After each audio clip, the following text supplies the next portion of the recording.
Hello, hello.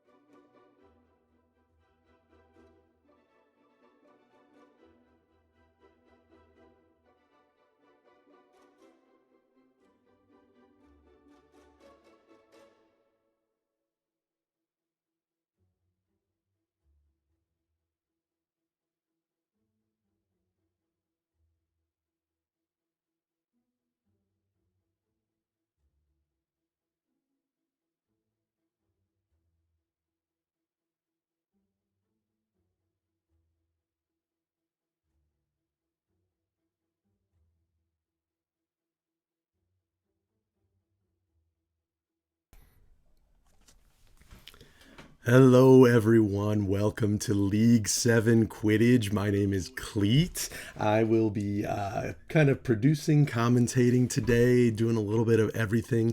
I want to apologize in advance. A lot of this is new for me and found out recently that it was happening. So bear with me. Please give any feedback in the comments. If anything's too loud, quiet, can't see things, I will do my absolute best to make it the most enjoyable viewing experience for you as we head into NEWTs. Now, I will give the heads up that I will not be able to juggle stats and talking about standings of everyone, so feel free to pop into the chat. I'm also hoping to get some co-commentators in here throughout the day. If anyone is available today and wanting to pop on and chat, we should be able to set that up so that we can talk to some other people from around the league today as well. We do have the first match coming up here. It is going to be Obscurus Quidditch Club versus the Hellfire Hogs. This is part of the relegation tournament. Hellfire Hogs were in the Triwizard division, whereas Obscurus was in the World Cup division. So they will be competing in this tournament here so that we can see next season who will be in the World Cup. I'm going to pop off here for a little bit, let the music play out. Teams are partied up, but not fully yet, so hopefully we'll be starting here soon.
All right, our teams are selecting, so we will be starting soon, hopefully.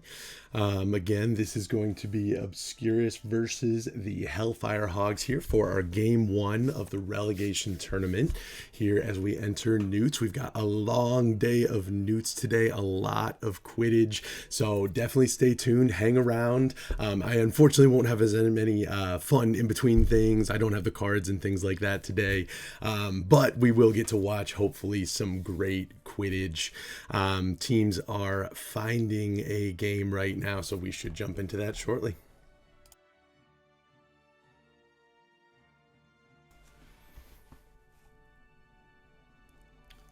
And that is finding server, heading to the World Cup. I'm going to start us off here with, we're going to pull up the Hellfire Hogs perspective. This is Richie Coots here, I believe. No, I'm sorry. I apologize. This is Udamorn. Yes, Udamorn is the perspective we are going to start with here. Udamorn, keeper of the Hellfire Hogs. On the other side, I do only have the Seeker perspective for Obscurus. So if any other Hogs or Obscurus members do pop in, I will flip perspectives. But for now, we have the Keeper and Seeker perspective. Our game is starting for the kickoff. We'll start us off in the Keeper perspective just so we can see where this first play goes to. It is in the hands of Obscurus Quidditch Club. I do apologize, actually, it is not Seeker. Osiris is on Chaser, so we'll flip over to Osiris and Ronnie here. Obscurus in possession of the Quaffle. They also have a small snitch lead, and currently Osiris attempting to put one in, but Udamorn does make this stop and kicks it back out to his team. Hellfire Hogs. Looks for one-timers. My god, I feel like I haven't played this in years. Trying to put it in, but Osiris gets the steal, takes the Quaffle right out middle there, green box up there. passes it right on, almost passes it on the field, changes his mind actually, hangs on to the Quaffle, gets himself some rings to boost that turbo there, heading straight towards the post. It is taken though by the Hogs. Hogs now heading down to the field. Oof, Quaffle in hand. Oof, one of the top, or the top, I believe, scorer of the Triwizard division there. Can he put it through? Not able to capitalize on that. Hogs do make the save there. I'm sorry, Obscurus makes the save. Setting the Quaffle back, but Hogs are bringing it right on back. If we do peek at the snitch meter, it is a little bit ahead for Obscurus there. They have a slight lead. Oof, Quaffle in hand, able to put it in. First goal goes to Hellfire Hogs from Oof there. Alright, now the Quaffle coming back into play, but that snitch meter is getting even closer. We are over half now. Obscurus still a slight lead there, but Tama and Richie Coots on the Hellfire Hogs are trying to keep up here with lagginess, range, as well as Super Yes, it is Rose. Rose is half health, but they are trying to put some damage on the Super right now. Oof, does put another roll through. They're going red. It's hit. Tie. With that switch lead, it is 30 points. Oof, heading on down, trying to put another goal in here, and is able to do it. Oof. Puts a third goal in, making it 30-0. That is that snitch insurance as Obscurus. Black Rose getting closer and closer to catching here. Does look like it could happen any minute, but Osiris is going to go for a goal. Not able to put it in. More Quaffle in hand, but Black Rose catches the snitch. That brings this game straight back to a tie, 30-30. 4 minutes left in the match here. That means we see a bit of advantage to Hellfire Hogs and Chaser game here, but the snitch rate is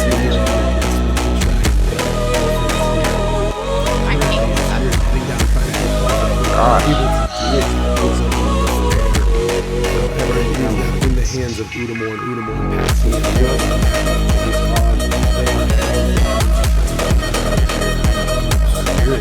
Snitch rate pretty even, but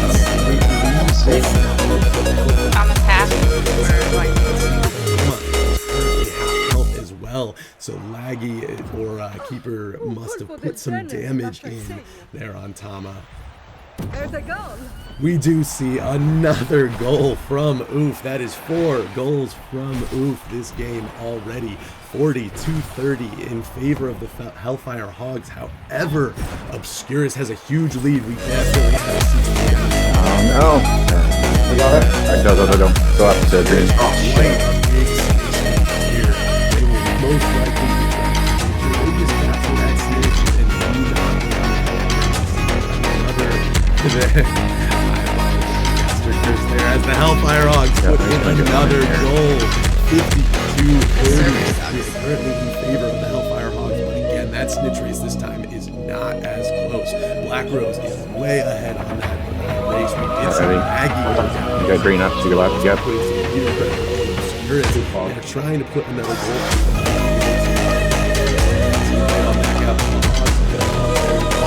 Here, who's trying to put another goal in? Is with some aerial acrobatics through. We are now 62-30 at the Chicas go blue.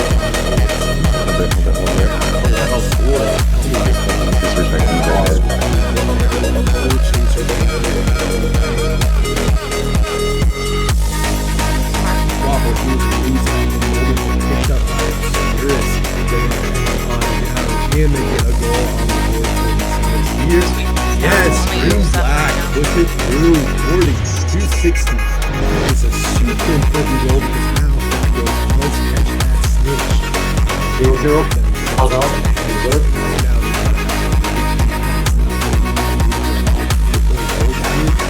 They are approaching again, and it is stopped by the keeper there. So good defense there. USA Quidditch for Obscurus now in possession of the Quaffle, heading on down to try to put one through. And it does not go through. Udamorn gets possession of the Quaffle, is able to hang on to it here. Looks like he is holding tight, sending it on out. We get getting so close on that catch from Obscurus. Black Rose super close, but we did see a bump in the meter. Must have been a tackle, beater hit. Tama is super low. Tama taking some major damage from Obscurus. We see Tama at like a 3rd health now. They are trying to make sure Black Rose catches this snitch with that goal in the background there. We are within 30 points, so this snitch is huge for Obscurus right now. Obscurus will do to put as much pressure as they can on this catch. Make sure Rose catches, and he does. Rose catches, putting us 70-70. Amazing secret pressure there from Magnus and the Chasers. 70-70. We're in a tie game with 20 seconds left on the board. Oof wants to put it through. He wants to break that tie, and he does. Oof makes it 82-70 with 10 seconds left. Obscurus would have to get the ball down the pitch, through the hoop. Unlikely to happen. I think this first game here is going to go to the Hellfire Hogs. Congratulations, Hellfire Hogs, on a Game 1 win. Awesome effort there. We saw a lot of chaser action there from the Hellfire Hogs. They really held their own, able to win a match without catching a snitch. Rose double catching for Obscurus. We are going to need some chaser action on the side of Obscurus here, I believe. Yeah, Green Black got 1 goal in there, but we will need to see some more because Hogs put in 8 goals in that game. That is more than 1 goal per minute. Fantastic job to the Hogs there, and fantastic job to Obscurus on those snitch catches. They just have to split that difference now and make sure that they can come out on top. All right, let's pop on back to our normal screen here.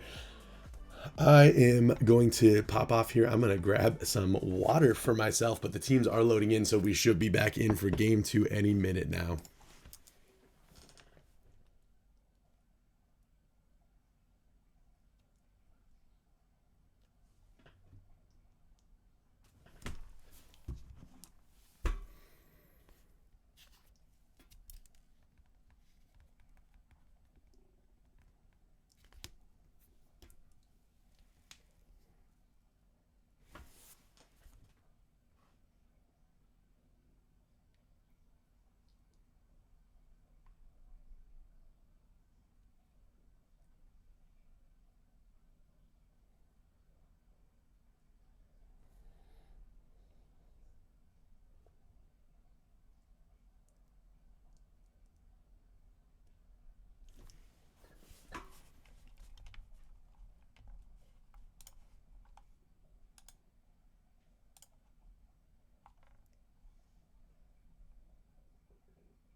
All right, we are heading back in. I apologize for the music situation last game. I'll be honest, no clue. Not sure what I did, but at this point, I went ahead and deleted all music just to make sure we are not taking away from the Quidditch. I will figure that out later. For now, it will just be me chatting and no team chats. I apologize for everything so far. It's going to be better from here on out, promise. All right, we are loading into the games here. Bentornati in campo e preparatevi a schivare di tutto. Siamo di nuovo a Ilvermorny. Currently, I am I showing giocatori salgono sulle the scope e si perspective preparano ad affrontare la of prova delle Udamorn prove. Il from, Quidditch. yes, Fumble Udamorn del from cacciatore. the Hellfire Hogs here. Obscurus, though, is in possession of the Quaffle first. Osiris, ball in hand, heading down towards Udamorn.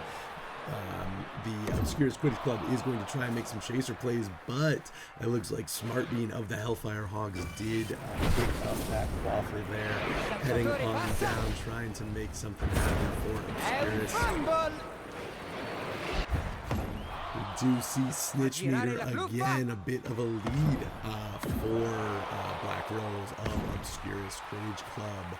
La cacciatrice passa. Currently, Obscurus in possession of the Quaffle. We just saw a pass up there, pass straight back to Osiris. Lots of pass plays from Obscurus. They are trying to get it through, get that Quaffle point on the board. No luck, unfortunately. Unable to capitalize on that. The ball is currently loose. It is recovered, though, by the Hellfire Hogs. Hogs in possession of the Quaffle. Oof, with ball in hand, heading down, trying to get another goal on the board after his 8 from last, but Osiris able to tackle him and take the Quaffle right out of his hands. Now Obscurus is heading back on down to try and get a goal, but oof, it said absolutely not. I will take that back, thank you. Unable to put it through past Zai, though. Zai is able to get the Quaffle stop. Oof, gets it back in his hands, though. Really going for this first goal of the match, not able to put it in. We are seeing a lot of back and forth, but it is all down at the end of Obscurus right now. They are going to have to get that Quaffle out of there. Luckily, USA Quidditch able to pick it up and take it on down, heading straight down to the Hellfire Hog side. However, there is a tackle, steal, and right back. So we are now looking at the Hellfire Hogs keeper, Udamorn, as the ball was down there for one of the first times this game, as the Hogs have been great at keeping it down the other end of the pitch. If we do take a peek at the snitch meter, though, as we cross over that halfway point, we do see the Hogs actually in the lead, and we see leaving the game. Spero che questa partita abbia fatto capire ai fan del Quadpot cosa si stanno perdendo. Adios. I apologize. All right, I'm not sure of the situation, but we will find out for you, and we will report back here once we do know.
All right, it looks like we are heading into match 2.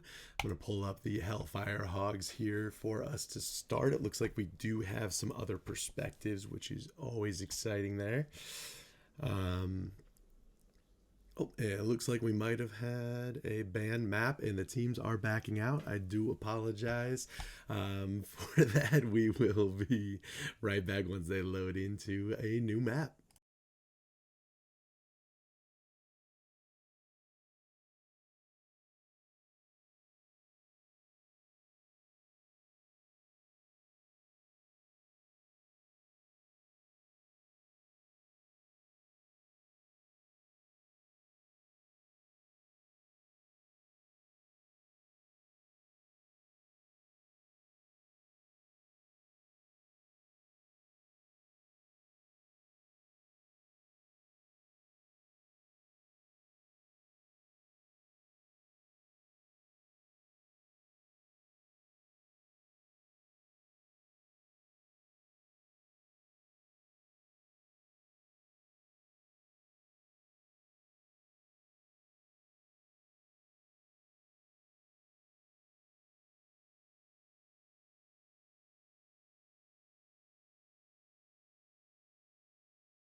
All right, now we are heading straight into game 2 at Bobaton's. Ball in possession of the Hogs to start out here. We do have some other perspectives as well that I will thankfully be able to show. For now, we are taking a look at Smart Bean here in the chaser role, but I'm going to go ahead and flip us on over to Obscurus. Starting out at Zayuni's perspective here in the keeper role, we see him going for a kick on Tama, the seeker for the Hellfire Hogs. My apologies there. Smart Bean in possession of the quaffle here for the Hellfire Hogs, making his way down the field, passing on up to his teammate there, sweeps, has the quaffle and is able to put it through, sweeps with 10 on the board, 10-0 in favor of the Hellfire Hogs. They had a strong quaffle game last game. We expect the same here, and we do see, similar to last time, a slight lead in the snitch for Obscurus here. Zayuni, the keeper, though, is down for Obscurus. We did see, I believe it was Richie Coots, the beater, took him out there. Black Rose now on Chaser puts in a goal for Obscurus Quidditch Club. Rose, normally in the seeker role, now there on Chaser, was able to get one in through. All right, flipping on over to Obscurus here, we have Zayuni on keeper. We see Osiris put one through.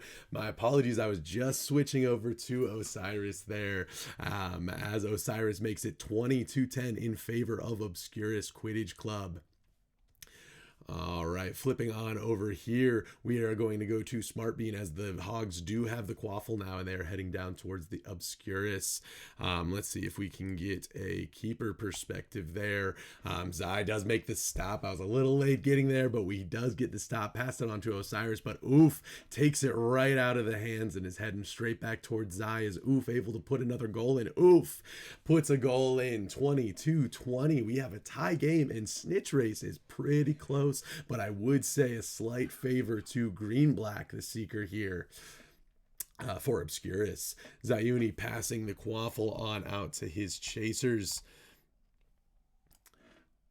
And we do see it picked up by Black Rose.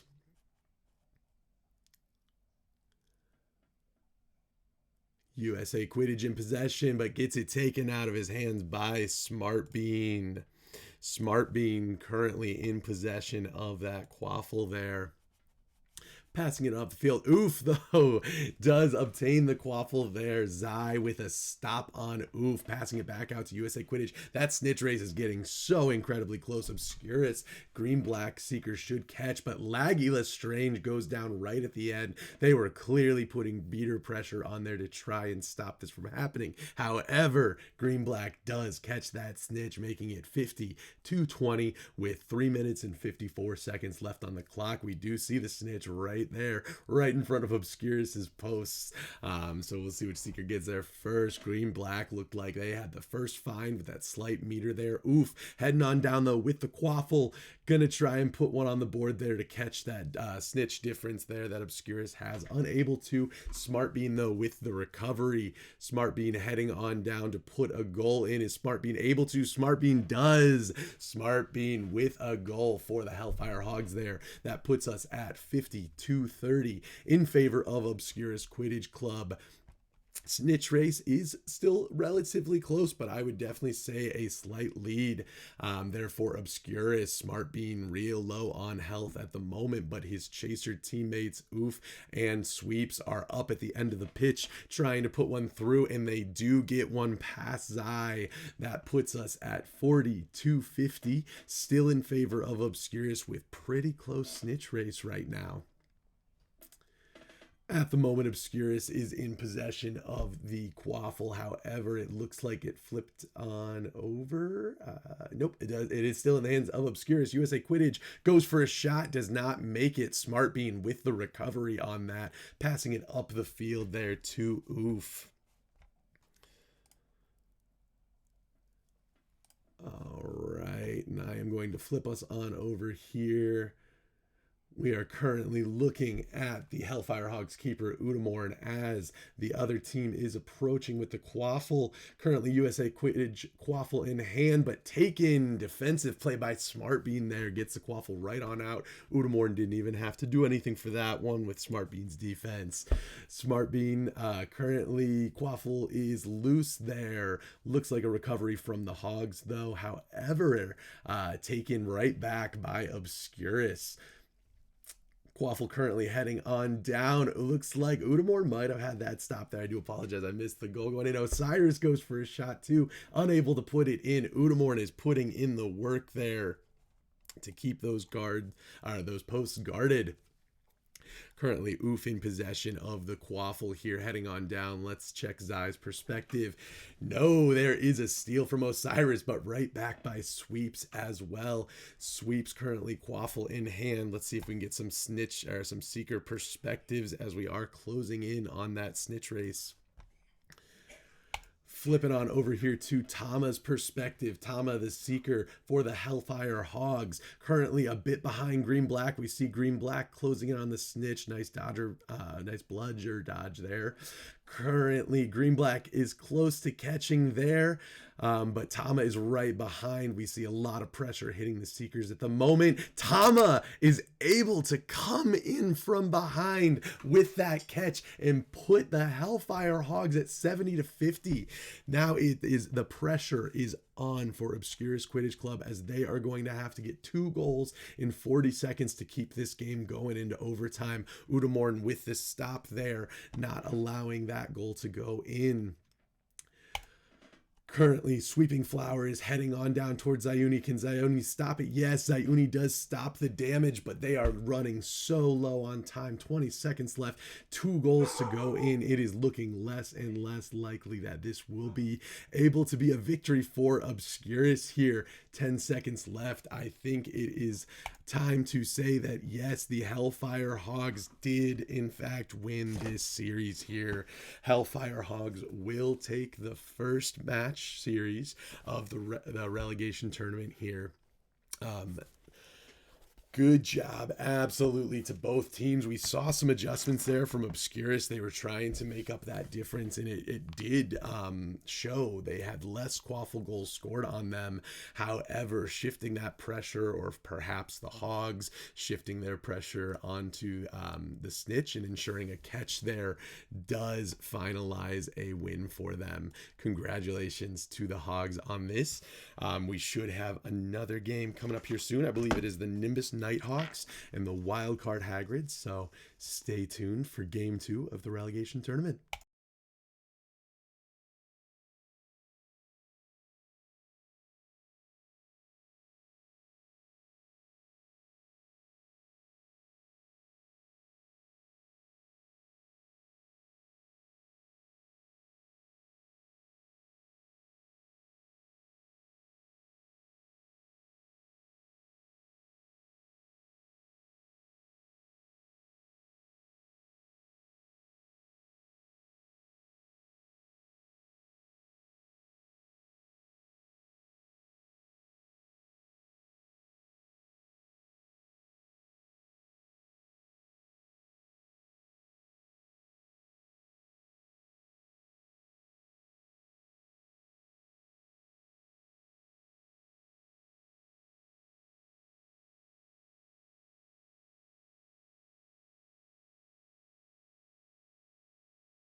All right, we are into the Hagrid versus Nighthawks game already here. I'm going to let that play out while I update the teams here and make sure we get perspectives from both teams. Only 36 seconds left, though, so we'll hang here and watch from this Hagrid's perspective as they are 80-40 in the lead, close to catching that Snitch. Michimo really low on health right now, and there is an elimination from Katie Tox taking out Michimo at the end there and allowing for that Snitch catch there in favor of Hagrid's. Hagrid's takes that game, which I believe is game 1. Anyone in chat, feel free to correct me if I'm wrong. So I believe that is 1 game to Hagrid's, and we will be back for game 2 here shortly.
All right, we are heading back into the match here. I am going to see what perspectives we have. I know we have some wild card Hagrids. We've got Katie Tox on beater again. Here, I also have Lost Bobs, who is not currently in the match, and Melanor as well. Currently, it looks like we do not have any Nighthawks perspective, so I will just be streaming the Hagrids for now. All right, match has started here. Quaffle is currently in the possession of Wildcard Hagrids. They are heading down the field here. We are currently looking at the perspective of Melanor on Keeper. I'm going to flip us on over here to Katie Tox on beater. All right, Quaffle in hand of the wildcard Hagrids. They are approaching the enemy posts here. Shinobi trying to put one on the board and able to. Shinobi with 10 points on the board puts us at 10-0 with 6 minutes and 20 seconds left on the clock. Nighthawks are in possession of the Quaffle, made it really far down the field there and able to put it in super fast. Dark Red Nighthawk puts that goal on the board, makes us 10-10. We did see PS1 Hagrid bot go down as Seeker. That is a huge kill on the side of the Nimbus Nighthawks, as we see a massive snitch lead right now for the Nimbus Nighthawks. With PS1 Hagrid bot, I believe it's Theo, going down. Katie Tox also going down. She's in queso. As a chaser took that out. I'm sure there was more damage there from the beater on the side of the Nimbus Nighthawks, Captain Carnage. We do see Captain Carnage from this perspective still going after Seekers. Katie Tox able to land a bludger on Michimo. Michimo currently at half health. PS1 Hagrabot very low health as well. We are seeing some major damage done to the Seekers during this match here as they try to capitalize on this snitch race because Hagrid's is so incredibly far behind with Hagrabot down again. Katie Tox super low. We are seeing a ton of pressure from the Hagrids, from Nighthawks on the Hagrids. We also did see a score in the background there for the Hagrids, putting us 30-10. Currently, that snitch race is getting even closer at the moment. Quaffle is, looks like loose actually, not in the possession of anybody at the moment. However, it is picked on up. Gonna head down to the keeper here for the wildcard Hagrid's Melanor as the Nighthawks do approach to try and put a goal on the board. Able to get around and put one through. Darkrit Nighthawk with his second goal this game. 22-30 in favor of the Hagrids. However, that snitch race is not close at the moment. Katie Tox almost dead again. We see a ton of pressure on the Seeker and beater of the Wildheart Hagrids from the Nighthawks. It seems that is where they are putting all of their eggs, and if that is the basket they're putting their eggs in, it is working out for them right now because it is 50-30 in favor of the Nimbus Nighthawks. 2 of those are Quaffle goals, the rest is the snitch catch. 4 minutes left on the clock. Hagrids is only 2 goals behind at the moment, and they have been able to put some on the board. So has Darkrit Nighthawk, though, who is approaching, trying to go for that goal, unable to put it through, so it is sent on back out to the wildcard Hagrid's chasers. We'll flip over here for beater perspective, see what's going on. We see Katie Tox damaged again. PS1 Hagrid bot damaged again. That pressure has not come off of the beaters and the Seekers of the Hagrids. So Nighthawks still laying it on there, and they do have a slight lead. However, we saw a nice chunk come out of there as Michimo goes to half health.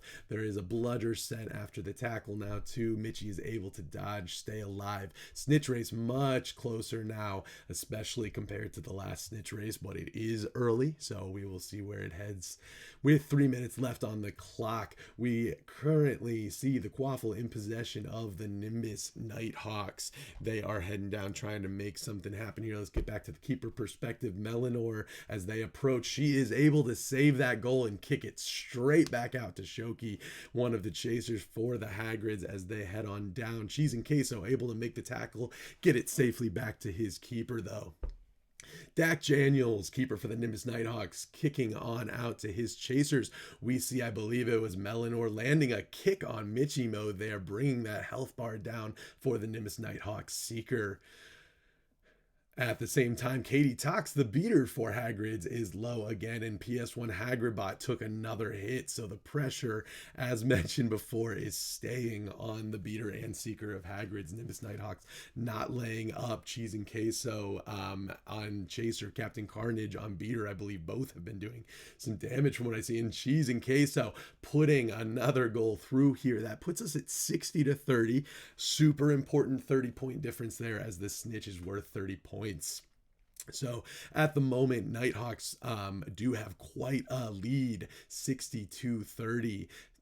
Melanor sending it on out to Shinobi, but dies in the process. So hopefully that Quaffle can stay on down there. Let's get a different perspective while she is dead. Katie Tox on beater again, as mentioned. Currently, Michimo, very low health for the Seeker. It looked like there with a swipe.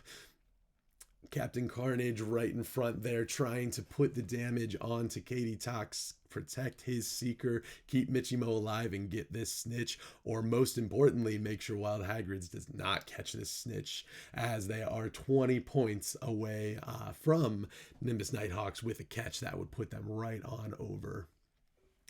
Gavgum putting a goal in for the Hagrids, narrowing that difference to just 10 points. Hagrids only down by 10. Snitch race incredibly close here. We see Katie Tox going after the beater of the other team. Some beater on beater action, switching target there. It looked like to the Seeker. This snitch race getting incredibly close. Michimo definitely pulls ahead in the lead, as we do see some damage on Hagridbot. Melanor, as the keeper, goes down again for Hagrid's just as the Quaffle's approaching, but Shinobi is not able to put it through, unfortunately. They're saved by the Nighthawks keeper, Dak Daniels. Katie Tox able to land a hit on Mitchie. That's huge, as this snitch is incredibly close. Mitchie right there, half health. You see the snitch. Mitchie is able to catch that snitch while Shoki puts a goal in. So that does bring Hagrid's up to 60. But most importantly for the Nighthawks, it brings them to 90, therefore earning them this win. Because at this point there are 30 points, 10 seconds left. Congratulations to the Nighthawks for this win. Again, because I did not check in the meantime, I apologize. I believe Hagrid's won game 1. Nighthawks have now won game 2, and I believe this should take us to a game 3, as long as that wasn't game 3 and I missed game 1. All right, we will wait for these teams to load up in here as we keep going throughout this day of Quidditch. Congratulations to the Nighthawks there. Congratulations to the Hagrids on their first win. We will be seeing a game. Thank you, Flyers. Seeing a game here soon, a game 3 between these two teams.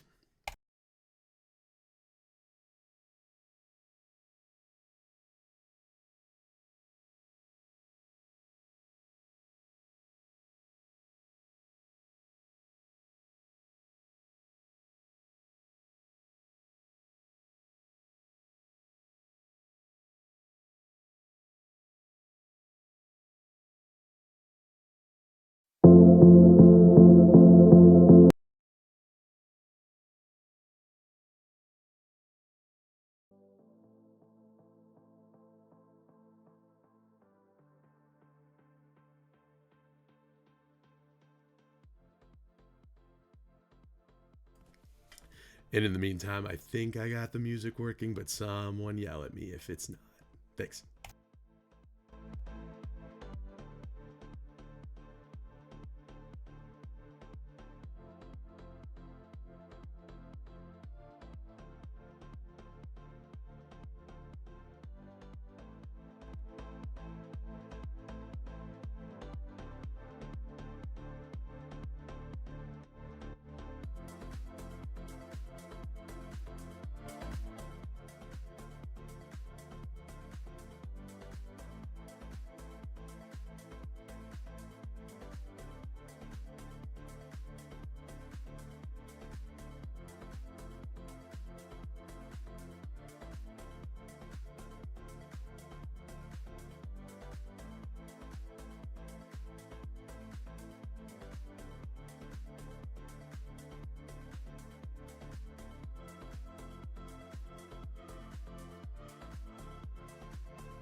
All right, we are heading into game 3 here. I do, again, only have the perspectives of the wildcard Hagrids, but I believe we have Lost Bobs here on Seeker and then Katie Tox on Keeper this time. We've got Claire Fetty on Beater, it looked like.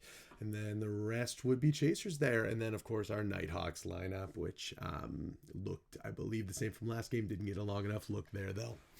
All right, heading into this match here, we again have Katie Tox on Keeper here. Currently, Quaffle in possession of the wildcard Hagrids. It does look like they also got that first snitch find, so Lost Bob's got that slight snitch lead at the beginning there. Now we do see Nighthawks approaching to try and get a goal, and all 3 Chasers are swarming. Able to get past, though, vibing with Vin, dodging 3 Chasers and a Keeper there still to get a goal through for the Nighthawks. 10-0 in favor of the Nighthawks, and the Nighthawks do also have that lead on the snitch race as well. Melanor does go down as Keeper. I'm sorry, Katie Tox goes down as Keeper. I am going to go ahead and switch us on over to Melanor, who is currently playing Chaser, going for a goal. Going for back cam shot, unable to. Dak Daniels kicks it on out there with a hero kick, which is a legal one, as the last ball or person to touch it was a wild card Hagrid. I believe zero kick at least. Now, Darkrit Nighthawk able to put a goal through there for the Nighthawks. Nighthawks now in the lead with the Quaffle game, 22-0. Snitch race does look a little in favor here of Lost Bobs. Here we'll pop on over to the Seeker, see what's going on. Lost Bobs currently rounding goalposts there. Going after the Seeker does definitely have a bit of that lead there. We see some pressure coming in, but able to dodge maneuver out of the way. We'll check back in on them a little bit later. Popping on over to the Quaffle game. We do see Dark Red Nighthawk in possession, passes to Vibin with Vin, but stolen from Shinobi. Shinobi going on down for a goal at the other end. We'll get some Chaser perspective here from Melanor. Dark Red, is it Dark Red? I believe Dark Red. One of the Nighthawks in possession of the Quaffle there. Melanor approaching, trying to get it back. Dark Red hanging on to that Quaffle, not allowing for the steal. A caster curse. I apologize. Shoki gets the ball, heading straight down to put one through. Unable to get it past Dak Daniels, though, the Nighthawks keeper. Dak is able to make that save and send it far down the field. Shinobi able to recover the Quaffle, though. Melanor looking for a pass. She gets it. She's going for the goal. Able to put it right through past Dak. Put the first 10 points on the board for the Hagrids. We are at 20-10. We saw a nice chunk of snitch come out, though, from Lost Bobs. Let's go to his perspective as he is taking some damage for sure. Currently, Nighthawks are in the lead for that snitch race. We see a decent amount of snitch meter increase, so we should start seeing some major pressure there on the Nighthawk Seeker Michimo. She is closing in on this snitch catch. They are going to round this post, and she will have just about full meter. Lost Bobs is eliminated by the keeper, Dak Daniels. That makes it all but certain that Michimo does catch this snitch here. Michimo catching the first snitch for the Nimbus Nighthawks. They are now 60-10 in favor of the Nimbus Nighthawks. It does look like Lost Bobs, though, does get that first snitch find again, so he'll start with that slight increase. If they are putting on the pressure like they were last time, though, it will be a difficult catch for him, just like last time was. All right, let's flip on over to the Chaser game again here. We have Melanor's perspective for the Hagrids. Dak Daniels, keeper for the Nighthawks, had the Quaffle, kicks it on out. They are able to maintain possession. Looks like vibing with Vin there, I believe, with the Quaffle, passing it on up there, trying to make some Chaser action right around the post there. Able to get past Katie Tox, vibing with Vin, puts the goal through. 70-10 now in favor of the Nimbus Nighthawks. Currently, snitch meters are pretty close, but Hagrids are going to have to put some quaffles on the board, and Vin steals from Melanor. However, it is taken right back by Shinobi. Shinobi going for a goal there. Cheese and Queso, defensive chaser play, takes the quaffle right back, sends it on down to his keeper. Dak Daniels currently in possession of the quaffle, kicks it out away from the other chasers there to stop any goals from coming in. Now we do see Nighthawks approaching again. Let's get keeper perspective from Katie Tox here. Darkrit Nighthawk in possession, but Melanor takes the steal. I'm going to flip back to Melanor now since she does have the quaffle there. Melanor going for a goal, unable to put it in. It is heading down the other field. She is not able to get that recovery there as the Nighthawks get it. That was a scam steal, it looked like. Pretty sure Melanor had that ball in hand, but Darkrit Nighthawk maintains possessions. Shoki, though, able to come on in and take it back. Cheese and Queso, so much back and forth. Also, very important to note this snitch meter. If you look up at the top there, we have the Nighthawks with a massive advantage again as they put another goal on the board. The Nighthawks are just taking this one. They wanted this win. They are trying to stay here in the World Cup, and they are proving that they deserve to be there, and successfully, might I add, with this massive quaffle and snitch lead. Shoki, though, able to get one on the board there for the Hagrids. That does put them at 20. It is not unobtainable, but it is looking less and less likely. Michimo closing in on that snitch. As soon as she catches, the game will be over, so they need to try and get a kill on her, stop that from happening. We see a lot of pressure on Claire Fetty, the beater here for Hagrids.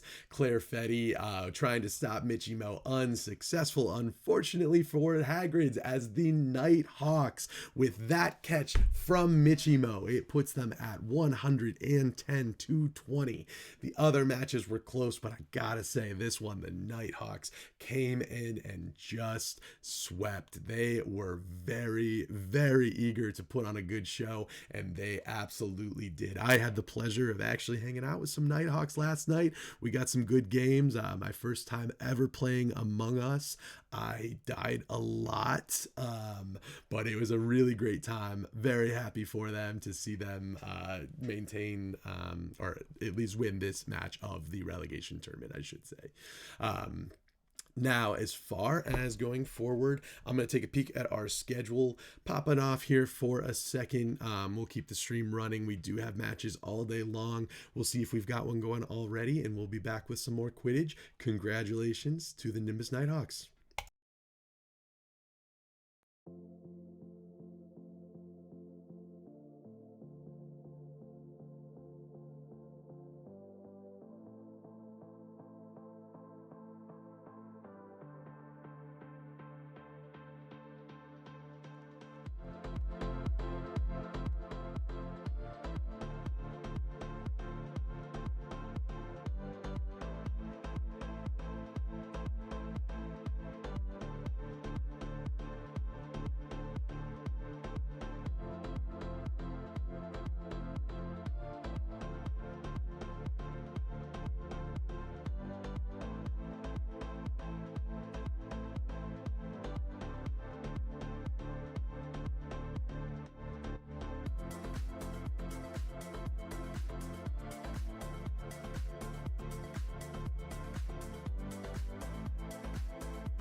right, just a quick update for everyone. It does look like we are heading into, I believe it will be the Hellfire Hogs versus the Nimbus Nighthawks in this relegation tournament. They are currently getting stacked up in their teams, and we should be broadcasting soon.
All right, we are heading into match one of the Hellfire Hogs versus the Nimbus Nighthawks for this relegation tournament. I apologize. We have practices going on. I was fooled. This is a 3v3. My apologies. I will be popping back out of here and come on back when we are actually ready to start this.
All right, it does look like we have the Hagrids as well as Obscurus playing first before the Nimbus Nighthawks and Hogs play. So currently streaming the perspective of the wildcard Hagrids here.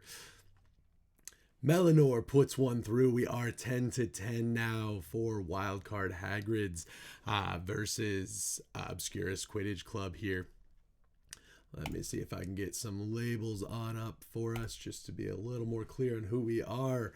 All right, Wildcard Hagrids is currently who you are viewing. Katie Tox playing Beater, one of her most comfortable roles for sure.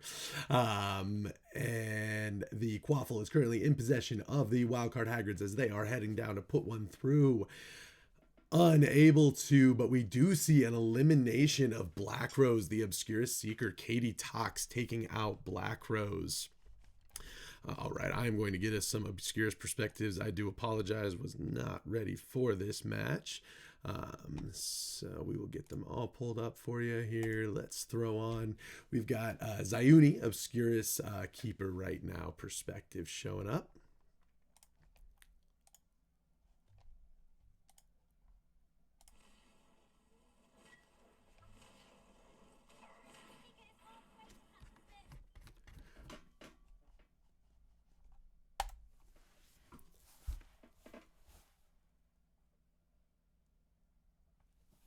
Okay, and we do see Wildcard Hagrids approaching Zayuni, the keeper of Obscurus. Gavgum able to put it through. That puts the Wildcard Hagrids at 20-10. Snitch races are pretty close. Let me see here what perspectives we have.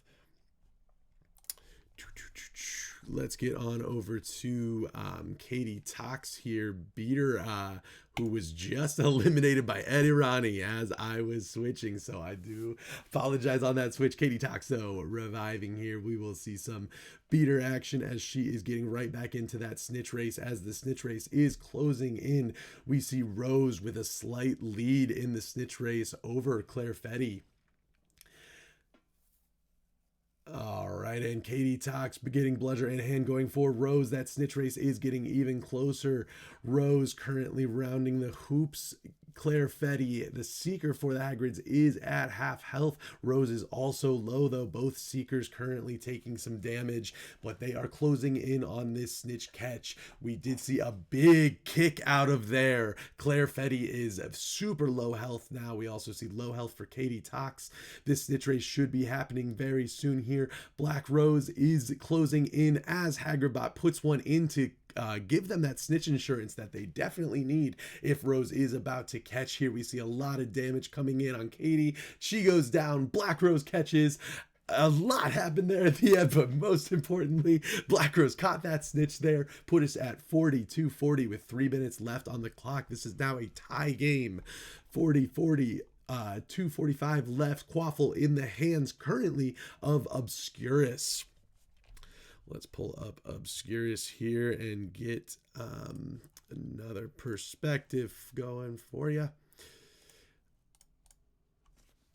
Alrighty, we do have Quaffle is loose at the moment in the hands of Professor Theo. Laggy Lestrange playing Chaser this game, though, does have Quaffle in hand, passes up to USA Quidditch as they are going for the goals. They're unable to. PS1 Hagridbot does have the Quaffle in hand, approaching right here as we see Zayuni's perspective trying to stop that goal from going in. The Quaffle is loose at the moment. There we go. Hagrid's back in hand, swaps over to Obscurus. Obscurus currently heading on down. Laggy Lestrange with that defensive chaser tackle, passing up to Green Black. Green Black heading down the field to make a goal there, but unable to put it past Hagrid's as they do make that stop. Snitch race is looking pretty close, but we did just see a chunk come out of Black Rose's snitch meter as he took a hit there. We do also see a bludger there, putting some pressure on the keeper there to try and get a goal in, doing some dram work. It seemed goal not able to go through. Ball is loose back in the hands of Hagridbot. Now back in Green Black. Obscurus in possession of the Quaffle, heading down to make some plays. All right, let's get us back over to Obscurus's perspective. or I'm sorry, Osiris's perspective here. Edirani is the beater. We do have a little bit of choppiness there, so I might go ahead and we're going to swap us right back. My apologies. Oh, we might just have some overall choppiness here. We do see Edirani taking Katie Tox down. Again, this snitch race is getting incredibly close. Katie Tox being dead while Black Rose is about to catch. We do see that catch almost coming in from Black Rose, and it happens. 36 seconds left on the clock with Black Rose catching that snitch. It is 72-50. That would require 2 Quaffle goals on the side of Hagrid's in order to tie this game up. But currently, Obscurus is hanging out of the Quaffle. Laggy takes a bludger, losing the Quaffle. Currently in the hands of Hagrid. They are going down for one of the 2 goals that they would need. Hagrid bot approaching, but does not make that shot. And with only 10 seconds left on the clock, Gavgum does put one through there. Gavgum brings it up 60-70, but it is not enough. Obscurus will be taking this one. Congratulations to Obscurus for the game 1 win. I'm going to do some quick adjusting on my end, get some logos up here so it's a little easier to follow next match, and we'll be back with game 2.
right, we are finding server for game 2 heading into Bobatons. Again, just want to say thank you everyone for bearing with me. This is definitely not a normal thing I do, but I absolutely prefer watching this on L7 over Discord, so just hopefully getting something out to you so we can enjoy this Quidditch to the best of our ability. Servers, they found a server and they are in match. Let's go ahead and get you on in. Currently here we are taking a look at, this is Obscurus Quidditch Club. Let's go ahead and get their logo on up there for you so you can see. Perfect. All right, starting off at Zayuni with Quaffle in hand. His chasers gave it to him, but it was stolen right out. Luckily, he is able to take it right back from Gavgum, not letting it happen again. He kicks it right on out to his chasers. Laggy Lestrange recovers the Quaffle there from the kick out. Heading on down the field, we see Zai going for some kicks. I do see it must have, first snitch find must have gone to the wildcard Hagrids, as they do have a slight lead there. Currently, Quaffle is in possession of the wildcard Hagrids. Laggy Lestrange, though, able to steal the Quaffle, get it right back on down to Green Black. Green Black now in possession at the enemy post. They're trying to put one through, but Shinobi does make the stop. Unable to put it through. We are still at 0-0 after 1 minute of this match. The snitch, though, is quite a bit in the lead, I would say, for the wildcard Hagrids here in this situation. Let's see what other perspectives we can get in here. I do have a Seeker perspective from Lost Bobs. Let's take a look at the Seekers for a hot second.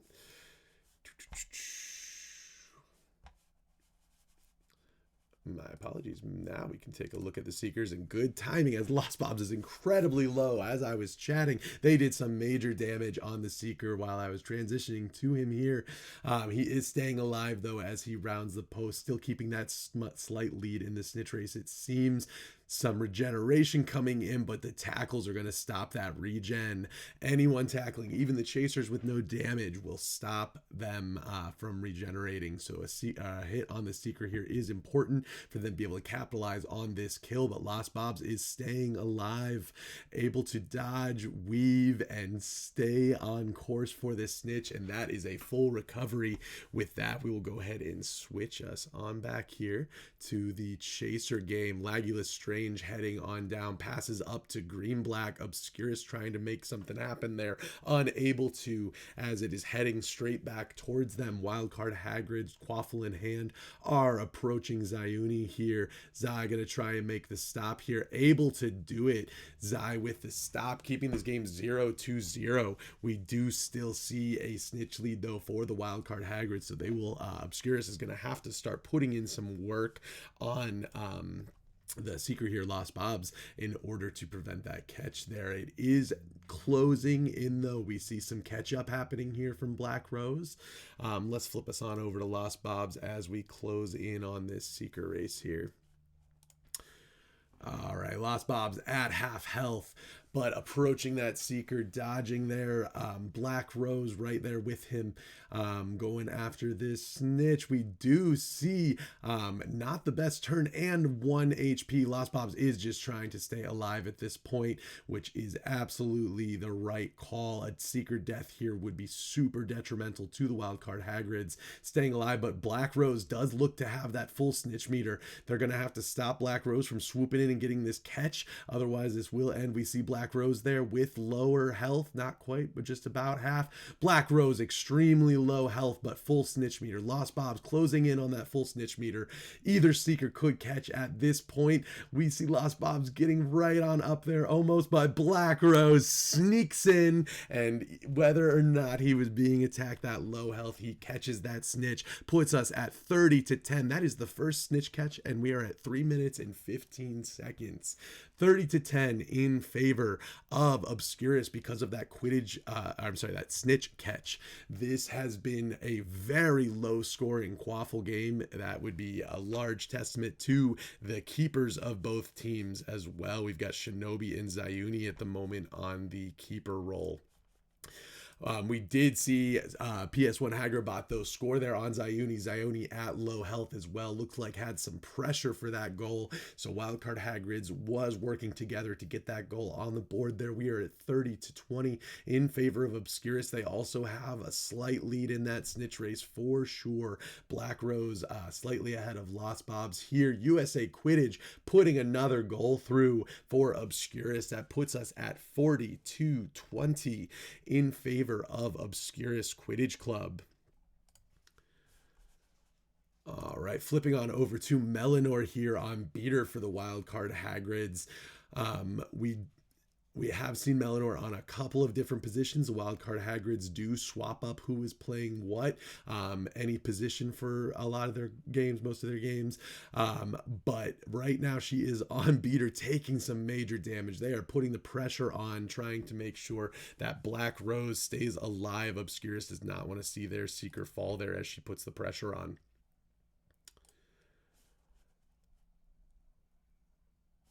All right, I was going to swap us over to Obscurus Beater, but we are having just not great image there, so I am going to keep us on the keeper. PS1 Hagerbot approaching. Zaya gets the kick there. Chasers do have Quaffle in hand for Obscurus, heading straight on down the pitch. USA Quidditch, Quaffle in hand, going up for a goal here against Shinobi. Not able to get past. PS1 Hagerbot does get the Quaffle, passes on up to Claire Fetty. Let's go ahead. We're going to pop right back over to Melanor here on beater as she is doing some work on the Chaser game, trying to help Claire Fetty get that goal. It does pay off. We are at 30-40 now, still in favor of Obscurus. That snitch race is closing in, though. We're going to see Melanor start putting some major pressure on Black Rose and Osiris there from Obscurus. But there is a death. Lost Bobs goes down. Lost Bobs, the Seeker for the Wildcard Hagrids. That is extremely detrimental. With only 30 seconds left on the clock, they need to stop this snitch catch. Rose can win this game for Obscurus right now with a snitch catch. They are putting all kinds of pressure on him. 19 seconds left on the clock. It is 40-40. Rose has full snitch meter. Everyone on him trying to stop the catch, but he is able to pull through and get that catch. 70-40 in favor of Obscurus, and that is going to be the match. Congratulations to Obscurus for that win there. PS1 Hagerbot does put a goal through, though, before the match is over, leaving us at 70-50. Congratulations to Obscurus for that win there. Super close matches and some crazy Seeker pressure. That does put Obscurus as the winners of this series with a 2-match win. Congratulations there to Obscurus. We might have some other games playing right now. I'm going to pop in, check and see what we've got going on, and I will be back.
All right, we are heading into this match. I do apologize. I know that screen is not perfectly centered yet. Don't worry, I will be getting it there as we go.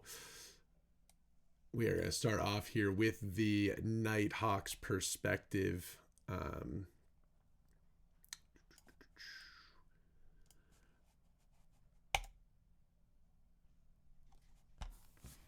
All right, my apologies on this screen. I will be working on it as we go, but currently we are looking at the Nighthawks perspective. Cheese and Queso in possession of the Quaffle, able to put it on through, get that first goal on the board for the Nimbus Nighthawks. Currently, the score is 10-0. We did, though, see an elimination of Tama, the Seeker, for the Hellfire Hogs. That Seeker death is going to be huge for them. You can see the snitch meter already is super in favor. I apologize. I said death. I meant bludger hit. Tama is still alive, just very low health. And it is affecting that snitch meter as we see Nimbus Nighthawks well in advance of the Hogs when the snitch meter is looked at here. However, we did see a goal come in for the Hellfire Hogs. Makes us 10-10. 5 minutes and 30 seconds left on the clock here. Let us see what Hogs perspectives we have loaded in as well, and I'll get you some different things to look at here. All right, switching on over to the Hogs, we currently have Smart Bean's perspective on Chaser. I do also have Thomas' perspective as a Seeker and Udamorn as the Keeper. So we'll be able to rotate through there. We do see Hogs currently in possession of the ball, passing it on up. Oof currently has the Quaffle in hand, approaching the enemy Keeper. Oof goes for the shot, not able to make it in there. Dak Daniels is able to recover the Quaffle, send it on out to his Chaser there, vibing with Vin. Vin making his way down the field. Does look like a loose shovel pass, though, picked up by Smart Bean. Smart Bean is able to head right back on down. Cheese and Queso trying to play some defensive chaser there. Stop Smart Bean. Lots of tackles coming in, but Smart Bean able to dodge, weave, but just not put it through, as I believe a chaser was there blocking the shot. Currently, Quaffle in possession of the Nimbus Nighthawks. Vibing with Vin, puts it through 22-10 in favor of the Nimbus Nighthawks here. That snitch meter is getting incredibly close to the end as well for the Nimbus Nighthawks. They are approaching that 100%. Tama, though, trying to catch up there as well. Currently, Quaffle in possession of the Nimbus Nighthawks. Keeper Dak Daniels, he is able to send it right on out to his chasers there. Dark Rit Nighthawk approaching the enemy posts there, hoping to get a goal in, unable to get it through. Quaffle is sent back on out to the Hellfire Hogs chaser Smart Bean, who is currently half health, but heading on down with Quaffle in hand, straight down towards Dak Daniels, trying to get around and gets a goal. Smart Bean tying up the game 22-20. We need to get this snitch, though, so I am going to pop us on over. We are currently looking at Tama on Seeker. Tama taking some damage. That snitch race is getting closer and closer for the Nimbus Nighthawks. Mitchie Mo is able to catch the snitch. It was a tie Quaffle game 20-20, but here at the 3-minute mark, we are at 50-20 in favor of the Nimbus Nighthawks. I'm going to flip us back to Nimbus Nighthawks. We do have some weird things happening with their perspective. It's a little stretched, but nonetheless, we get to see Cheese and Queso putting another goal through for the Nimbus Nighthawks. We are 60-20 with 2 minutes and 52 seconds left on the clock. We do see half health Richie Coots beater for the Hellfire Hogs. Captain Carnage going after him, but Richie sends a bludger back instead. Quaffle now in possession of the Hellfire Hogs. Let's go ahead and get us over to Hellfire Hogs perspective here so we can see them heading on down as Smart Bean puts a goal through, making it 32-60. Snitch meter is pretty close. Hellfire Hogs are going to have to catch this snitch, I would say, or really crank in some goals because they are 30 behind. That is from the first snitch catch by Mitchie Mo. Quaffle game otherwise is tied, though, between these chasers and keepers. 2 minutes left on the clock. Hogs are heading down with the Quaffle, but it is taken by Vibin with Vin of the Nighthawks. Vibin with Vin approaching now, going for that goal. but it is stolen by Smart Bean. Smart Bean able to take the quaffle away from Vin and send it on down to Oof. Oof going to look and make that goal on Jack Daniels of the Nighthawks. Oof able to put it through, putting 10 more points on the board. We are now at 42-60 in favor of the Nimbus Nighthawks.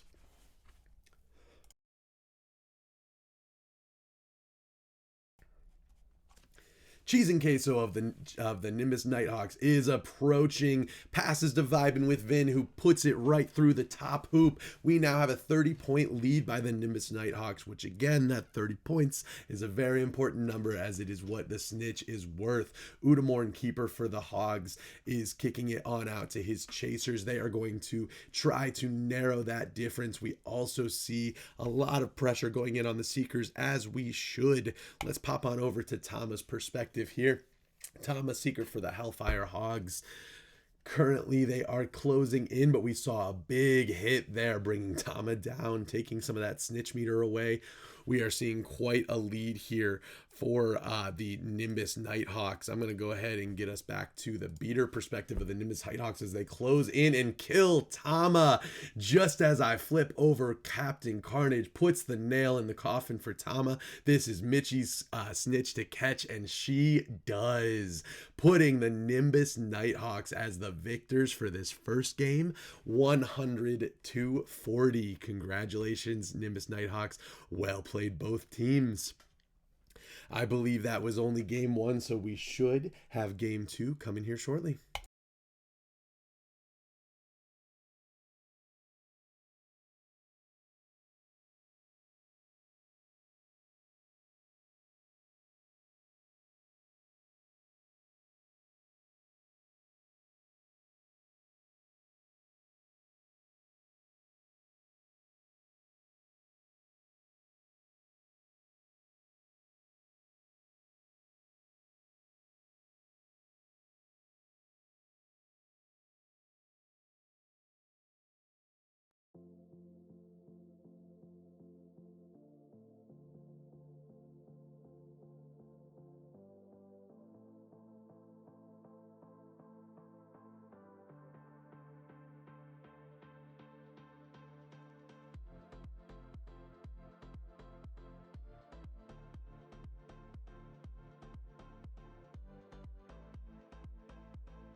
right, we are heading into this match. Again, a little bit of a wonky perspective here from the Nighthawks, but I am going to put us up here. Oof, already with a goal on the board for the Hellfire Hogs. That puts us at 10-0 in favor of the Hellfire Hogs.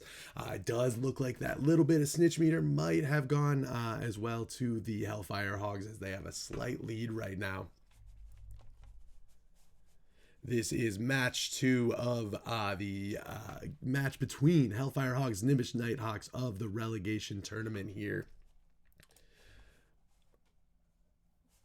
All right, and putting us over to the Hellfire Hogs Chaser Smartbean. We just watched Smartbean take a tackle right out of the hands of a Nimbus Nighthawk, heading straight on down the field now.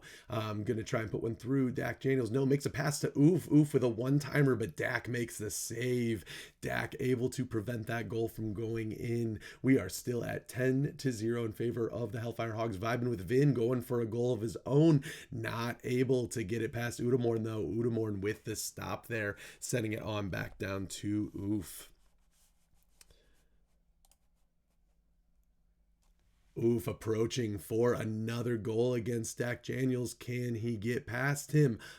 It does not look like he was able to get past him. Quaffle currently loose, back in the hands of Sweeps, Chaser of the Hellfire Hogs. Still no goals happening, but the Quaffle is staying down at that end of the pitch. Snitch race still pretty close. I would say a slight favor this time to the Hellfire Hogs, as Oof, with low health, puts one through, making it 22-0. 5 minutes left on the clock here. Let's flip on over to our Nimbus Nighthawks from their beater perspective.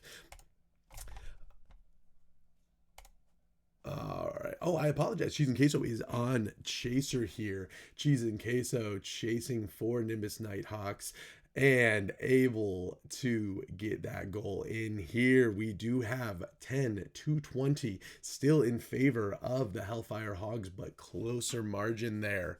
Flipping us on over. Let us take a look at that Seeker race here. We've got Tama on the Hellfire Hogs closing in on this snitch race here. Lots of pressure coming in on Tama here. Half health at the moment. Rounding the friendly posts. And we do see Nimbus Nighthawk Michimo is not far behind in that snitch meter. A bump, a tackle, anything here like that could be huge for the Nimbus Nighthawks. I believe that was actually potentially a keeper kick there, and a bludger takes Captain Carnage down. Captain Carnage takes down Tama, the Seeker for the Hellfire Hogs. That does leave us for Michimo to catch that snitch, and she does. Michimo, while Captain Carnage was dead, able to make that catch for the Nimbus Nighthawks. They are now 10 points in the lead with 3 minutes and 40 seconds left on the clock. Tama does get that first snitch find. We're going to pop back on over to our Nighthawks here. All right, and this is the perspective of Captain Carnage, the beater. Captain Carnage going after the Seeker still here. Captain Carnage approaching on Tama, not able to get that bludger off. All right, we are going to flip on over here back to the Hellfire Hogs, where we have Smartbean approaching. Oh, my apologies. That switch there happened. Oof. Ends up putting it through. Should have known it would be Oof. Getting another goal on the board there. 42-50. Still in favor of the Nimbus Nighthawks, but only a 10-point margin now between the two teams. Snitch race pretty close, but I would say Tama for the Hellfire Hogs does have that slight lead for the Snitch as well. Nighthawks trying to put a Quaffle through the goal, unable to. Udamorn blocking, sending it right on back out. Currently, Nimbus Nighthawks coming straight back down with that Quaffle in hand. We do see some pressure from the Chasers as well on the Seeker. Vibing with Vin goes for a shot. unfortunately cannot put it through. Smart Bean with the recovery, able to take it on to the midway point. Looks like they may be passing it on. Nope, not making that pass. They are taking it on themselves. Unfortunately, the tackle comes in. They're not able to make it down the pitch as the Nimbus Nighthawks approach. Dark Rit Nighthawk able to put it through for 10. That puts us at 60-40 in favor of the Nighthawks. I'm going to flip us back to the Seeker now as we are getting somewhat close in that snitch race. Tama with a good enough lead to feel somewhat comfortable, but not comfortable enough because any type of damage can do a number on that snitch meter. We see half health there immediately, plus I believe followed by another chaser tackle as well. Tama unable to regen, but closing in on that snitch. They are definitely laying the pressure on at this point. Michimo not far behind though in that snitch race, definitely able to catch up. Tama closing in on that 100% of the snitch meter, rounding the friendly post. It took a quick turn though. They were able to follow it, staying up tight. Michi with a bump, bludger coming in. Tama is not able to capitalize. The Seeker pressure was too much for Tama, and Michimo was able to sneak in and get that catch. Fantastic job to the Nimbus Nighthawks. There is only so much you can do when you have that much pressure coming at you. Cheese and Queso does put another goal through, ending the match there 100-40 in favor of the Nimbus Nighthawks. That does solidify the win for the Nimbus Nighthawks in this match against the Hellfire Hogs. Again, congratulations to both teams. Hogs had a phenomenal season in the Triwizard division, and making it to this relegation tournament is huge. So congratulations to Nimbus Nighthawks there for that win against the Hogs. We will be back here soon with more Quidditch if it hasn't already started. Also, I do want to throw a note out there. I have no intention or desire to do this all day long commentating. If people are interested, DM me. I obviously can't guarantee a lot going on right now, but if we can get some other voices in here to talk through games, I will definitely be down for it.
All right, this is me jumping in just to give you a little warning. Get your water, get your snacks, get what you need. Teams are loading in. We should start here soon.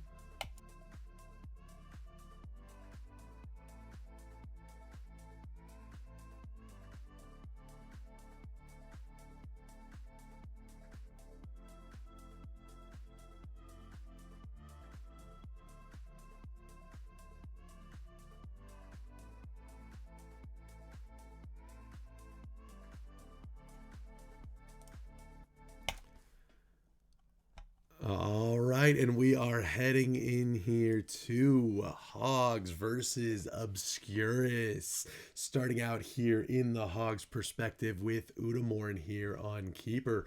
Quaffle possession first goes into the hands of the Hellfire Hogs.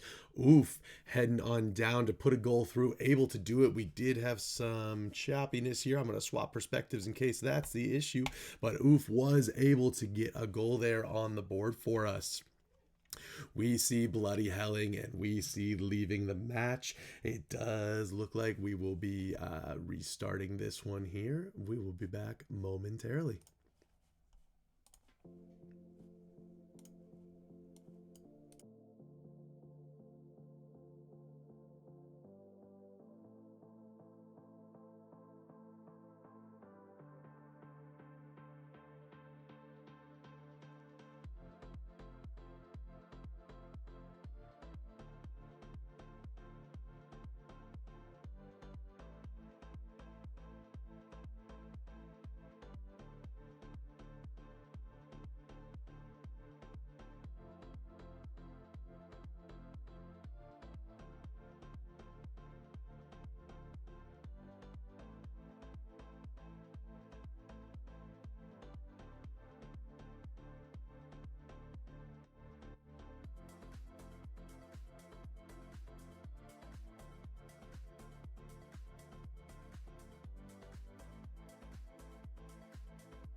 right, we are back in match. Forbidden Forest, Obscurus Quidditch Club versus the Hellfire Hogs. Currently, Obscurus in possession of the Quaffle, heading on down. Green-black, holding onto that Quaffle, going for a shot against the Hellfire Hogs. Udamorn, though, able to put that stop in there. All right, and I am getting some Hellfire Hogs perspectives for you as well pulled up. Sweeps puts it on through for the Hellfire Hogs. Sweeps putting that goal, makes it 10-0 in favor of the Hellfire Hogs. Snitch meters are very close here. Zayuni kicks it on out to Laggy Lestrange, but Oof gets the steal. Oof heading straight towards Zai, going for that goal, able to put it in. Oof putting 10 points on the board there, making them at 20 now for the Hellfire Hogs. Hellfire Hogs 20, Obscurus currently sitting at 0. All right, let's get a little bit of chaser action down here as they head to the end of the pitch. I apologize. That is not what I meant to put on there. There you are. All right, Smart Bean going for some defense against the Obscurus chaser. Green-black, unable to put the Quaffle through, though. Hellfire Hogs making the save, getting the Quaffle in possession and heading on down. Udamorn currently does have the Quaffle back at the keeper. There we are, kicking it right on up to Smart Bean, chaser for the Hellfire Hogs. Currently in the hands of Sweeps. Sweeps going for another goal here. Looks like unable to capitalize on it, though. We still are at 20-0. Those snitch races, though, they are getting close. So let us take a look at our snitch races at the moment. I do believe we have Tama. Yes, Tama the Seeker is at half, just above half, dodging and weaving around. They are going to need a kill on the Obscurus Seeker as they are currently in the lead for this race. I do believe I have Hellfire Hogs beater perspective. I do. Osiris currently low, lots of pressure coming in on Osiris as the beater. That snitch is getting incredibly close for Black Rose to catch. Rose is closing in right now on that catch, but Hellfire Hogs not too far behind. Half health for Hellfire Hogs Seeker at the moment. Tama, lots of pressure coming in on beaters, Seekers. We see that snitch is 100 for Black Rose, and as Richie Coots eliminates Osiris, Black Rose does catch the snitch. That brings them up to 40-20. 20 points in the lead now. 4 minutes left on the clock for Obscurus. Currently, Hellfire Hogs are in possession of that Quaffle. Let's take a look at the chasers here. Oof in possession of the Quaffle at the moment. I apologize. That is not a chaser. That's a Seeker. Let's get you Smart Bean here. Smart Bean chaser. It does look like the Nighthawks got, Obscurus got possession of the Quaffle. USA Quidditch in possession at the moment, heading on towards the Hogs, but Smart Bean able to tackle and steal straight out of his hands, passing on up to Sweeps as they're hit by a bludger. Can Sweeps put it through for a goal for the Hellfire Hogs? No, it did not happen. It looks like the keeper was able to stop the goal from happening. At the moment, Obscurus is in possession of that Quaffle. However, Hellfire Hogs able to get the possession back. Oof currently with Quaffle in hand. Passed right on up to Sweeps. Sweeps in possession of the Quaffle, approaching the hoops. No luck, not able to put that through. Currently, the Obscurus Quidditch Club does have the Quaffle in hand, heading on down towards the Hogs. Let's pop up Udamorn, the keeper for the Hogs, as he is approached. He is able to, I believe it looked like a kick there to get it on out. Hellfire Hogs in possession of the Quaffle. Let's get Zayuni here now for Obscurus as our keeper. Zayuni, it looks like very unfortunately scammed out of a catch there. Did look like he got that tackle, but Smart Bean able to put it through. 40-30, still in favor of Obscurus Quidditch Club. Zayuni hanging on to that Quaffle here, sending it on out, not able to get a hero there. 42-30, Green-Black approaching enemy hoops here. Gonna try and put one in on the keeper. does not get that through. Let's pop on down. We see in the play caller from the keeper heading on down towards Obscurus. Smart Bean going for a shot, unable to capitalize on that shot. Let's get back on over to Smart Bean here. Smart Bean going to get that quaffle back, unable to, as Obscurus does increase their oh, my apologies. Shot there. All right. Udamorn does make the save, though, there for the Hellfire Hogs. Oof. Back in possession of the quaffle, heading on down towards Obscurus. Approaching Zayuni and able to get it through. Passing Zai and getting it on the board ties up this game. We definitely need to pop on over to our Seeker race as it is closing in. Lots of pressure we see going on the Seekers at the moment. 1 minute left on the clock. These snitch meters are extremely close. Currently looking at the Hellfire Hog Seeker Tama. Right there, though, we saw on screen Black Rose is on the snitch as well. Tama taking a lot of damage. We saw snitch meter fall. We see a bludger from Ederani taking out Tama. That leaves Black Rose to catch the snitch. We are going to go ahead and swap on over here to Obscurus. We see Osiris Ederani putting in some work, trying to get that snitch catch, and Rose is able to get the snitch. With only 30 seconds left on the clock, the score is 70-50 in favor of Obscurus. Hogs are going to have to get some quaffle points here on the board to tie it up and put us into overtime. However, we are so incredibly low on time, and with Obscurus putting another one through green-black, really, again, nail in the coffin moment. It is time to call this game for Obscurus. 80-50. Congratulations on that win, Obscurus.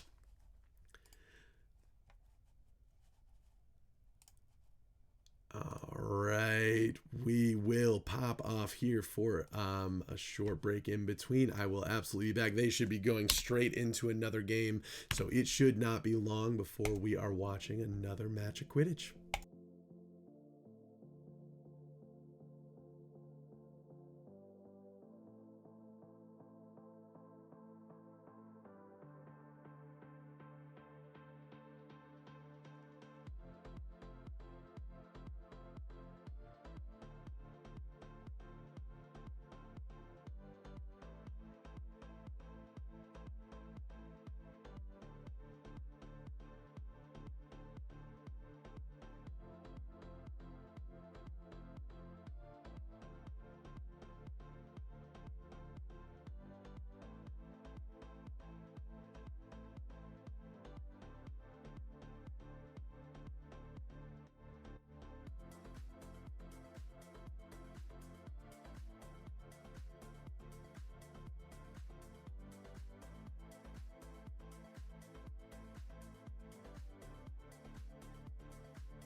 All right, we are back in action here. Hellfire Hogs versus Obscurus Quidditch Club. Sweeps, wasting no time.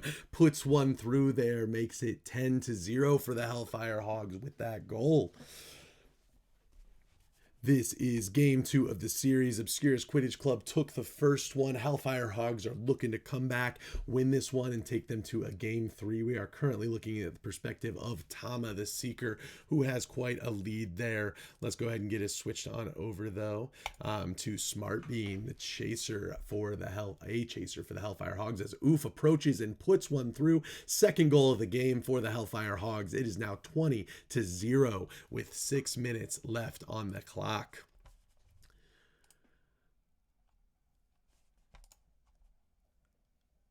All right, Zayuni, keeper for the Obscurus Quidditch Club, kicks the quaffle right on out. It is recovered, though, by the Hellfire Hogs, in possession now of the Hogs. They are heading on down towards the other end of the pitch. Let us see here if we can get Zai's perspective. Zai, I switch right as he makes the save.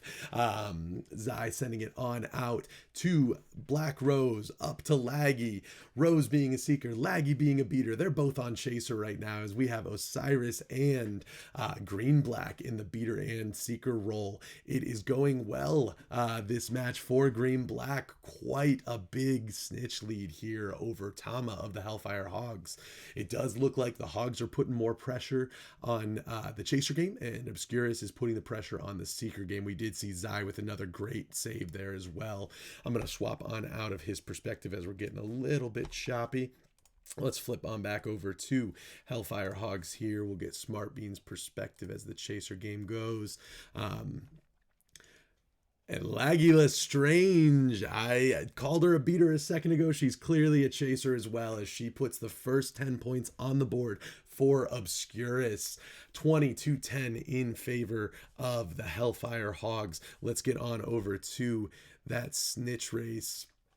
Tama is doing their best to catch on up here. I unfortunately do not have Green Black's perspective, but we should see Green Black in the image as well as they approach. Green Black really closing in on that snitch meter. Obscurus is going to have, Hellfire Hogs are going to have to put some pressure on Green Black here to stop this catch, as Green Black has 100%, and there is the catch right there on the screen in front of us. Green Black puts the score up 30-40. Luckily, the Hellfire Hogs were putting in some quaffle goals to keep that distance from being too large. Let's get back on over to that quaffle game here. We do have Smart Bean in possession of the quaffle, passing on up, and Sweeps goes for a goal, able to get it past Zai and make it 40-40 with 3 minutes and 45 seconds left on the clock. We are at a tie game. Hogs dropping 4 quaffle goals, whereas Obscurus has a snitch catch and a quaffle goal as well. Zayuni kicking on out to his chasers of Obscurus. They are heading on down. Let's pop over to Udamorn, the keeper, as he is being approached by the chasers. He gets that kick out, though, not coming through past Udamorn today. Laggy going for another with super low health, approaching Udamorn and puts a second goal through as she dies on screen in front of us. All right, that brings the score to 50 for Obscurus, which puts them 10 points ahead of the Hellfire Hogs. That is 2 goals on the side of Obscurus, both, I believe, coming from Laggy this match. Sweeps, though, in possession of the quaffle. Sweeps and Smart Bean heading on down. They are going to try and make some play action here. Oof does have possession of the quaffle, though, heading straight on down and able to put it through past Zai, making the score back to an even 50-50. We are a tie match here. Snitch race is pretty close as well, if I do say so. This is looking like a really tight match here so far. Quaffle in possession of Obscurus Quidditch Club. They are heading on down again. Let's get Udamorn's perspective, the keeper. I apologize, that switch there.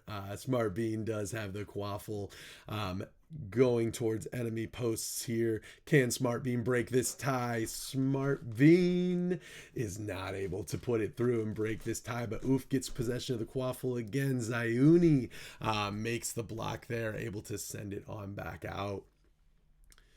All right, let's flip again over here. We'll get back to Tama, chaser game. Tama, Smart Bean approaching and straight through the top hoop there. That puts Hellfire Hogs 10 points in the lead, 60-50, a minute 35 left on the clock. Obscurus does have a slight lead on this snitch race, but it is slight, I will say. Let's get back to some Obscurus perspectives here. Let's see. Edirani's has... and as I switch over, elimination of Tama. Look at that snitch meter up at the top. Hellfire Hogs unfortunately losing a large portion of snitch meter with that death. Zayuni also goes down though. Laggy though on Obscurus is able to keep the quaffle down there, put a third goal through. We are at 60-60, but this catch should be happening any minute with Green Black.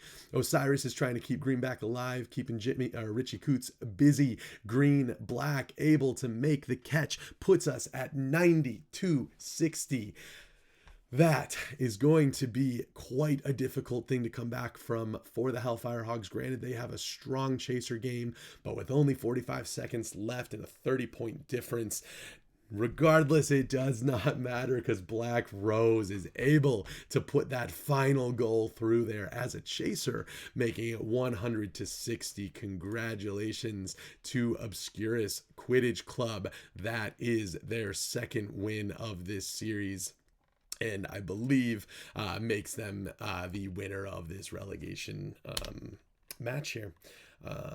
Let's get these pulled back up here.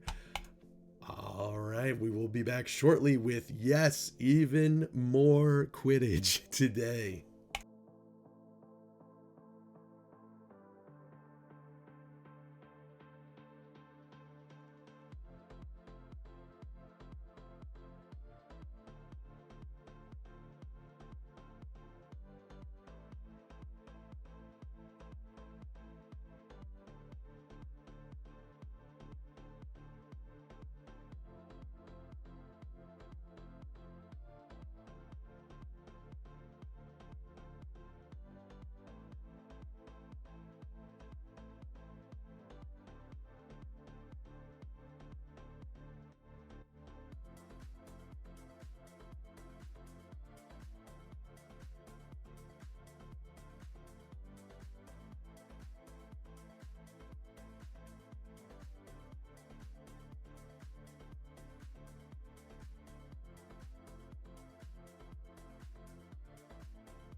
All right, we are back for some more Quidditch. Here we do have Obscurus versus Nimbus Nighthawks.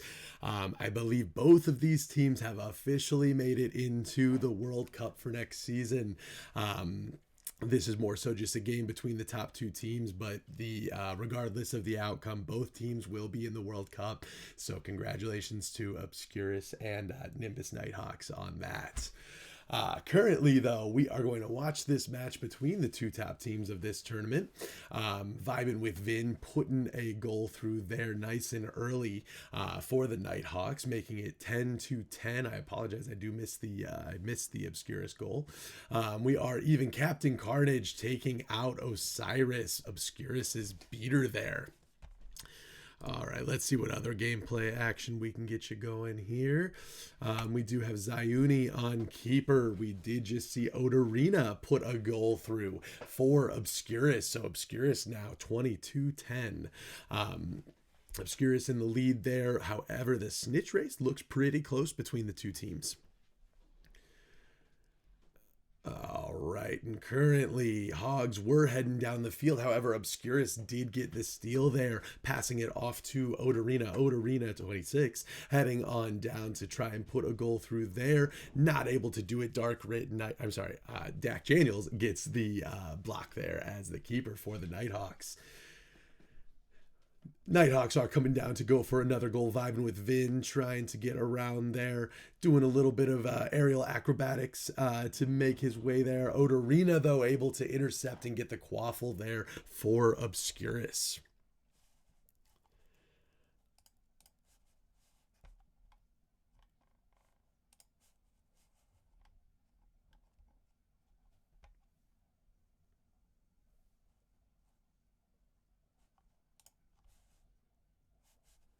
All right, my apologies. I was double checking to see if we could get any Nimbus Nighthawks perspectives, but we do not. That's all right. We are going to roll with Zayuni here on keeper for Obscurus, and then I also do have Osiris on beater, so we'll flip between the two of those. Currently, Laggy Lestrange of Obscurus is in possession of the quaffle. We do see Zayuni go down, so they better keep that quaffle down there just to make sure no goals go through without a keeper there. I'll switch to Osiris here on beater as the snitch race is incredibly close. Both beaters down here at the end of the pitch. We see this catch coming any minute. Nimbus Nighthawks, I'm assuming Mitchie Mo. Yes, it is Mitchie Mo, and she gets the catch there. 42-20 with 4 minutes left on the clock. Nimbus Nighthawks are in the lead by 20 at this point. Let's see what difference can be made up from Obscurus here. They did have that chaser pressure on there, but the seeker pressure was just not enough to stop Mitchie Mo. Odorina, though, a phenomenal chaser, proving her skill there just by putting another one through this game. 32-40, still in favor of the Nimbus Nighthawks. However, Obscurus is slowly chipping away at that deficit from the snitch catch. Captain Carnage takes a big hit there. Osiris trying to eliminate the Nighthawks beater. See if he can get him down, get that pressure off of his seeker, and he is able to. Osiris takes down Captain Carnage, leaving the seeker green black a little bit more free, flying without the pressure of the beater for a bit. Vibing with Vin is in possession of the quaffle. There we go. It's passed up to him.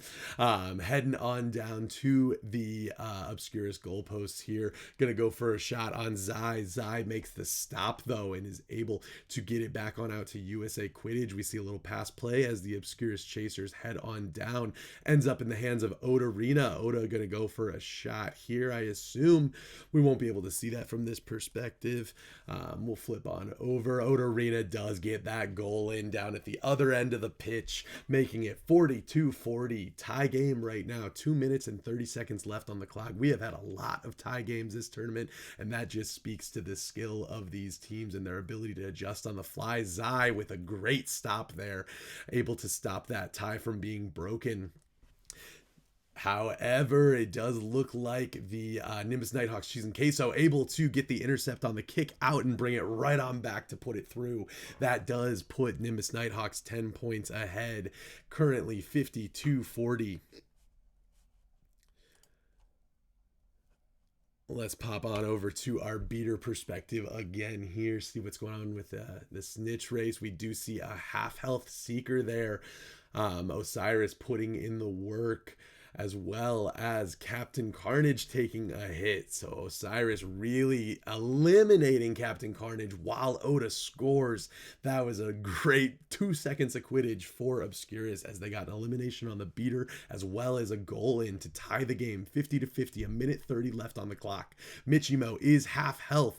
Currently Osiris is trying to capitalize on that kill of Michimo. If they can take down the Nighthawk Seeker, that will make them that will put them in a much better spot for catching this snitch, but Michi is staying alive.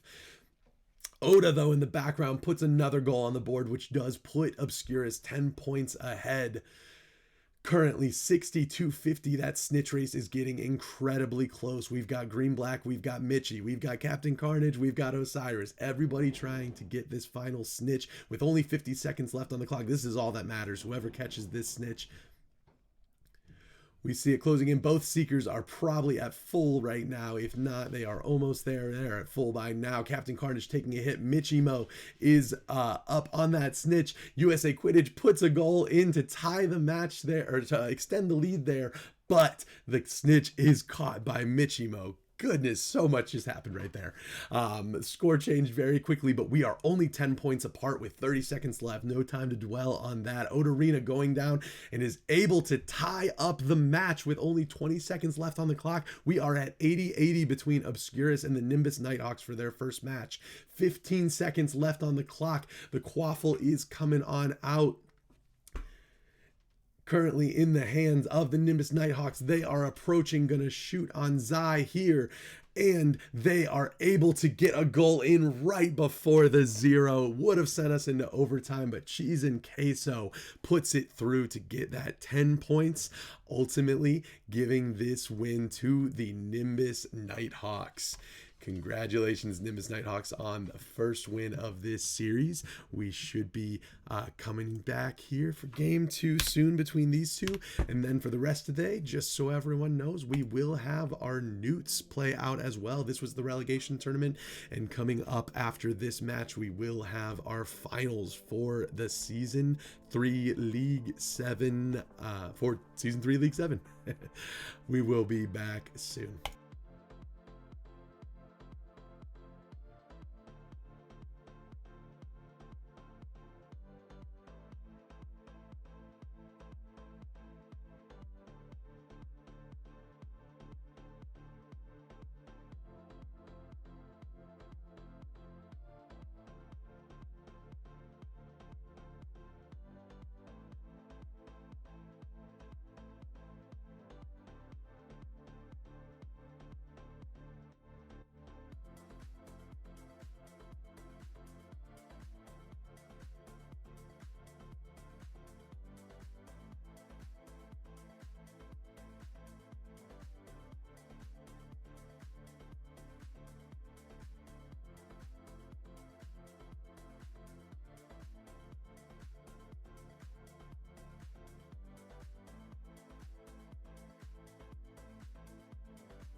All right, we are loading into game 2. Here we go. Time has started.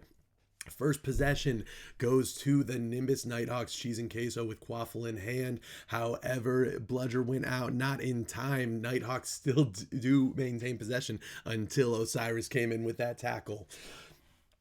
Great chaser defense there. Quaffle defense from our beater there, Osiris.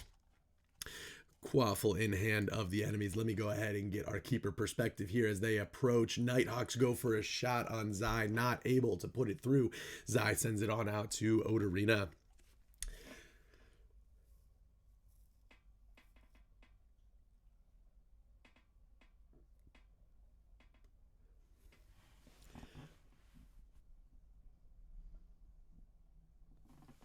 All right, Odarina in possession of the quaffle for Obscurus Quidditch Club, passing on up to USA Quidditch. USA heading on down towards the pitch. If we take a look at that snitch meter, by the way, Nighthawks do seem to have a slight lead. However, definitely some damage just went in as I saw the meter drop right as we had a goal from Obscurus as well, putting us at 10-0 with 5 minutes and 40 seconds left on the clock. Michimo definitely took a little bit of damage, still suffering, did take that snitch meter, but staying alive, which is, of course, the most important role or part of Seeker. Stay alive. Laggy Lestrange in possession of the quaffle, passes on up to USA Quidditch of Obscurus. They go for a shot on the Nighthawks, and they get it through. Odarina looked like a one-timer pass there. Odarina putting it through, 22-0 in favor of Obscurus. 5 minutes and 8 seconds left on the clock. We do see those snitch meters going over half. Oda takes it right back in and puts another goal in. We now see Obscurus sitting very comfortably with their snitch insurance.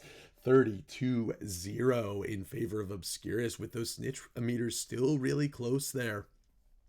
Nighthawks are definitely going to need to catch this first snitch to stay in this game, so they should be putting a lot of pressure. Cheese and Queso going for a goal, puts it through right past Zai, making it 32-10, 4:30 left on the clock here. Let's go ahead and flop on over to Osiris, our beater for the Obscurus Quidditch Club. Snitch is getting closer here. We see low health from Michimo, the Seeker of the Nighthawks. Goes for a tackle, just misses, it looks like. Michimo hanging on by half life there. We've got Odarina putting another goal in. That does once again re-solidify that snitch insurance for Obscurus. Michi still hanging out at low health there.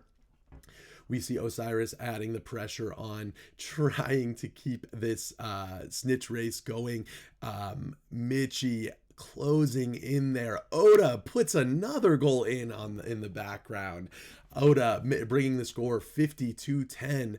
This snitch is so close to caught. Michi gets a tackle right there. Osiris some pressure. Black Rose takes a huge hit there as well. He is extremely low health right now. Michimo much stronger, just a little bit. Full health now. Michimo at full health going for this snitch. Black Rose almost completely dead. Michi is able to sneak in there, get that snitch, and make it 52-40. Only a 10-point lead, but still a lead nonetheless from Obscurus.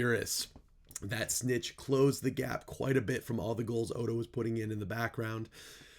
They are currently, Nighthawks I should say, are currently approaching, trying to go for a goal here. Let's get on back to the keeper perspective as they try and shoot on him. Able to get it on out of there to Oda and to Laggy. Zai is the keeper, trying to have some impact on the beater seeker game. Vibing with Vin, coming in for a shot, able to get it into the hoop, putting another 10 points on the board for the Nighthawks. And with that, it brings us to yet another tie game. We have had many tie games throughout this series at one point, and this is just another example of that. Now we do see Cheese and Queso of the Nighthawks putting one in as Zai, the keeper, dies, putting 62-50 in favor of now the Nimbus Nighthawks. Let's flip on over to Osiris here, see what's going on in the beater play. Osiris is very low. They are putting quite a bit of pressure on him, it seems. He is starting to recover. Lands a bludger on Michimo. Michimo is also half health now along with Osiris, but he is regenning. She won't be yet.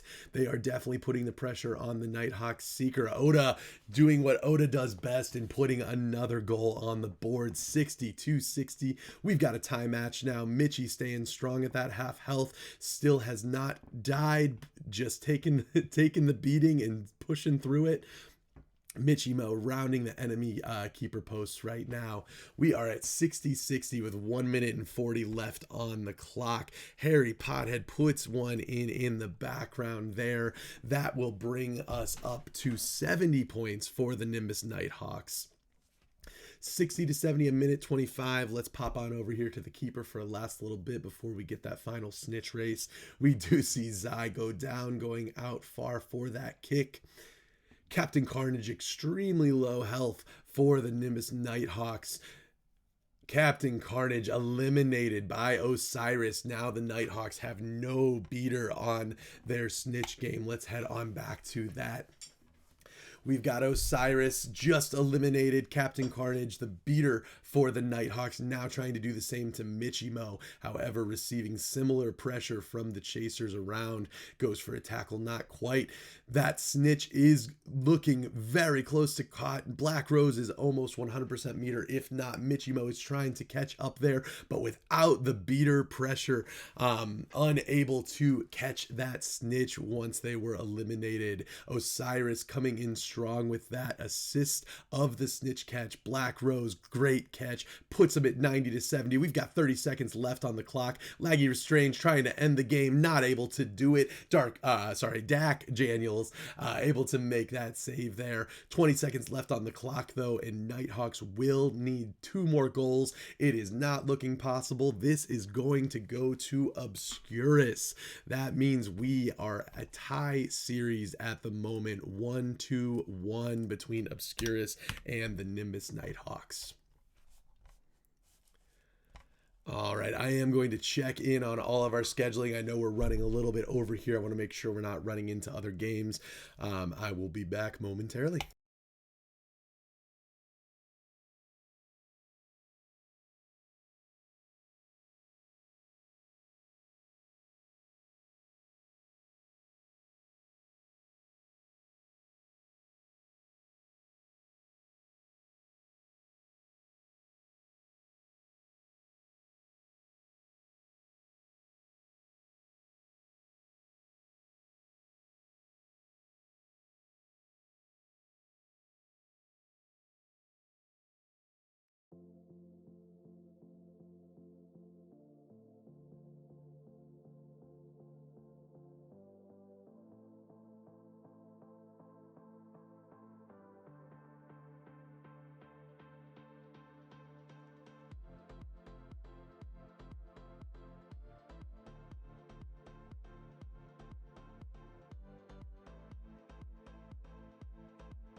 right, we are loading on in for game 3. Currently 1-1 between the Nimbus Nighthawks and Obscurus Quidditch Club. There's a kickoff. Vibing with Vin of the Nighthawks grabs first possession of that quaffle. Currently it is loose, flying through the air. Odorina in possession for Obscurus Quidditch Club. Odorina able to put it through, making it 10-0. 6 minutes and 40 seconds left on the clock. 20 seconds in, and we've got 1 goal from Odorina. Oda has been dropping them in all day today. Nighthawks, though, in possession of the quaffle, heading on down. We do see a big chunk of damage come out of the Seeker Black Rose as well, with an attempted goal from the Nighthawks. Not successful, unfortunately. Laggy Lestrange recovers the quaffle, heading on down the field. Passing on up. Quaffle looks like a fumble there we had in the play caller, but it did get back into the hands of Obscurus. Laggy hanging on to that quaffle. USA Quidditch now in possession, approaching the enemy posts there. We see Keeper going for Seeker kick as well. No goal happening in down there. I do apologize. I don't have any perspectives down there, so this is what we will be looking at. Currently, Nighthawks are in possession, though, of the quaffle. Heading straight towards Zai, current perspective, keeper of Obscurus. Goes for a one-timer, pass one-timer kick into the far hoop. Vibing with Vin, puts it through, making it a tie score now, 10-10. 5 minutes and 26 seconds left on the clock. Zai able to kick it on out before a death there. Let's bring up Osiris, the beater. While we wait for that to come back, Osiris putting in some work here as beater. We see him tracking down Michimo, the Seeker of the Nighthawks. Chaser in his way, though. Hit by a bludger from the opposing beater there on the Nighthawks, Captain Carnage. Staying on the Seeker here, we are going for Michimo, the Seeker of the Nighthawks. However, in the background, Nighthawks Chaser Harry puts it through, making it 22-10, 20 in favor of the Nighthawks. However, Obscurus definitely has a bit of a snitch lead here. Mitchie at about quarter health missing here, trying to avoid Osiris, the beater, and make sure to stay alive. However, Black Rose is getting closer and closer to that catch. Currently rounding enemy posts here. Mitchie takes a hit from Osiris, the beater. That takes a chunk out of the snitch meter, putting Mitchie even further behind than before. At this point, and a goal coming in through the background from Oda again, 22-20. Even match right now, 4 minutes left on the clock, but Black Rose, while close to catching that snitch, is also extremely low health. Mitchie regenerating, but still low health at the moment. Both Seekers going through it. Black Rose 100% snitch meter. He should be catching soon unless they can do something about it. Obscurus going for this catch. Black Rose gets the snitch catch, putting us 52-20. 3 minutes and 46 seconds left on the clock. Great catch, Rose. That is an even quaffle game. 20-22 goals apiece, but the snitch makes the difference here. Nighthawks are definitely going to have to either make up those points on the Chaser game or ensure they catch this snitch here. All right, let's flip on back to Zayuni here, get some keeper coverage. Zai currently in play caller as his team approaches enemy posts. Odorina, quaffle in hand. Can she get another goal through? It does not look like one went through. Quaffle now in the hands of the Nighthawks. Looks like it was kicked out by their keeper, Dak Daniels. Laggy Lestrange, though. Defensive Chaser coming on in, stealing that quaffle and making her way up the pitch. Another death from Zai, so they'll definitely have to keep the quaffle down at that end of the pitch. Currently in the hands of the Nighthawks, though. By the time they get back, hopefully Zayuni is back up and running. Vibing within of Nighthawks approaching the goalposts. Makes a pass there. And it, again with the aerial acrobatics, I've used that a few times to describe Vin's flight pattern. He knows how to hang on to that quaffle and avoid these tackles. And caster curse, I apologize. Great tackle from Laggy Lestrange, stealing from Vin and passing on up to Oda, 26. Still 50-20, no more quaffle points have gone in. We see a dodge there from Captain Carnage to avoid the kill from Osiris. Captain Carnage currently low health. They are putting the beater pressure on. Again, that snitch is going to be important, especially for the Nighthawks. Another goal goes in for Obscurus. We are now at 62-20, 60 in favor of Obscurus. Nighthawks do have a lead on the snitch. However, even with a snitch catch, they still will need another goal just to tie Obscurus at this point. And there it is. Dark Rit Nighthawk for the Nighthawks, putting a goal through, making it only a 30-point difference, so that if the Nighthawks are able to catch this snitch, which Mitch Emo is getting closer and closer to doing that, then they will tie up the game and have a chance at this. They just have to make sure they keep that defense up. Don't let any goals in now, because they need to keep that 30 points and they have to catch the snitch. And there is USA Quidditch putting a goal through, making that difference, 40 points once again. By no means down and out. They still need to catch this snitch on the side of the Nighthawks. I assume all of the Nighthawks right now are going after Cheese and Queso. We see Fall probably trying to go for a kill there as well. Michimo is closing in on that snitch. 100% meter, we see her crossing the field, but it looked like a possible tackle there. Might have gotten, it doesn't look like it landed. Michimo still only one down. Looks like a chaser tackle might have taken her out, and she is able to catch that snitch. Fantastic catch from Mitchie there. Unfortunately, with 82-60, the Nighthawks still have to score 2 more goals in order to tie this game up and take it into overtime. And right now, Obscurus is in possession. Laggy passes over to Odarina. Oda goes for a shot. No, I apologize. Oda goes for a pass to USA Quidditch, who kicks it straight through the hoop, putting us at 92-60. This game is done. It is going to Obscurus Quidditch Club. Congratulations on that win from Obscurus. All right, that will conclude the relegation tournament. We are officially set. Nimbus Nighthawks and Obscurus Quidditch Club have earned their spot to stay in the World Cup where they belong. They will keep fighting that out next season. For now, though, we do have the season finals, the championship matches of League 7. I'm going to take a look at where we're at in scheduling, and we should be back soon with some more Quidditch.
into Hogwarts Legacy for our first game of the NEWTs this season, League 7 Season 3 Charms. If you don't know me, my name is Cleet. I will be here commentating, producing, doing what I can to get these games out to you so everyone can watch here. Please participate in the chat. I am having a hard time multitasking, but talk in there. Quaffle is up. We've got some bloody hells though, so it does look like this match will be wrapping up and they will be re-entering into a new one. I'm not sure if Legacy is a banned mapped or if someone's having an issue.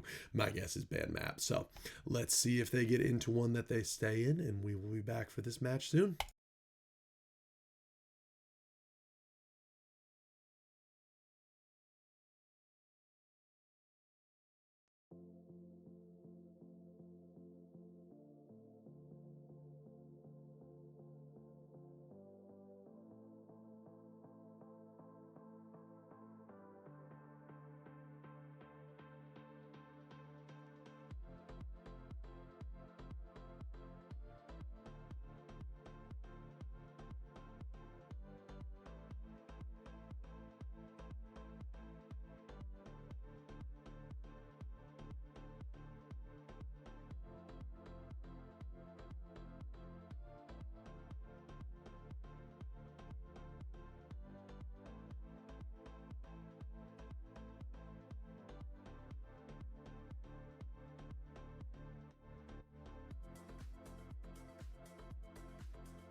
All right, and this time we have loaded in, excuse me, on Hogwarts Reign.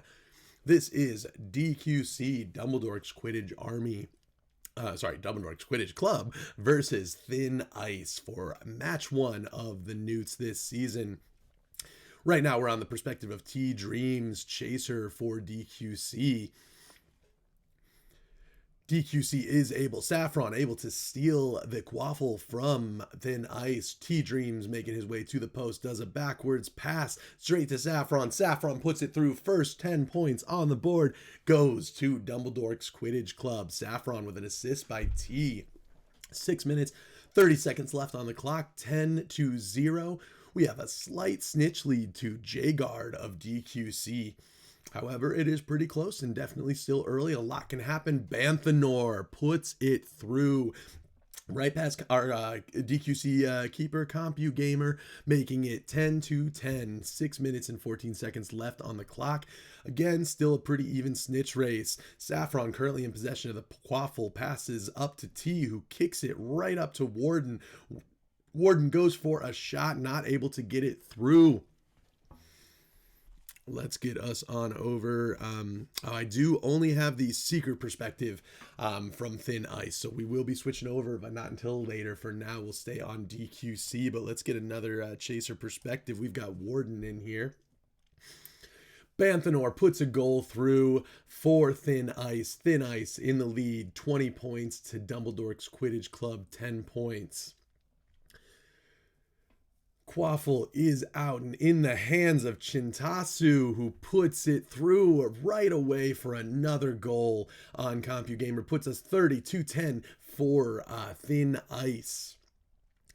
Warden for Chaser for DQC, currently in possession of the Quaffle, makes a pass to T Dreams, heading on up though to set himself up to help out for another shot.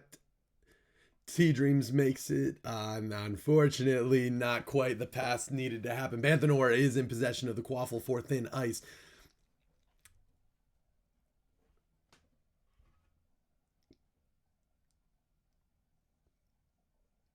My apologies there. Dropped out for a second. We see some low Seeker health bars there.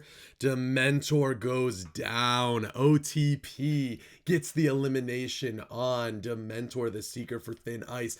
That is a huge difference in the snitch meter. DQC now with a huge advantage there. 10 to 30. Excuse me.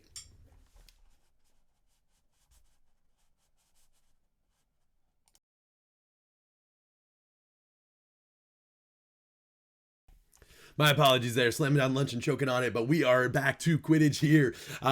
J-Guard is still in the lead for that snitch race at the moment. Let's go ahead and get Seeker perspective here from the other side. We will get Thin Ice, Seeker, Dementor pulled up so that we can see what is going on with the snitch race. My apologies. There we go. Right as it is caught, J-Guard does get that catch. I apologize for my slowness there, but with the catch there, that does put DQC ahead by 10 points, 50-40 in favor of DQC. Dementor for Thin Ice gets that first snitch find, which gets him that little bit of bonus there right at the beginning. Let's pop back on over to our chasers here, as we do have them in possession of the Quaffle, the DQC chasers. Not able to capitalize on the goal though there. Quaffle currently loose. T-Dreams recovers that Quaffle. Heading on down to try and get that goal on the keeper there. Not able to put it through. Sends it right on back out to their own chasers. Thin Ice Banthanor currently in possession of the Quaffle. Heading on down to the DQC post. 50-40. This goal would tie up the match if Banthanor can put one through.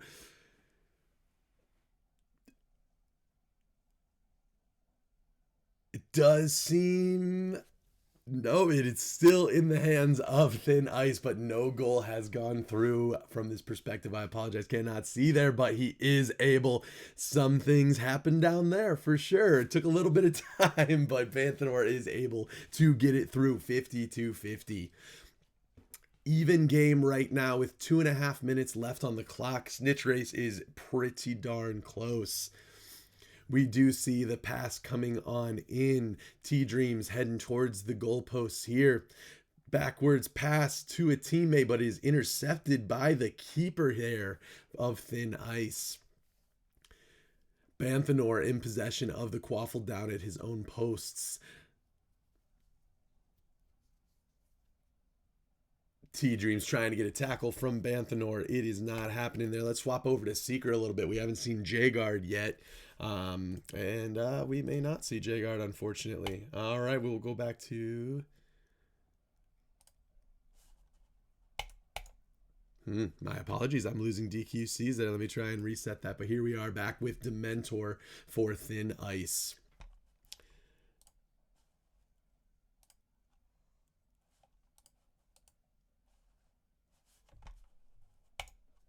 All right, unfortunately, I just have this Thin Ice perspective right now at the moment. But we do see J Mauler, beater for Thin Ice, goes down at the hands of OTP, the beater for DQC. Currently, Dementor is a bit behind on that snitch race. J-Guard does have that lead there. OTP trying to put some pressure on Dementor. Throws a bludger there, no success. We are still at 50-50 with a minute left on the clock. This could come down to a snitch catch, or depending on how this plays out, it could come down to a Quaffle goal. There are 45 seconds left. This is definitely enough time for either Seeker to catch if they are not taken out. But we do see a lot of pressure starting to be applied to Dementor as he does creep ahead, very close to catching this snitch. We see DQC, J-Guard there, extremely low health. J-Guard feeling the pressure from Dementor as Dementor bumps him, knocking out J-Guard. Now Dementor just has to stay alive, get his hands around the snitch, and this will be a win for Thin Ice. There it is, 80-50. Thin Ice with the victory here. 18 seconds left on the clock, not enough to make anything happen. We will go ahead and call this one for Thin Ice, but phenomenal Quidditch played from both. You could see the pressure that they were putting on the Seekers there at the end, and it was just a matter of trying to stay alive while getting beat up, as Seekers commonly experience. All right, that does wrap up that first match. We will go ahead, pause here for a second. I'm going to drink a little bit, eat a little bit, and we will be back with a game 2 here shortly.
My apologies. Just a quick update here. Thank you, Flowers, in the chat. It does look like we missed game 1 just from having multiple games overlap at the same time. So that is actually a 2-0 win for Thin Ice. Next up, we do have CC Crazy Comms playing as Kabangers. That'll be out momentarily.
All right, as Kabangers versus Crazy Comms, we are loading into the match here, it seems. Or was I psyched out again? I apologize, everyone. I believe I was psyched out again. Enjoy some practice. I will happily take this extra time. We'll be back soon.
This is just a little warning for anyone who has us playing in the background. We should be starting up here soon. Teams do look like they are trying to get in a match, just having a little trouble doing some game resets. So again, get your drinks, get your snacks, get ready for some more Quidditch. We have Azkabangers versus Crazy Comms coming up here shortly.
I'm hesitant to say it, but I do think we are in a game. It looks like we loaded into Hogwarts Day. No way, Hogwarts is banned. Got to play at Hogwarts. We are set now for game one. Azkabangers versus Crazy Comms. Quaffle is up. Crazy Comms takes first possession of that Quaffle. We do have a few different perspectives from both teams. Or a couple different at least, so that is great. Currently we are taking a look at your boy Skinny HP Chaser for the Azkabangers here.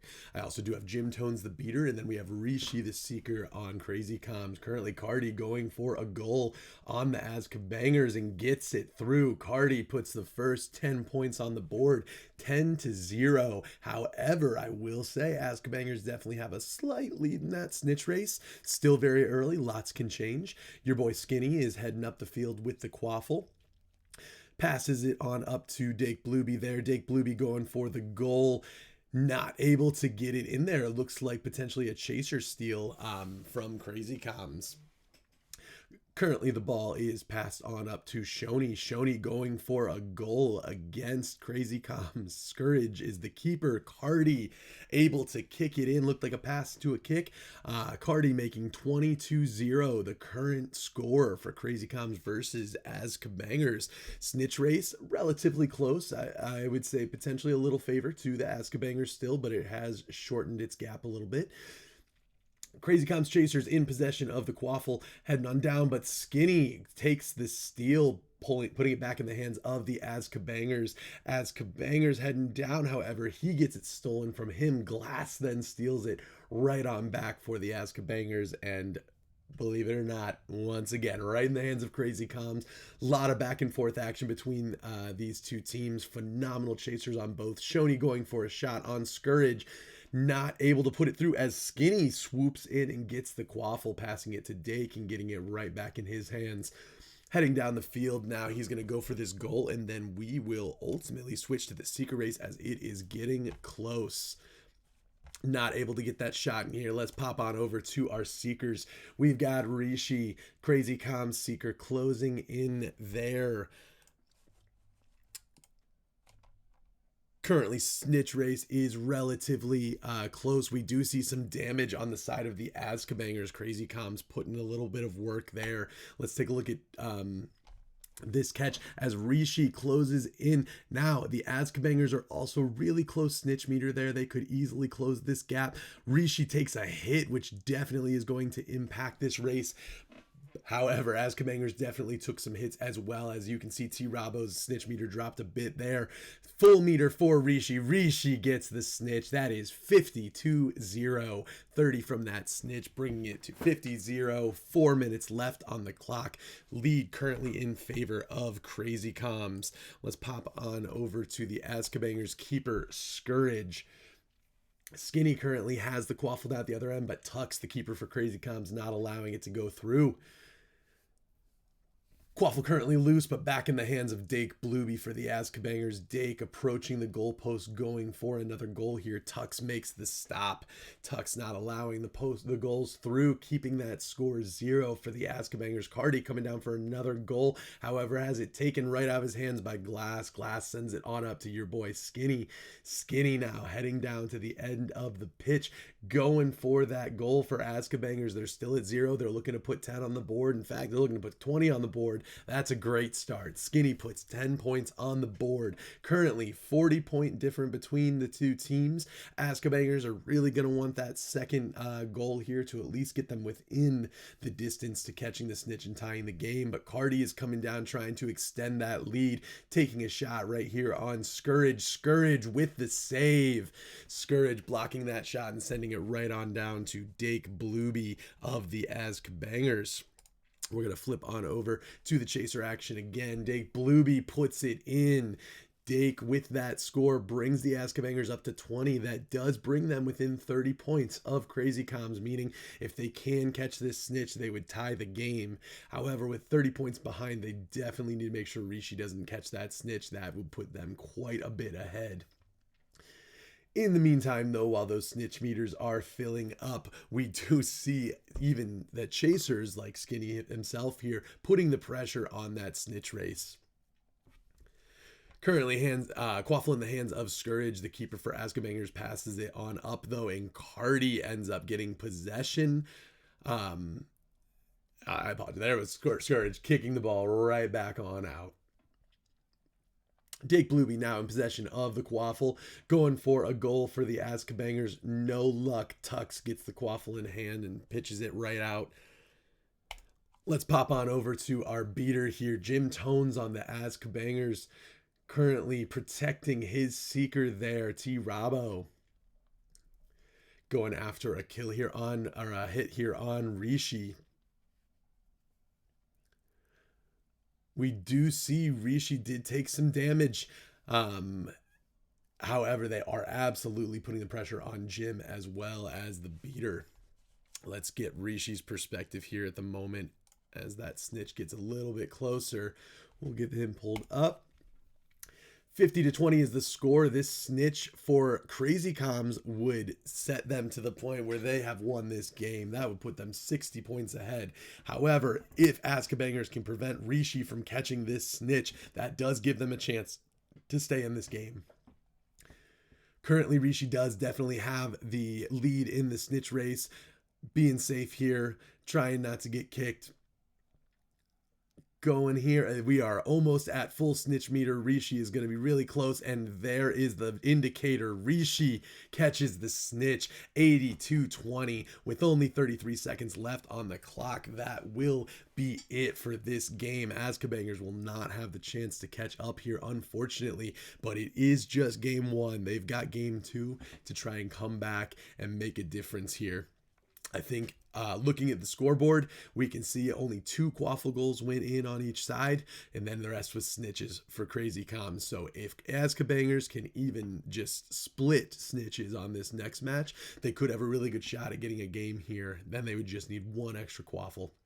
So very doable for the Azkabangers. Quidditch is very annoying in some regard with the score, because that score looks a lot less close than that match actually was. But we will see if Azkabangers can put it together and come back to get that game 2 win against Crazy Comms. Crazy Comms being, worth mentioning, the last 2 seasons winner of L7 Quidditch. All right, we'll take a short break here in between the matches, but we should be right back soon for game 2.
And we are back for game two. Quaffle in the air. Currently, it is 1-0 in this series. Crazy Comms with one win over the Azkabangers. We will see, though, if the Azkabangers can pull this one out. I do have quite a few perspectives, I believe, for this one as well. So we'll be able to rotate around a little bit. Right now, you're taking a look at the perspective of Airy, the beater from the Azkabangers. Currently, no points on the board. Snitch race is pretty even here as well. Let's pop on over here to Glass, a chaser for the Azkabangers. Prophecy currently in possession of the ball. Glass does get that steal there pretty clearly on our screen. Unfortunately, this game likes to scam, and so Quaffle does stay in the hands of Prophecy, though, able to get on down to the end of the pitch, but not put it through as Scourge makes the save, passes it right on up to Skinny. Skinny passes to Glass. Glass back to Dake. All the chasers involved in this. However, Crazy Comms gets the intercept, and Prophecy currently has possession of the Quaffle, passing on up to Cardi. Cardi heading down. Glass playing a little bit of defense there, watching for any options. Cardi with the Quaffle. Not sure if that was a pass shot. Not sure where it was going. I apologize, missed that, but Scourge able to get it on out of there with the help of Glass. All right, let's pop on over to our seeker for a hot second. We have Neo seeking for Azkabangers this time. Neo at a little bit low health already from this snitch race. Looks like they're putting some pressure on him there. Currently seeking against Rishi. Rishi has a little bit of a lead for Crazy Comms in this round as well. 5 minutes, 10 seconds left on the clock. Snitch race pretty close, but Crazy Comms does have a little bit of that lead, as I mentioned. Unfortunate dodge there for Neo. Big bludger hit that is going to affect the snitch race quite a bit. Rishi pulls even further ahead now with that. Let's pop back on over to our keeper here, putting out play caller rings. Dake Blueby puts one through, making the first goal of the game. 10-0 in favor of Azkabangers, but Rishi does have that lead on Snitch, and Snitch is getting close, so we are going to go ahead and switch on over here to Rishi's perspective as we finish out this race.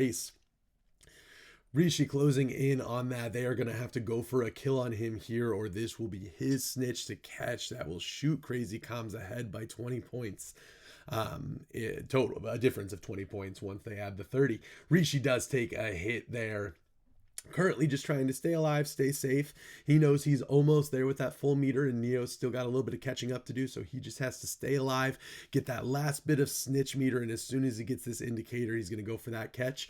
We are almost at 100%. Neo, though, also at 100%, just about. Rishi swoops over, grabs the snitch from right out in front of Neo, putting Crazy Comms 30-10. Crazy Comms currently in the lead for this series. That was an incredibly close snitch race. Neo was right there as well. Let's pop back on over to our chasers, though, for this second part of the match here. 3 minutes and 40 seconds left on the clock. I apologize. That is still a secret for you. There you are. We'll get you to our chasers. Glass. Cardi currently in possession of the Quaffle for Crazy Comms. Heading on down to put the goal through. Unable to do it. Scourge with the save. Scourge getting it on back out to Glass. Glass making his trek down the pitch. Lucky he has some rings there from his keeper to help his turbo stay up. He's going to try and go for a shot, but Prophecy sneaks in there and takes the Quaffle away from him, passing it on up to Cardi.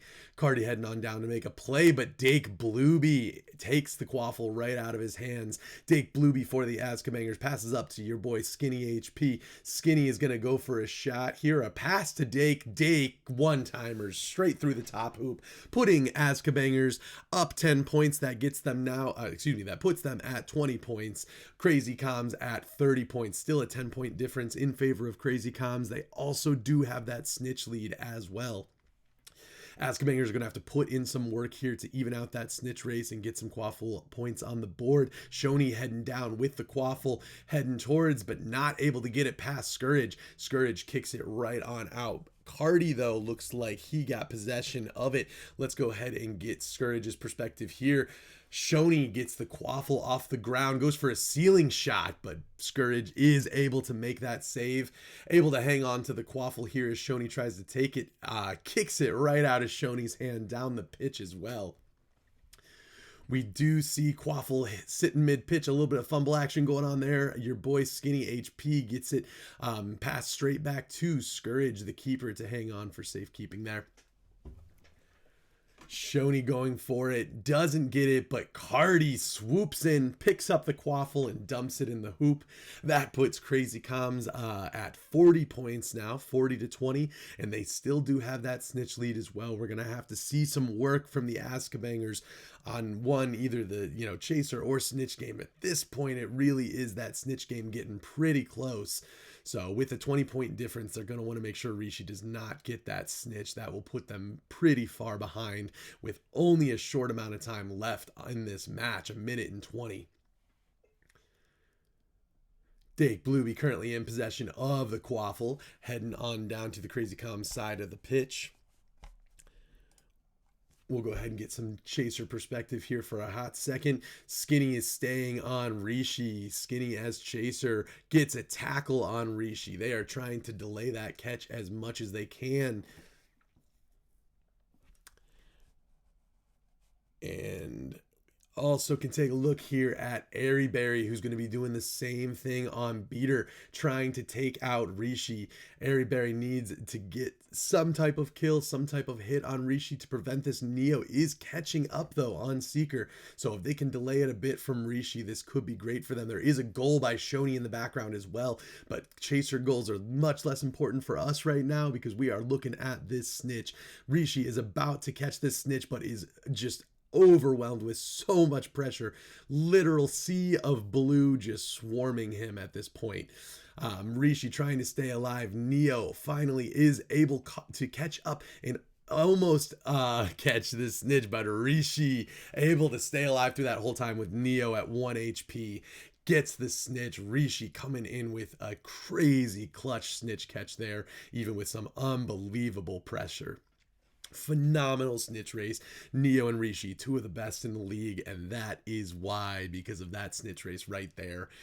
Doesn't go without saying too, Beaters, amazing pressure there. Airy Berry was clearly giving Rishi a run for his money, but able to survive it and get that snitch and ultimately the win here in this match. Great job to both teams there. That will put Crazy Comms as the winners of this match. We do have more Quidditch coming up. I believe we've got Thin Ice playing now. Actually, let me rephrase that. I'm going to check the tournament bracket, and I will get back to you so I don't get any false information out here. So more Quidditch coming up soon. I will be right back.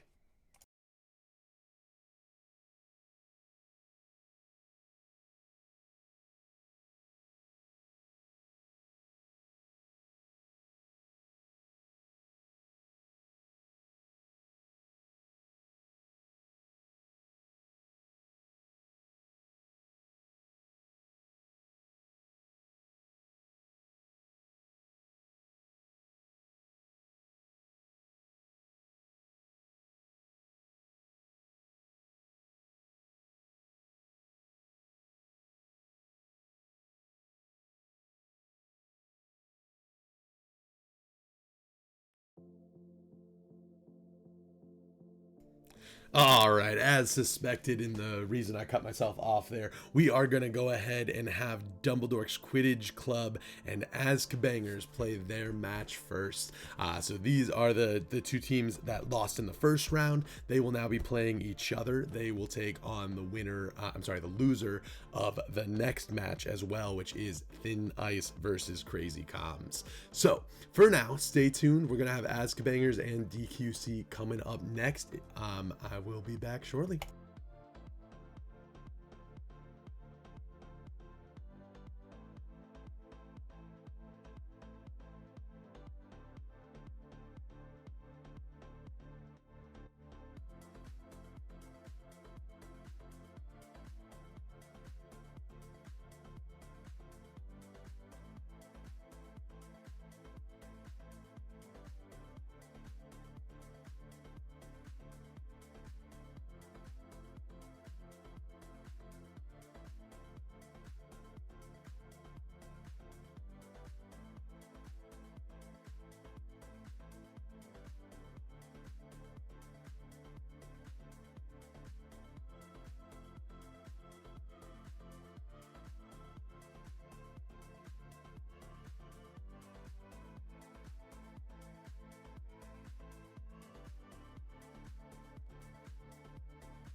All right, DQC and the Azka Bangers are loading into their match. We will see match one of this first series play, or sorry, first match play out right now. We will start here with DQC. This is OTP, the beater of DQC there. We do see that the Quaffle is in possession of your boy Skinny HP. Skinny trying to put a goal on the board there. Let's flip on over to some Chaser gameplay here. All right, that is a bit choppier than I would have liked it to be, so let me get you somebody else. And we see a goal go through right as I'm switching. Chad is my dad for DQC. Puts a goal on the board. Straight past Scourge here for the Azka Bangers. Scourge with Quaffle in hand. Looking for his Chaser to pass to. And Quaffle is out in possession of Glass. Glass Chaser for the Azka Bangers. Dake Blueby now with Quaffle. Dake puts it through, putting one goal on the board for the Azka Bangers, bringing us 10-10. Tie score, 6 minutes left in the match. Snitch races are pretty even, but I would say there's definitely a slight advantage there for DQC. So it does look like J-Guard is pulling ahead just a little bit on that snitch race here. We do see Quaffle heading down the pitch towards the side of DQC in the hands of the Azka Bangers. Skinny approaching with the Quaffle. Setting himself up for a shot, but CompuGamer, the keeper for DQC, makes that save there. Keeping the score 10-10. DQC currently in possession of the Quaffle. Let's get you a different perspective on here as well. All right, instead we are Yeah, we're going to get you on over to DQC. Sorry, those are not looking great here. All right, we are still 10-10. Lots of damage coming in on OTP, the beater. They are putting the pressure on him, trying to get that kill on him. He is riding with just 1 HP right now, staying in this game at the moment. Dake Blueby going for a shot there, but it is stolen by a DQC chaser. Quaffle in possession of the Azkabangers. They are heading down towards that pitch. Let me get you swapped on over here again. We do see OTP, though, still riding that low health there. All right, with this snitch race getting so close, let's get you on over to some Seeker coverage. J-Guard for DQC. Oh, unfortunately not loading now. Let's go back to OTP. As he takes down, or it was taken down by Jim Tones, the beater of the Azkabangers. We've got 10-10. Snitch race is so close. OTP gets a tackle on Azkabangers Seeker there. I believe it's Neo this game. Closing in on that snitch. J-Guard is almost at 100%. Neo just a little bit behind there. OTP trying to stay on the beater, keep Jim Tones off of his Seeker so that J-Guard can catch that snitch. 40-10 in favor of DQC with that snitch catch. Tie Quaffle game. However, that snitch will set them well ahead at the moment. Let's take a look and see if we have any perspectives from Azkabangers that I can get on there. A decent quality. Let's take a look at Glass maybe. All right, chaser game 42-10, 3.5 minutes left on the clock. Ball currently in the hands of DQC. Yeah, we've got some freezing there, so I'm going to take us back on over to DQC. We've got Warden on chaser here. Ball currently in the hands of the Azkabangers as they approach CompuGamer to go for a shot. Dake Blueby able to put one through with an assist by Skinny. 10 more points for the Azkabangers. That brings the gap a little bit shorter, and now only 20-point difference for Azkabangers to catch up to DQC, but DQC maintains that lead with Warden heading on down with the Quaffle towards the goalposts here. Nice side pass up to Chad. Chad kicks it right in. DQC, great Quaffle play there. Gets a goal on the board. 52-20. 2 minutes and 40 seconds left on the clock. That does keep that snitch insurance in favor of DQC just in case the snitch does not go their way. However, snitch is currently close a little bit in favor of Azkabangers as Dake Blueby puts a goal through there, making it 50-30 for the score at the moment. All right, as far as the Quaffle goes, it is currently in the hands of CompuGamer, the keeper of DQC, sending it on out to his chasers there as they head on down. We're going to get the keeper perspective of the Azkabangers. Scourge as he's approached with a shot.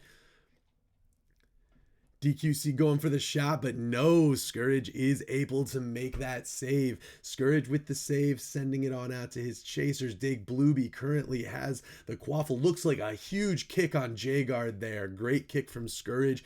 Definitely impactful for that snitch race, and he's almost able to get that save from Warden, but he sneaks right on in there. Warden putting another one on the board. 60-30, they are maintaining that 30-point difference, which is the important snitch insurance difference. Currently hero in hand. Looks like he may be going to try and use it. However, not able to. Impact the chasers. It looks like I didn't think it hit the Seeker. Unsure on that for sure. However, currently ball in the hands of Dake Blueby. Passes on back to Scourge, the keeper here. Scourge hanging on to that Quaffle. Let's get on over to that snitch race here. We're going to take a look at Neo's perspective, Seeker of the Azkabangers, and I lied. We will not take a look at that perspective. Instead, we'll get you J-Guard's perspective, Seeker on... Man, we are not. All right, OTP it is. Beater perspective from DQC.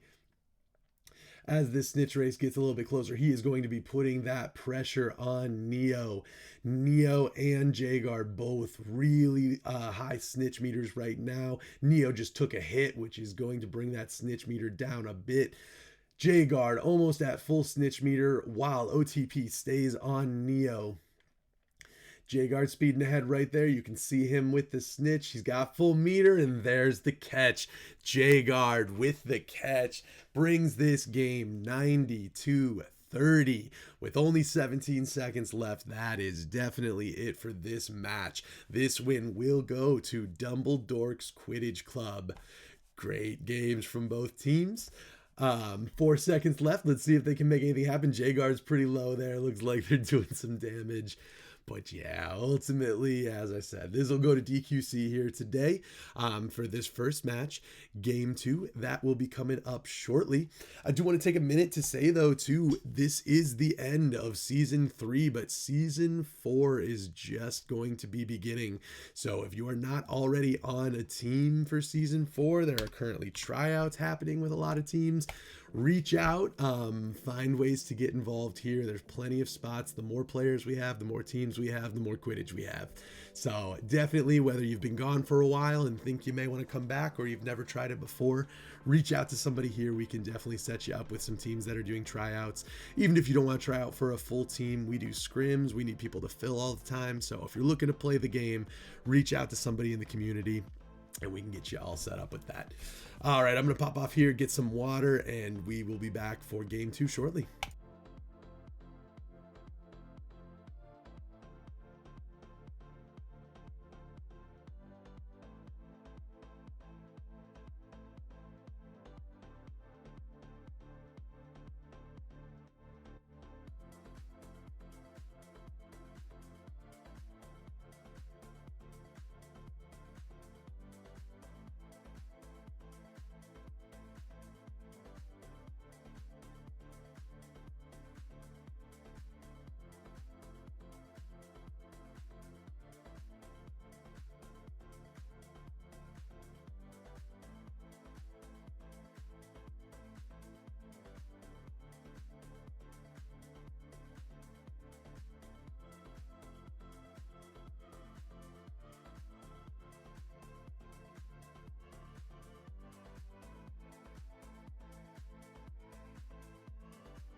And we are back for Game 2 of DQC versus the Azkabangers. There is the kickoff. Skinny gets possession first of the quaffle for the Azkabangers. Passes it up to Dake Blueby. Blueby going for a shot there. Does not make it through, though. Back on out, one Warden, DQC Chaser, currently in possession of the quaffle. He passes it on over to Saffron. DQC still maintaining possession of the quaffle, going for a shot here to see if they can get one through on the keeper. Saffron is not able to get past Scourge there. Scourge with the block. Skinny in possession of the quaffle, heading on down to the Dumbledore side of the pitch. Dake Blueby going for a shot, but again, not able to capitalize. CompuGamer with this stop there, or at least got the possession of the quaffle. One Warden currently in possession of the quaffle. Chaser heading on down, grabbing some rings, keeping his boost up. As Warden approaches the hoops, he is going to go for a pass here, but it is loose and picked up. Sent back to Scourge, the keeper for the Azkabangers. Dake Blueby in possession of the quaffle for the Azkabangers, heading on down to the DQC side of the pitch.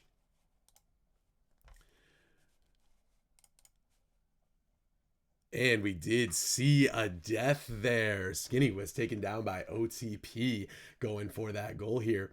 With some pass work, we almost get another goal from DQC, but some defensive tackling there from the Azkabangers prevented it. Now in possession of the quaffle, we've got Skinny again as he goes on up to CompuGamer, the keeper for DQC.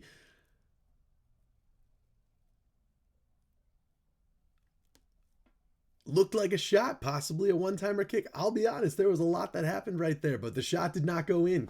So DQC still trying to get that quaffle back as Azkabangers does get it back in their hands. Glass currently with possession of the quaffle, trying to get around CompuGamer while Warden plays some defense there at the hoops. Glass able to put the goal in, makes it 10-0 with 4 minutes and 45 seconds left on the clock here. All right, let's get us flipped over here. This snitch race is getting a little close. We're going to flip to the Azkabangers at the moment. See if we can get any good images from their streams here. Skinny's perspective, Azkabanger Chaser here. He is approaching Saffron, going for the steal, not quite going to get it. However, that snitch race is getting really, really close. We're going to flip on over. I unfortunately don't have J-Guard still, but I do have OTP. OTP, the beater, putting pressure on the enemy seeker right now to ensure J-Guard gets this catch. They're getting very close to catching.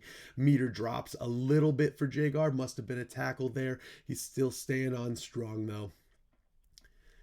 As that snitch closes in its meter, we see quite a bit of damage done to Azkabanger's Seeker T. Rabo. He is down to 2 HP at this point. J-Guard, though, is at half health as well. That snitch meter is so close, with Groovy putting 10 points through, tying up the match 10-10. J-Guard is so close to catching. T. Rabo is really close to death there. However, he is regenning. T. Rabo regenerated, but doesn't matter because J-Guard at half health catches the snitch, making it 40-10 in favor of DQC with only 3.5 minutes left on the clock.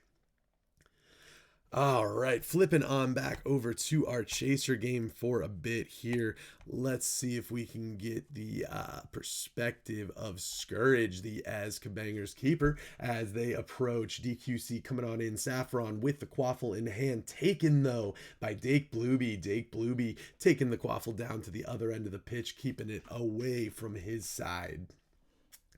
Dake Blueby still quaffle in hand there. Going for a shot. Passes actually to Skinny. I apologize. Grooby. There we go. Grooby is that name. Grooby has the quaffle in hand. Grooby approaching Azkabanger's keeper here, Scourge. However, has it taken right out of her hands from Skinny and punished even more by Scourge, kicking her as she tried. All right, flipping on back to the DQC side of things for a bit here. Currently, quaffle is loose. Groovy picks it on up for DQC, passes it up to Warden. Warden with a pass. Warden holding on to the quaffle with dodges, gets a tackle, and it is stolen from him. Dake Blueby is in possession of that quaffle now, heading towards the DQC side of the pitch. And he is able to put it in there, 42-20. Dake Blueby brings the Azkabangers up so that there is only a 20-point difference. There is a minute and 45 seconds left on the clock. About both snitch meters are near the halfway mark. Probably a slightly to J-Guard of DQC, but it is super close. T. Rabo is currently at 3 HP. We do see him very low at this point. DQC is clearly trying to go for some seeker pressure there. Skinny, though, puts one through for Azkabangers, bringing the score from 20 to 30. They are only 10 behind DQC now with a minute and 13 left on the clock. Those snitch meters are getting close. Not quite at catch yet, but they're close. Currently, ball is in the hands of Groovy Games. DQC Chaser. That gets passed back to their keeper, CompuGamer. CompuGamer now in possession, passes to Groovy there. Snitch meters are getting close. Let's get a switch on over to the snitch race here, see who we have. Again, I think I'm going to have to go with OTP unless we have J-Guard. We do not. We're going OTP. OTP eliminates Airy Berry, the beater for the Azkabangers. Now he is laying the pressure hard on T. Rabo with a big hit right there. Both snitch meters are completely full. This could be anyone's catch here. Everyone is swarming the Seekers. One of them just needs to grab onto it, but they are both struggling to stay alive right now. T. Rabo almost dead. J-Guard at half health. Snitch meter still full. 13 seconds. J-Guard gets the catch. 72-30. 30. That is a win for DQC with only 10 seconds left on the clock. Phenomenal catches by J-Guard. That shows you, that shows you, that shows you, that shows you, that shows you, that shows you, that shows you, that shows you, that shows you, that shows you, that shows you, that shows you, that shows you, that shows you, that shows you, that shows you.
And we are loading into game 2 between Crazy Comms and Thin Ice.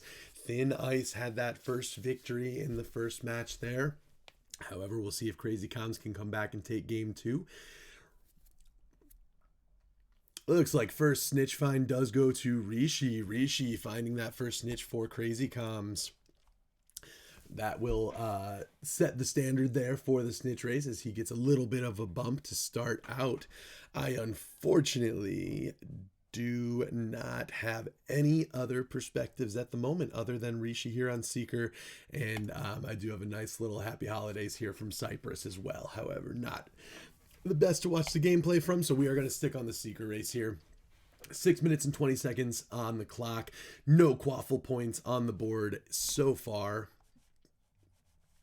Currently, quaffle is in the hands of Thin Ice here. Thin Ice with possession. However, Crazy Comms does obtain possession of that quaffle. Shoney, currently ball in hand, is heading down to the end of the pitch here.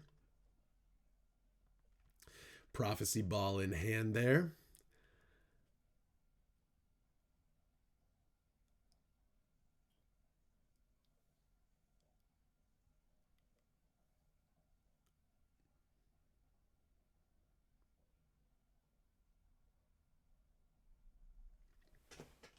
All right, my apologies. I was trying to get us another perspective other than this one, but this is what we have. This is what we're sticking with. We have Passawen putting a goal in the background here. Passawen putting Thin Ice on the board, 10-0. First goal of this match. And like I said, last match, it was pretty low scoring. We can probably anticipate the same thing here due to, again, the caliber of these keepers and these players on the teams. Currently, we've got some low health for both Denji and Flyrish on Thin Ice.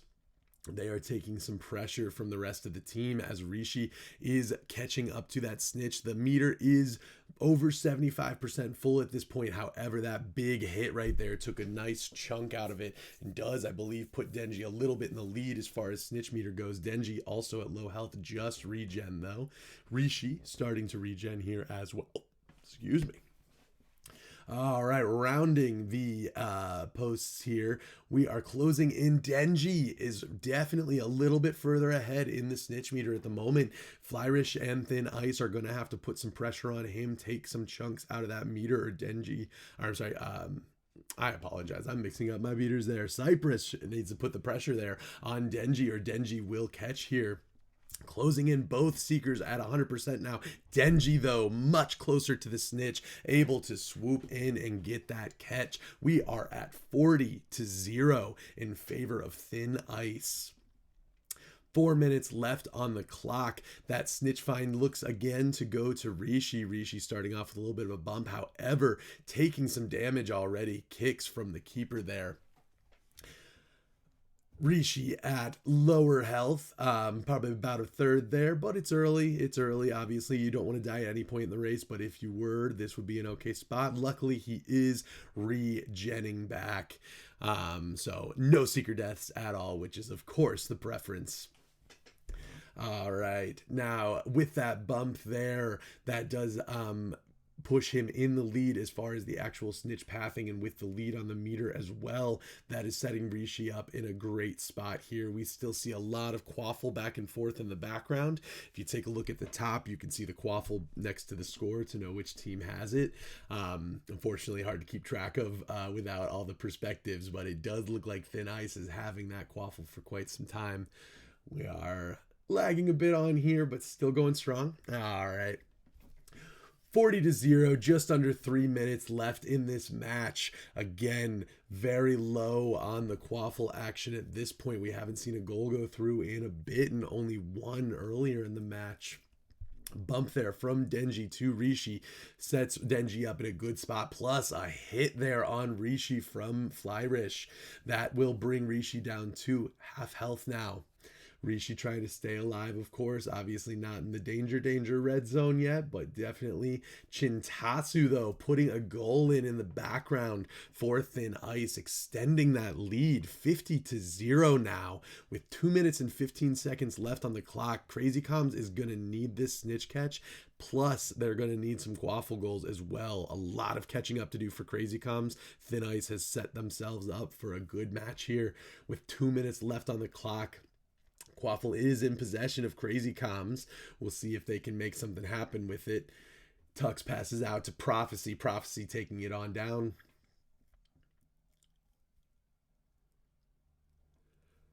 Prophecy Quaffle in hand again. Not able to capitalize. Shoni falls and Rishi takes a big hit to take him down to half health as well. Currently, snitch rate closing in. Denji still has that lead, though. And again, Crazy Comms not only needs this snitch, but they need at least 2 goals to take them into overtime as well. And we have the horrible bludger bug. Luckily, that did go away there for Rishi, it looks like. So Rishi still staying strong in this. Denji's got that lead, but Rishi is trying to catch up here.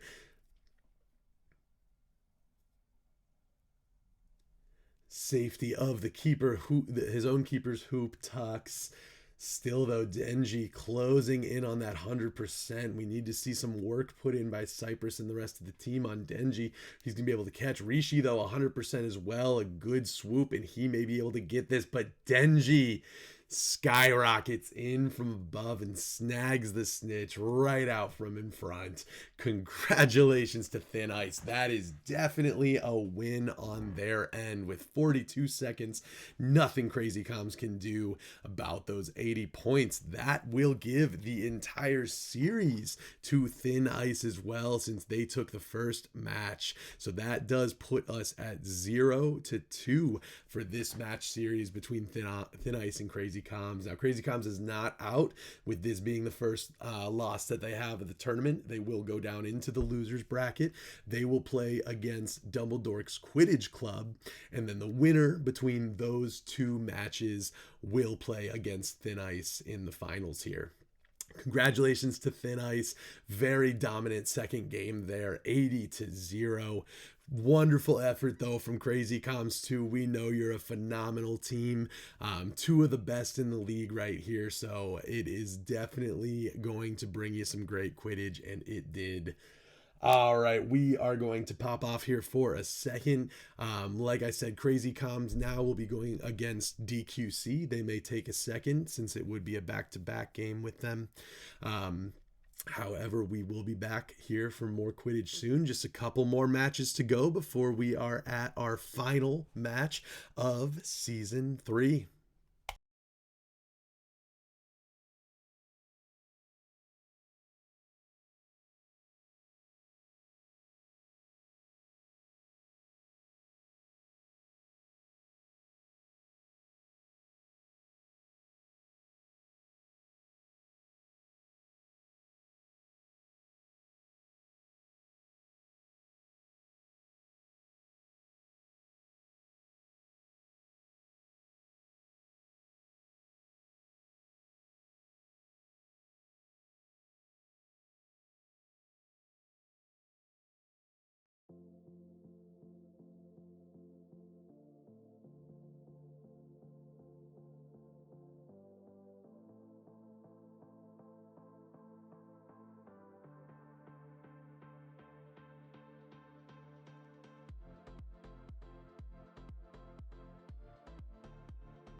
right, this is your quick heads up that we are heading into match.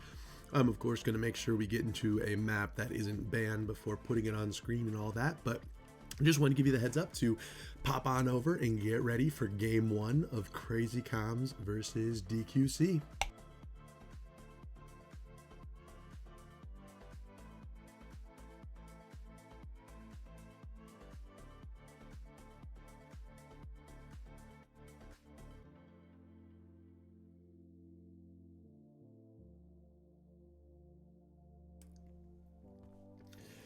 All right, we are in Ilvermorny, so I believe we will be playing this one out here.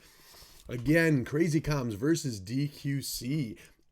Both have lost one match today, so they are in the losers bracket, but the winner of this match will go against Thin Ice in the finals here. From Crazy Comms, we do only have the secret perspective again, so we'll be on a lot of DQC here. We're starting on Warden as the chaser here. CompuGamer in possession of the Quaffle Keeper for DQC. Sends it right on out. Warden now grabs a hold of that Quaffle. He is making his way down towards the posts, and it is taken right out by Shoney. Shoney with the intercept there. Shoney in possession of the Quaffle, heading down towards CompuGamer now.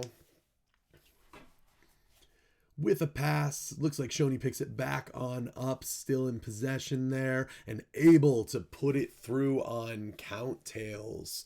Counttails blocking that there. I apologize. I believe I misspoke on Keeper earlier. CompuGamer, DQC, Counttails, Crazy Comms. 6 minutes left on the clock. We have 0-10 in favor of Crazy Comms with that goal. However, DQC has quite a snitch lead right now with J-Guard. DQC at the enemy post going for a goal there. Warden setting up to help his teammate T-Dreams out. He is punched right before the Quaffle gets to him. Able to recover though. Pass on over to T. T takes a shot. However, it is blocked by Counttails. All right, let's swap us over to a different chaser here on DQC. We've got T-Dreams. Little bit of choppiness. We'll see if it settles here. T-Dreams going for a tackle there, but Crazy Comms maintains possession of the Quaffle. Goes for looks like a bounce shot of some kind. CompuGamer, though, with the recovery there, sends it back on out to T-Dreams. T-Dreams making his way down the field, sees Warden ahead of him, passes it on up, and Warden approaching Counttails now. Passes over to T, but Prof was there waiting for it. Prophecy with the steal there, passing on up to Shoney. Crazy Comms making their way down to the end of the pitch. Again, similar to last game where, we've got 10 points on the board, 4 minutes, 45 seconds. These teams are clearly very well matched here, and the snitch race has gotten much closer. DQC had a higher lead there. That is an important pickup by Warden there. A loose Quaffle on the ground. He gets possession of it. Making his way up the field, possibly looking for a pass or maybe make something work on his own. Goes for a shot. No luck, though. Currently, we are going to pop on over. I believe I do have J-Guard this time. Fantastic. We do have J-Guard. J-Guard Seeker of DQC. We have his perspective here as he's closing in. Rishi's Seeker for Crazy Comms is slightly ahead of him, both positionally as well as meter. However, there is room to catch up. However, that big tackle there from the enemy beater will take a chunk out of J-Guard. We have a full meter with Rishi now. Rishi should be looking to catch at any point here soon. However, J-Guard's got that full meter too. Swapping over to Rishi since he does have full Rishi with the catch. Very important snitch catch there for Rishi. That puts Crazy Comms 42-0. Very much a different game than last game here. For Crazy Comms. So 42-0, 3 minutes and 36 seconds left on the clock here. Let's pop back on over to some chaser action. All right, so we have T-Dreams here again for DQC, currently in possession of the Quaffle, passes on over to Warden. Warden uses that to put it on through. DQC gets their first 10 points on the board for this game.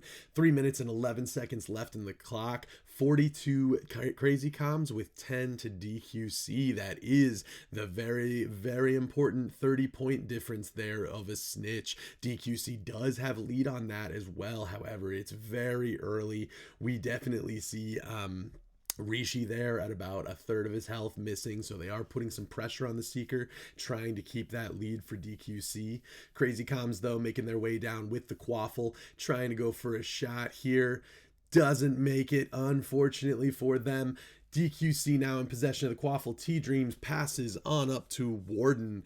I would switch to Warden, but there's usually a lot of pass play between these two, so let's stay T. I knew it was coming back to him. There it is. T in possession. Passes right on back to Warden again. Back to T, and T back to Warden. Warden unable to put it through, unfortunately. Some great pass action there, but not able to capitalize on the goal.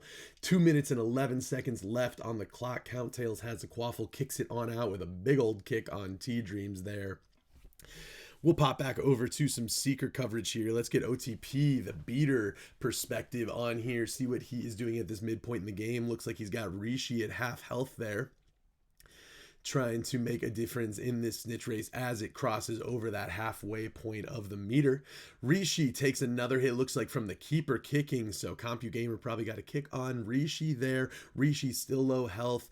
OTP going for the kill. We'll probably see some other DQC members popping on as well to the Seeker, but in the background, Prophecy puts a goal in for Crazy Comms, bringing them up 50 to 10. A minute and a half left on the clock. DQC is going to need a goal and this snitch catch to stay in this game. We got a stun there on Daddy Cypress from OTP, taking some pressure off of his Seeker. And if we take a look at the meters again, J-Guard, again, just a slight lead there. He's also a little bit damaged right now. However, a big stun from OTP on Rishi. Rishi now at about a third health there, plus behind on snitch meter. Rishi starting to regen there a little bit, but J-Guard still has a bit of a lead. This will definitely come down to a snitch catch here any minute now. We've got 45 seconds. We need to see a goal from DQC and a snitch catch, and we've got 40 seconds. Otherwise, this is going to Crazy Comms. Crazy Comms maintaining their lead. Snitch bars are almost both full at this point here. This will come down to catch any minute now. Rishi with the catch there. Rishi does capitalize on that catch. 80-10 in favor of Crazy Comms. 26 seconds left on the clock. That will not be enough time for anyone to do anything. So that will wrap up this match here. DQC Crazy Comms match 1 will go to Crazy Comms. 10 seconds left. We'll see if there's any changes to the score. If not, it looks like we will end the match here. Nope. I spoke too soon. Warden puts one in there at the last minute, bringing us up to 20 points for DQC. 80-20 is the final score for DQC versus Crazy Comms match number 1. All right, that is just the first match. We've got another one between these two teams coming up here soon. Stay tuned.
right, teams are queuing up. We should be going into game 2 here shortly.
All right, everyone, I apologize. I am struggling with my voice today. We are almost there at the end, though. That is a win to Crazy Comms. Crazy Comms will take that win. DQC, phenomenal effort there. That was a very intense game. We will see now, though, Crazy Comms going against Thin Ice again. Thin Ice, the first to take a win off of Crazy Comms in this end of season tournament. First time in 3 seasons. They will now, Crazy Comms will get the chance to go back and take that crown, hold on to it. They do get the chance to go up against Thin Ice again here. So we'll see that match. I'm sure Thin Ice will be doing their best to make a repeat of what happened before. And then Crazy Comms, of course, is going to try and take this one. All right, we will be back soon with that game, and I will be here for it as well. Thanks.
right, we do have the two teams getting together and trying to meet up here.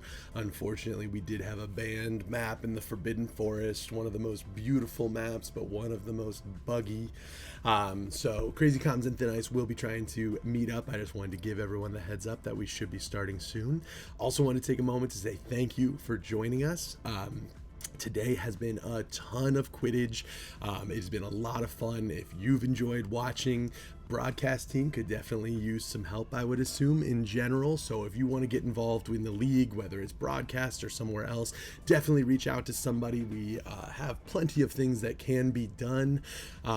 Looking forward to a lot of great broadcasts next season as well, especially when I have the rest of the broadcast team here and they aren't all on the pitch playing. And we will have some great productions next season is the plan. So please always stay tuned for more Quidditch. Even after today, it's finals, but we've got more coming. Teams are getting ready, so I will be back here momentarily to get the finals kicked off with Crazy Comms and Thin Ice. Again, I only have a secret perspective right now from Rishi, so again, I don't want to cause any issues for anyone's game, of course, but if we did get any more perspectives, it would be helpful just for viewership. All right, we'll be back soon.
And we are in match. Let me fix up this screen a little bit here for you.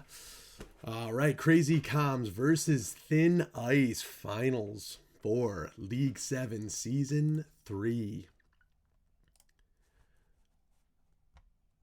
All right, we do have a couple of perspectives this time. We've got a Seeker and a Beater here for you.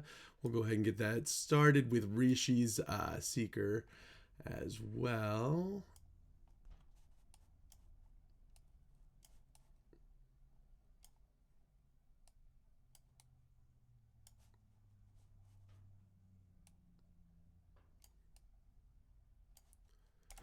All right, getting us on over to Thin Ice. I apologize. I know the dimensions aren't quite right, but let's get into Quidditch. All right, so 0-0, 6 minutes and 2 seconds left on the board here for this match. 0-0, no scores on the board. However, we do have a snitch lead with Rishi, but with that tackle, Rishi is low. Rishi is very low health right now. This could be a somewhat early kill for them, but an important one. Rishi still hanging on for dear life. Flyrish here, the Beater, trying to go for that kill against Rishi. Not quite able to catch up, but a kill does come in from the keeper there. Rishi down. That brings Thin Ice ahead of this with the snitch meter there. Denji has quite a bit of a lead there. We also saw a goal go in for Thin Ice. So Thin Ice with the lead in snitch as well as Quaffle right now. 5 minutes and 15 seconds left on the clock. Thin Ice in possession of the Quaffle. They are heading on down to the other end of the pitch. It does look like we have a loose Quaffle. Yes, it was, because Crazy Comms does pick it back up. Crazy Comms now in possession of this Quaffle. Just past the 5-minute mark, we are at 10-0, only a 10-point game. Make that a 10-point each game. Tux puts 10 on the board. Each team now has 10 points. Quite a big lead, though, still for Denji with that kill on Rishi. Rishi is low health again. They are laying the pressure on Rishi to ensure this catch for Denji. It's Flyrish, though, the Beater of Thin Ice, getting a lot of pressure. That is Crazy Comms trying to protect their Seeker Rishi there as he does catch up. We will flip over to Rishi's perspective here to get a little bit of Seeker time. 4 minutes, 20 seconds left on the clock. You can see Denji up there in front of him. Definitely has a lead physically as well as meter, but the snitch takes a turn there right in the middle.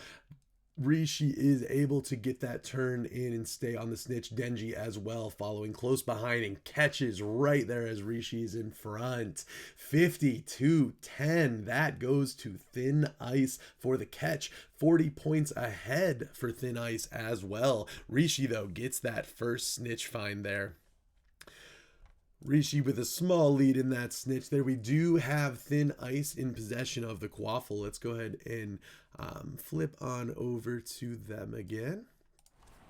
All right, Thin Ice here. This is Flyerish's perspective again as Beater. 3 minutes and 39 seconds left on the clock. Crazy Comms currently in possession of the Quaffle. Tux there. Chaser with Quaffle in hand as he heads towards the goals, trying to put one through. Unable, it seems, to do that. Yes, the Quaffle back in the hands of Thin Ice, but Prophecy able to get a punch there on Flyrish the Beater and knock him out entirely. Taking Flyrish out of the race here, removing a good amount of pressure off of Rishi. So we should see Rishi starting to do a little bit of catch up here, and we do see Rishi is in the lead with the snitch meter now. All right, 3 minutes left on that clock. We've got a decently close snitch race, but as you just saw, tackles change it. Rishi's meter dropped a little bit with that tackle. Still, though, pretty close to even. Quaffle is going back and forth again. Looking at the top, you can tell which team has the Quaffle in hand, and it is doing a lot of back and forth, but Thin Ice is doing a great job of maintaining possession. All right, these snitch meters are still incredibly close. Let's flip on over again to Flyrish here. Score is 50-10 with 2 minutes and 24 seconds left on the clock.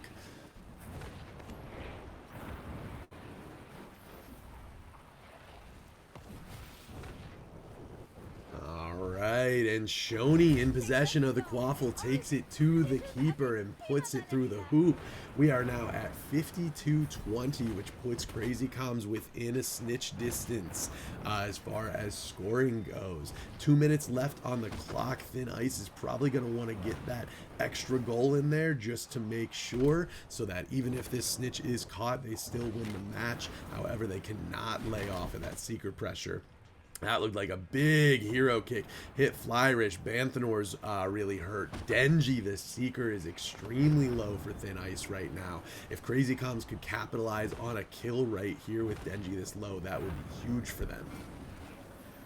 Right now, though, Denji is regenerating. Looks like he was able to maneuver his way around and stay alive. Flyrish gets hit by a bludger, but lands a bludger on Rishi. Might have been worth it. Prophecy with another kill on Flyrish. And we also see Chintasu take down Rishi the Seeker for Crazy Comms.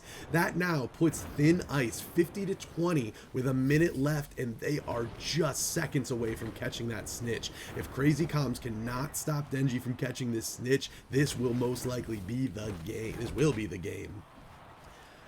As we close in on that Seeker race here, we've got Fly's perspective as beater. I'm going to flip us over to the Seekers. We've got Rishi here so we can see possibly Denji.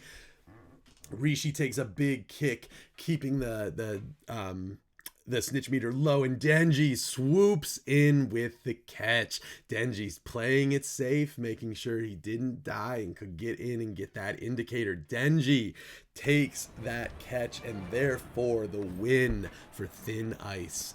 Thin Ice currently is going to take a 1-0 lead in this series.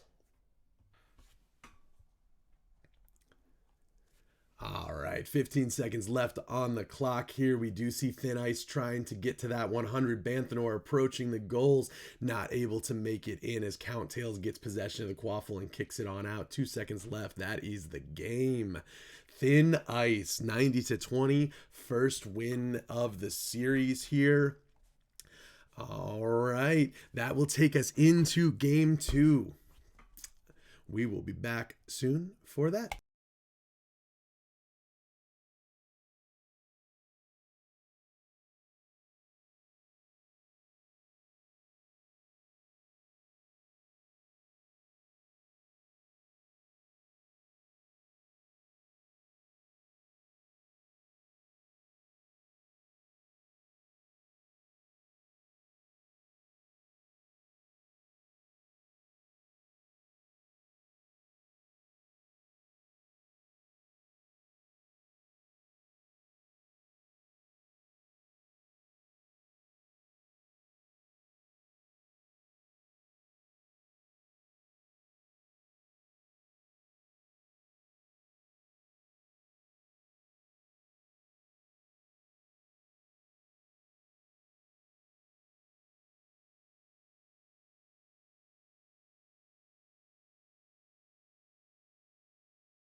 All right, everyone, we are queuing up for game 2.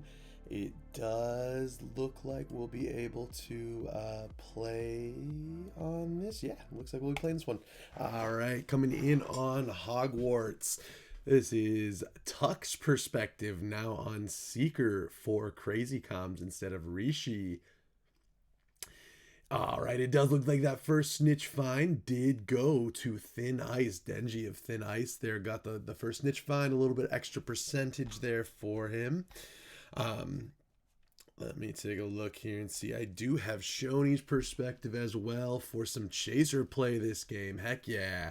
All right, Shoney with possession of the quaffle, heading on down to the other end of the pitch here. Shoney looking for his way to throw it in and is able to make it happen right there in the top hoop with the dodge. 10 points on the board for Crazy Comms, 10-0. Thin Ice, though, I would say, again, has a little bit of a lead in that snitch race. It looks like Denji is coming out a little bit ahead for the meter for this one. Now, Thin Ice is in possession of the quaffle. They're heading on down. Currently, Shoney playing defensive chaser, trying to get that quaffle out of their hands. No luck, unfortunately. However, they are not quite at the hoops yet, not going for that shot. There it is, setting up for a shot, and it does not go through. However, Passawin does get the recovery from that missed shot, throws it to a one-timer that does not go in. Horrible time for the screen to freeze there. All right, we are 10-0, 5.5 minutes on the clock. Thin Ice still in the lead for that snitch race as well. The meter's a little bit more full there. Let's pop on over to Tux on the Seeker game here, and then I believe we do. Yeah, we have some beater play as well from Flyrish here that I'll get up. Playing. All right, Flyrish on beater here for Thin Ice. We do see Tux is missing some health there, did take a hit. Flyrish there trying to keep that health down, get a hit on him. He is getting tackled instead, though. Crazy Comms protecting their Secret Tux there. Cypress with a big hit on Flyrish there, trying to keep him off of Tux. However, Denji, the Seeker for Thin Ice, is still very much ahead in this snitch race in regards to that meter. So they're going to have to start taking some chunks out there. Otherwise, this is looking like a Denji catch. All right, as we approach this end of the snitch race, we see Flyrish steal the bludger from Cypress, send it right on back to him. Denji getting even closer with this catch. Flyrish trying to keep the enemy beater busy so that his Seeker can catch. Cypress still at half health there. All right, and we should be closing it. I'm going to flip us over to a Seeker perspective just so that we can finish this race with the Seekers. This is Tux's perspective. The Crazy Comms Seeker. Denji, however, is the Seeker for Thin Ice, closing in on a catch here, and he does get it. Denji with the catch for Thin Ice, putting us at 32-10. Only one quaffle goal so far from Crazy Comms. One total, and it was from Crazy Comms. This, again, low-scoring quaffle game. Can't say I'm surprised. We saw these two teams face off earlier, and it was the same situation then. Lots of quaffle play, lots of shots, but lots of strong keeping and defensive plays as well. All right, let's flip us back over to Shoney here, chaser for Crazy Comms. Crazy Comms in possession of the quaffle, Cardi ball in hand, heading on down towards dodging and weaving around a couple of chasers. Can he get around? Passes to Shoney, but that does not go in. Block from the keeper there. Shoney recovers the quaffle, though, able to head right on back down towards Thin Ice. However, some defensive chaser play there from Passwin. Great tackle, taking the quaffle right back. It does end up going back to Crazy Comms again. This is just what I mean. Back and forth quaffle. Tons of skill on both sides, and with that, you get lots of steals back and forth the entire match. Heading on down the field now, it is in the hands of Crazy Comms. They are going to pass it on up to their chasers. They're Shoney in possession of the quaffle. We are heading towards the Thin Ice keeper now. going for a shot, not able to put it through. Shoney not able to capitalize on that goal, unfortunately, but a good block by the keeper. Death to Shoney by Yukio. Big old kick right there in the face. Not much you can do about that. For now, let's go ahead and flip us on back to Flyrish on the thin ice side of things. Flyrish currently putting in some work on the Seeker race here. We saw a tackle right there on Tux. That is going to bring the snitch meter down a little bit. And as you see, obviously half health as well. Flyrish still putting in the work on Tux. Tux will most likely begin regenning soon, and the chasers of Crazy Comms are trying to make it so that Tux can regen. They're going to distract Flyrish. However, just as he regenerates, Flyrish gets another hit in there, and Tux is at half health again. We're going to flip on back to the chaser game for a hot second here, just because this snitch race will be getting close, and we'll flip back to finish it out there. Prophecy, though, puts a goal through for Crazy Comms. That brings us up 20 to 30. 2 goals from Crazy Comms. 1 snitch catch from Thin Ice. Same as the first time they played here as well. With the back and forth of the Quaffle, we do see Thin Ice in possession of the Quaffle at the moment. Looks like a potentially loose ball, maybe a pass, but I think loose. Lots of people going on the Seeker game, and you know why? Because it is close to catch. Let's get on over to our Seeker perspective here as Daddy Cypress takes down Flyrish. Flyrish going down is huge here as we get to the end of this snitch race with both Seekers at full meter here. The back and forth, they are both right there. Snitch in reach. Everything come out. Look at Denji's health. Tux is at half health. Everybody is pile driving these Seekers, but Tux comes out with the catch. 16 seconds left on the clock. That is unlikely for, or impossible for, Thin Ice to get those Quaffle goals. So this is a win for Crazy Comms. That will set us 1-1. Also, something I have not said is this is a best of 5 series. So it is the first to 3 wins, not 2. Right now, we are sitting at 1 apiece between Crazy Comms and Thin Ice. Game 3 will be coming up here soon. Stay tuned, everyone.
right, Quidditch champions. We are going into our game 3 of our finals. Crazy Comms versus Thin Ice, two juggernauts in this community.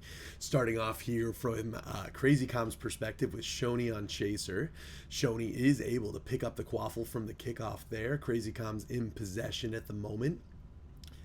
It does look like Thin Ice got the first find on the snitch. Denji with a little bit of a lead in that snitch meter. Yukio, the keeper for Thin Ice, gets Quaffle in hand, able to send it on down. However, Crazy Comms kicking it back towards them. Prophecy within the ball in hand passes on up to a teammate that was flying the other way, it looked like. So ball, unfortunately, not through the hoop. It did get kicked on out straight to the middle. Banthanor for Thin Ice, now in possession of the Quaffle, heading towards the Crazy Comms posts. Going for a shot, but not quite in there. Count-Tails recovers the ball and passes it to his chasers. Shoney, ball in hand, now is approaching the enemy posts here, looking for a shot. Able to flip around and get the bottom hoop there. Shoney puts 10 points on the board. We just saw a nice chunk come out of Tux's snitch meter, though, and his health meter. Must have been a hit from Beater Flyrish there. Took a good chunk out. Denji has quite a lead on the snitch now. Thin Ice also is in possession of the Quaffle and able to score with it as well. Banthanor getting 10 points on the board for Thin Ice brings us to a tie game as far as the Chaser game goes, but the Seeker game is not so much a tie. Flyrish getting attacked from all around. He is at 1 HP. Denji's got quite a lead, so Crazy Comms is putting pressure on the Thin Ice beater. He is trying to stay alive and starting to regenerate. He is back in the race with a big tackle on Tux again. That's going to take a chunk of the snitch meter out. This sets Denji up for a really nice chance at catching this snitch. Flyrish putting in that beater pressure should make a huge difference in the race here. We're going to want to see Crazy Comms putting some pressure there on Denji to stop that catch as he closes in on it. Again, I don't have Denji's perspective, but I do have Tux here. So once that snitch meter gets closer, we will flip over to the full snitch race here. All right, as they close in, we'll get Tux's perspective going here. Again, Tux currently behind on the snitch race as Denji is in the lead. We've got a hit there on Tux. Still in the race, though, very much so. Looks like the physical lead in the race there. Where is Denji here as well? Denji at full meter is just going to have to swoop in and get the catch. We might see him pop out of nowhere, as that sometimes happens. Tux getting close to the full meter, but still not quite there while Denji is riding that full meter. Denji at half health or less. Very low here. We see Denji go down. Denji has a death on there. That would have been a kill from Crazy Comms. Now Tux very much in the lead of this snitch race here. This is Tux's snitch. That was a huge kill on Denji there at the end to ensure the Crazy Comms catch of the snitch. 3 minutes and 40 seconds left on the clock. We are at 40-10. The snitch has been found. It looks like that bit of a snitch boost went to Denji again for Thin Ice. All right, well, that snitch race starts getting picked up, we'll pop back over to our chasers here.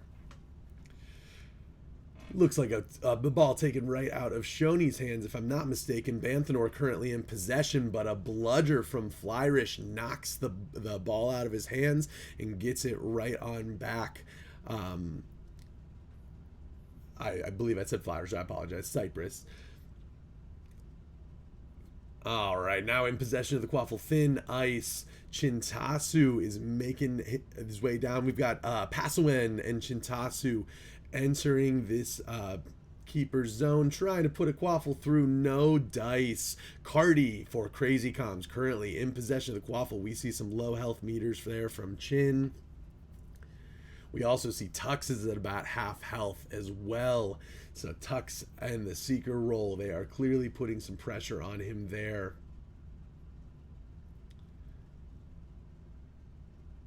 All All right, 2 minutes and 15 seconds left on that clock. 42-10.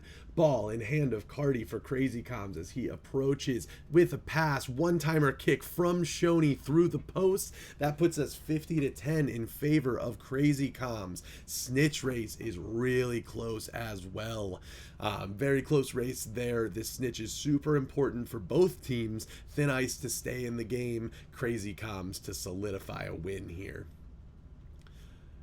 Ball in the hand of Thin Ice. Chintasu not able to get it past Count-Tails. Count-Tails with the save. Sends it out to Prophecy. Prophecy heading on down the pitch. Shoney up ahead. Gets the pass coming his way. Shoney approaching the keeper again. Going for another shot. That was a bounce shot. Did not, ceiling bounce. Did not work out for him there. Got the block. Banthanor for Thin Ice now in possession of the quaffle. Heading towards the Crazy Comms posts. Trying to put one in. No, pass to Passawen. And Passawen unable to get it through the hoop. Unfortunately stopped there by Count-Tails. And Thin Ice, though, getting the ball right back in their possession. Thin Ice keeping the quaffle down at the Crazy Comms end, putting a lot of pressure on Count-Tails here as the keeper. Cardi, though, able to get a hold of the quaffle and head down towards the other end of the field. But in the background there, we do have Denji catching the snitch. Again, no secret perspective there. I apologize, but Denji does catch there to get us a 52-40 with 42 seconds left on the clock.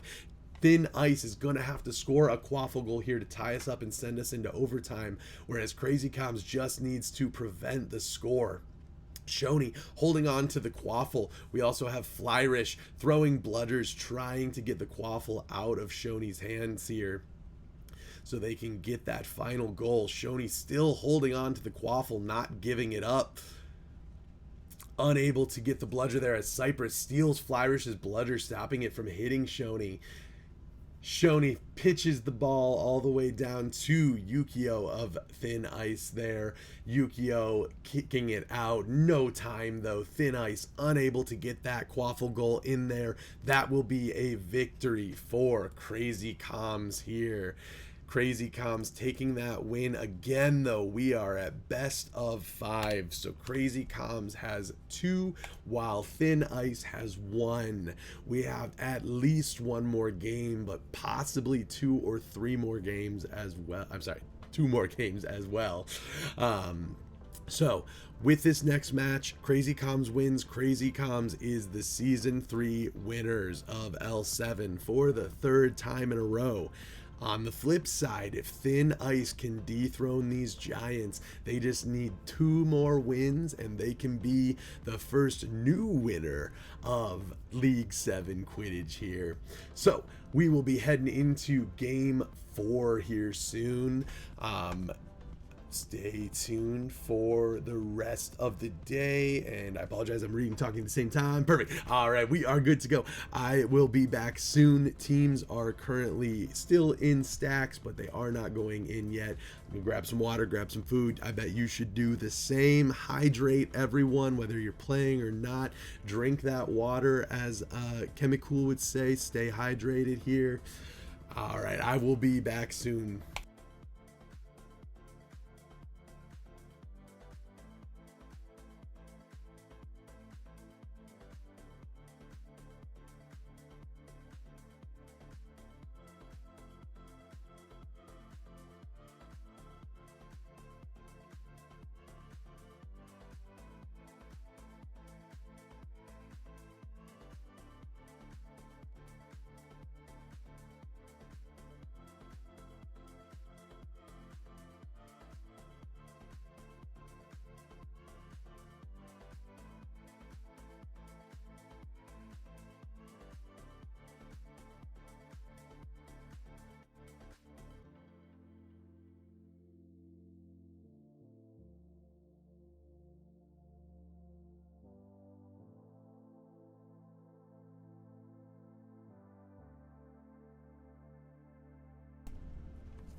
I would actually like to jump on here and correct myself really quickly just for everyone.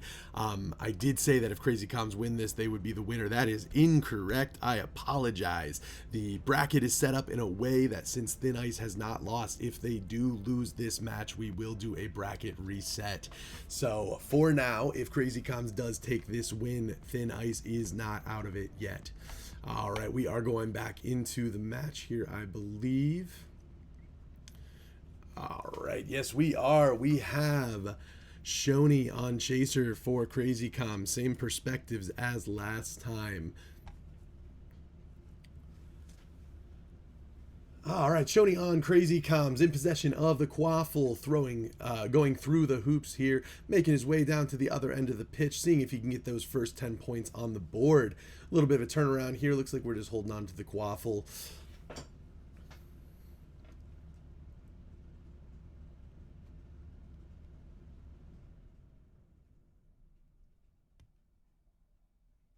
All right, I'm going to go ahead and flip us on over to another perspective here. We have Flyrish on beater for Thin Ice. Currently, Flyrish took a little bit of damage there, but is regenerating, going after Tux right now, the Seeker for Crazy Comms. Ball in hand of Crazy Comms. Shoney heading on down to make a goal. Throws a shot. No dice, unfortunately, in the hands of Thin Ice at this point. We did see Flyrish just go down at the hands of Cardi as I was flipping over. I'm going to flip us on back to Shoney here as they are... He is sitting at one of the hoops. Passawin way down at the other end, though. So Passawin now coming on down with the quaffle here for Thin Ice. Shoney trailing him, trying to get that tackle. Unable to. Passawin still in possession of the quaffle. We've got more of his teammates down there. See what action they can get going. Unable to put it through, though. Counttails is able to kick it on out of there straight to Cardi of Crazy Comms. Cardi heading on down the pitch now. Shoney going on as well, keeping some punches on the chasers so that Cardi is free up there in the front.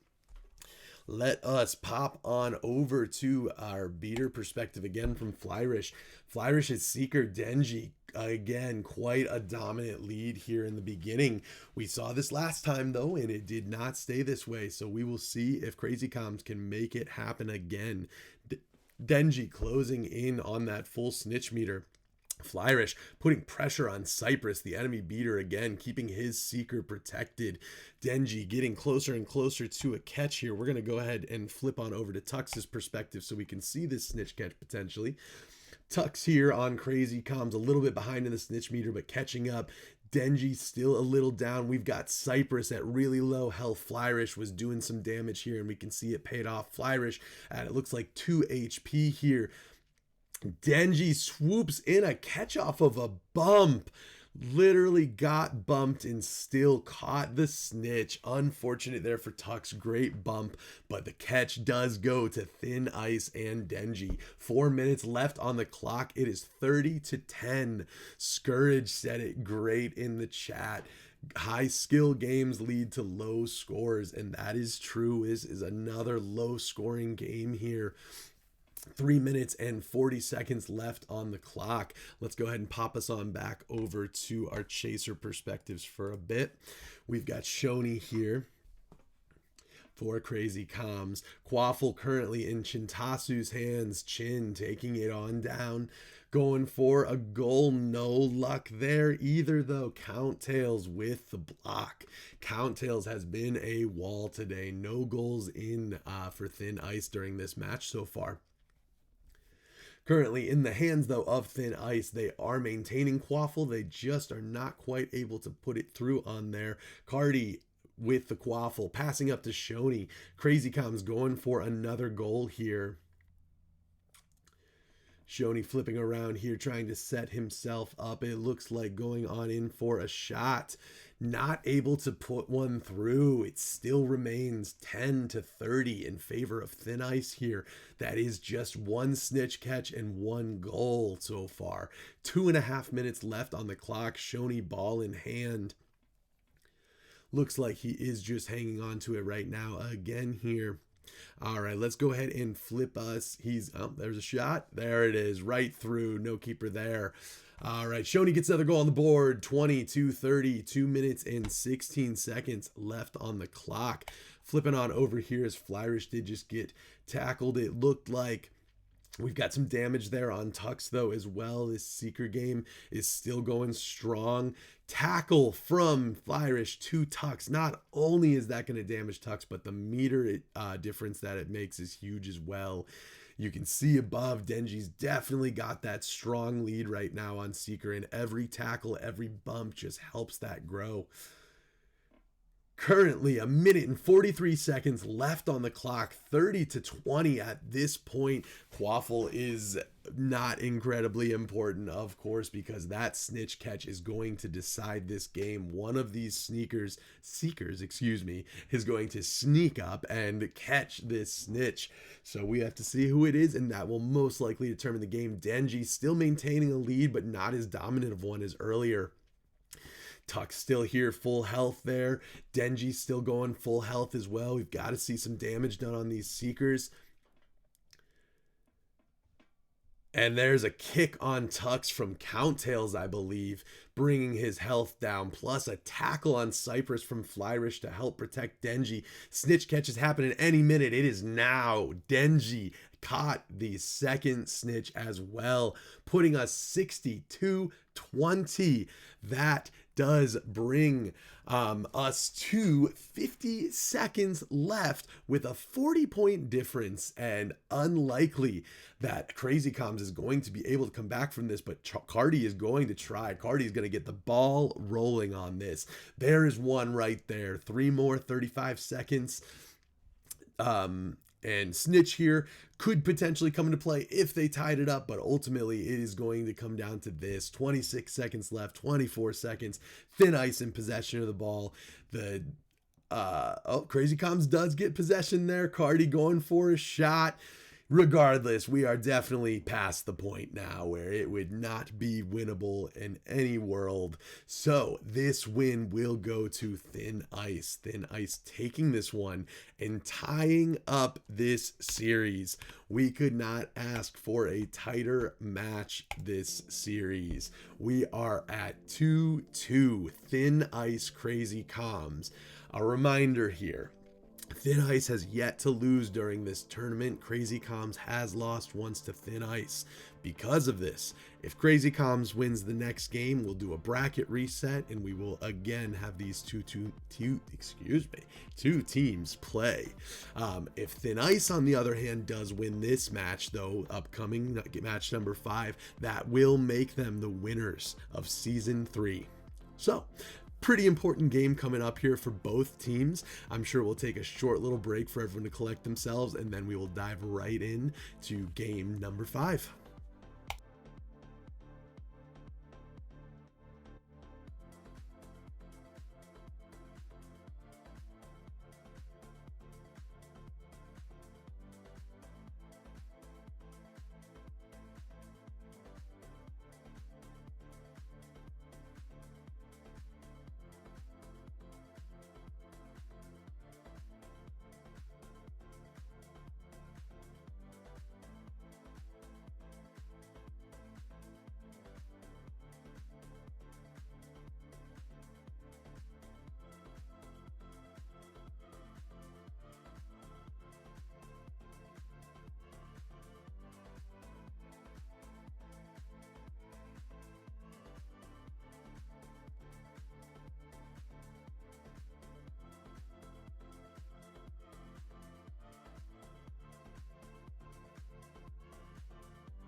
All right, I believe we are psych. I think as we were loading into the map, I even waited a second to make sure we still had some abandonment. So must have been a banned map or some issue there.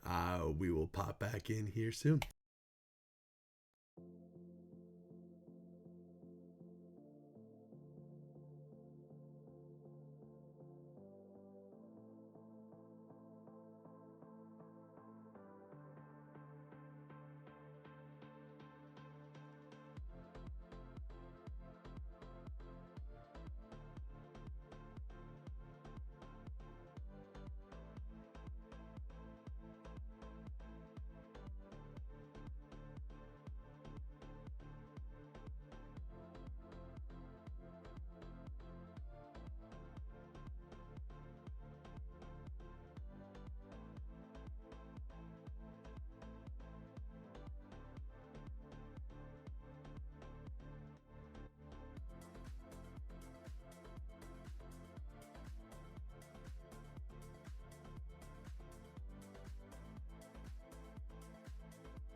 Tonight, Game 5 will take place at Hogwarts. What better place to have our 5th game of this series?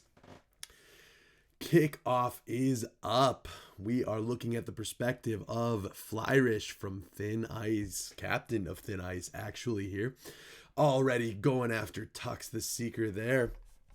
We do see the first find went to Thin Ice. They had a little bit of a advantage there in that snitch meter. Flyrish, though, taking some damage while Shoney puts a goal in the background. Shoney, 10 points on the board for Crazy Comms. Lots of pressure coming in on Flyrish right now. He is down to 2 HP, and Cypress takes him out. Daddy Cypress with a kill on Flyrish there. 6 minutes, 23 seconds left in the game. 10 points to Crazy Comms, 0 to Thin Ice.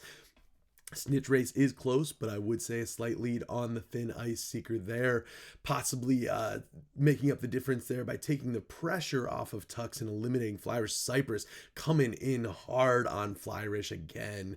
Clearly, that is part of the strategy this game. Let's go ahead and get some chaser time on the screen as well. We'll flip back to Shoney's perspective from Crazy Comms here as he approaches the hoops here. Not able to capitalize on a goal, but it does get sent back on out. Banthanor now approaching for Thin Ice, going for a shot on Count Tails.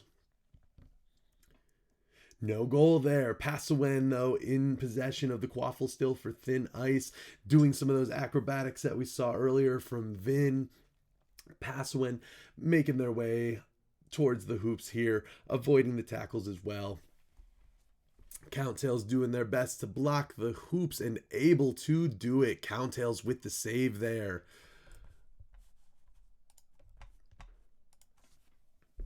Five minutes and 3 seconds left on the clock. That snitch race is getting closer. Let's pop back over to Flyrish's perspective, see what he's doing to help his Seeker catch this snitch. He is focusing right now on Tux, the enemy Seeker.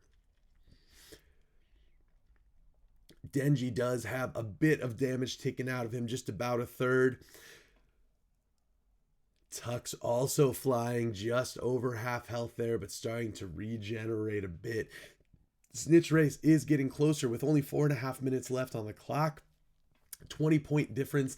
Thin Ice really is going to need this snitch catch to feel better about where they're standing in this game. If Crazy Comms is able to get this snitch, that will put them at a much larger deficit than anyone is going to want to come back from. 4 minutes and 15 seconds left on the clock. We have just a narrow bit of snitch meter left for Denji to get, and then a little bit more for Tux, but both Seekers are getting really close on here. Flyrish going for a tackle to try and take a chunk out. Doesn't get it. Cypress there as well. Tux currently in the lead with this snitch up there. And Denji able to swoop in and get that catch off of Tux. That was much needed for Thin Ice to stay comfortably in this game. In fact, they are now in the lead. Very similar picture to what we saw before. 30 points on the board from Thin Ice, 20 points from Crazy Comms. And they got them the exact same ways this time. Snitch catch for Thin Ice, chaser game for Crazy Comms. Speaking of, let's go ahead and pop back on over to the chaser game as Shoney has ball in hand for Crazy Comms. Approaching the enemy posts here. Shoney gets tackled and not able to get a score in their chin with the possession of the Quaffle. Shoney low health now. Passawen for Thin Ice in possession of the Quaffle. Makes a pass there. Ooh, and it is either intercepted or stolen there. Prophecy now in possession of the Quaffle for Crazy Comms, but passing it on up to Shoney. Shoney gets it stolen right back from Passawen, though. The back and forth of these chasers. There's a one-timer kick, I believe, from Cardi, sending it back the other way. Defensive play there. Chin does get back in possession of the Quaffle, but Shoney scoops it right out of Chin's hands. Heading on down with the rings from their keeper as help to get down there. And Quaffle goes back to Thin Ice. Chin in possession. Shintasu in possession of the Quaffle. Passing on over, but Shoney taking the ball right back, getting that gold medal for steals. 2 minutes and 20 seconds left on the clock. We are still at 30-20, 30 to Thin Ice for the Snitch, 20 to Crazy Comms and Quaffle goals. 2 minutes and 10 seconds left on the clock. Cardi, ball in hand for Crazy Comms, passes on up to Shoney. Shoney looking for some action, for his play action here. We're going to hold on to it here. And there goes the keeper making a move there towards him. Shoney does a dodge and tosses in. We are at 32-30, a minute and 48 seconds left on the clock. I did see a chunk of snitch meter drop a bit as well. So we do see Denji has the lead right now for the snitch. Shoney taking the quaffle on down to the friendly posts. Let's flip on back to Flyrish here. Flyrish, bludger in hand, going after Tux, but gets that bludger knocked out of his hand by a chaser. Chaser's helping keep that secret pressure down by not letting Flyrish have a bludger. Tux and Denji going for some bumps. Looked like Tux got that bump there. Slight lead now potentially to Tux in this snitch race, and Crazy Comms puts a goal on the board. That is 40-30. This snitch race is getting incredibly close. Let's flip on over to Tux's perspective here. Tux as seeker for Crazy Comms, closing in on that 100%. We should see that indicator any minute now, and Tux should be able to grab. Thin Ice is going to have to put some effort in to stop him. Denji is right there as well, almost at 100% with that bludger. He did have to dodge out of the way. Denji not able to catch there either, and there it is. Denji is able to catch there with just some maneuvering there. The 60-40. That is Thin Ice. 30 seconds left on the clock. Crazy Comms will have to get some points on the board, and Chin Tasu puts the final nail in the coffin for this match. Thin Ice is the winner of Season 3 League 7. Fantastic job to both teams. Fantastic job, especially to Thin Ice for slaying a giant here, becoming the new champs of League 7 Quidditch. Congratulations to everybody on both teams.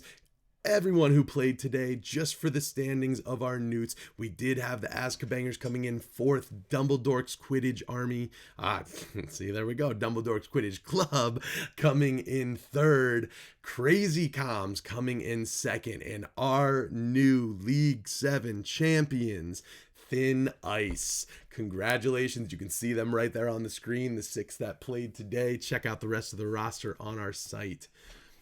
It has been a phenomenal season of Quidditch for all of us. Thank you all so much for hanging out with us today, watching some Quidditch. Truly, I will reiterate, if anyone is interested in getting involved, playing this game on a team, in our production, on staff, as Virtual mentioned in the chat, submit a ticket to L7. We can find some places there for people who are looking to help. Teams also are looking for players. Take a look at the players looking for team channel. We've got team recruitment channels. Join in on this game. We will have season 4 coming soon. Thank you so much. My name is Cleet. It's been a pleasure being here. I am very excited for more Quidditch next season, and I hope you all have a great weekend. Congratulations again to Thin Ice.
All right, everyone, we are hoping to hear from our season 3 winners. So I will not be closing out this stream yet. Hang tight if you would like to hear from them. We're going to get this all set up. It will be a hot second just to get everything going, but hang around and we'll hear from our winners.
All right, everyone, we are getting ready to do an interview here with our winners from Season 3. OTP from Dumbledore's Quidditch Club is actually going to come on in, do that interview, so I get a little break from talking today. We're going to get OTP in here to do that discussion with the team. We'll be opening them up soon. Hang tight, just a couple more seconds while we get everybody ready.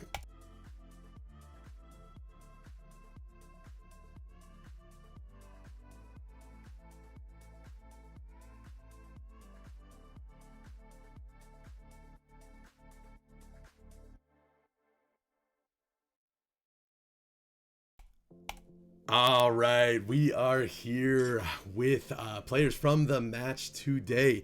We're going to do a quick sound check here. I'm going to have somebody, Flyers, go ahead and talk a little bit for me just so we can make sure people on the stream can hear.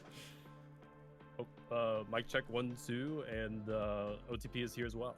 Awesome. Can somebody in chat just confirm for me that you can hear Flyrish? If not, let me know ASAP so I can get it updated. But yes, we do have OTP in here as well. I am going to go ahead. Perfect. It sounds like we can hear everyone just fine. I'm going to get it passed off to OTP here now. Take it away, OTP. Thank you, Cleet. You are the absolute GOAT, man. I'm sure that was not easy. I've done commentating. A few of us have here on the chat. Haven't done commentating and producing at the same time. Fly, I know you have. But yeah, what a long haul. What a crazy day of Quidditch. So thank you again so much, Cleet, on behalf of everyone. Truly my pleasure. I'm joined. Yes, thank you, man. Joined here by, I believe, Neo as well. Are you in here, Neo? Yeah, hello everyone, and shout out to Cleet. Cleet, amazing job, amazing casting, commentary, amazing producing, and just a thank you from all the community for all your work today, bro. You really did an amazing job. But yeah, we're here with the winners of the charm season, the guys that charmed the entire season. We are here joined by Thin Ice, who had an amazing performance against Crazy Combs in what was a really exciting finals. So hello Flyrish, Denji, Chintasu, J Moller, Yukio. Just throwing it out there, how are you guys feeling right now? Congratulations on becoming the champions of season 3, the charm season. Did you take it away? I know you're feeling. I don't know how can I explain it in words. Sorry. You're good, brother. No, that's amazing, man. It's a effort of the everything Nice member. It's not only mine. It's thanks to Yukio, J-Mobile, Flyrish, Chin, the mentor Lina, Vantanor, Pasa. They made possible this dream. It's a effort of everyone. Sorry. No, you don't have to apologize. It's perfectly normal to be emotional and excited, and beautiful words from Denji in there. Just an amazing, a lot of props to you, Denji. You had an amazing finals, an amazing season, and you're one of the players who keeps training and who keeps pushing himself. So congratulations for that always, for sure. 100%. I don't think there's probably not too many dry eyes out there right now. Everyone listening to Denji, like the passion, the love you have for not only this game, yourself and self-improving, getting better, your team, the people around you. It's incredible to see. It's why we play the game. Really proud of you, Denji. Really proud of all you guys, Thin Ice, everyone here on the call, everyone that played today, everyone that played all season long. You guys were the Giant Slayers. Like, obviously, congrats to Crazy Comms. Unbelievable season yet again, but no one thought maybe it could be possible. You guys formed together an incredible team, and obviously you showed that it is possible, that with hard work and teamwork that anything can happen. So big congratulations to all of Thin Ice.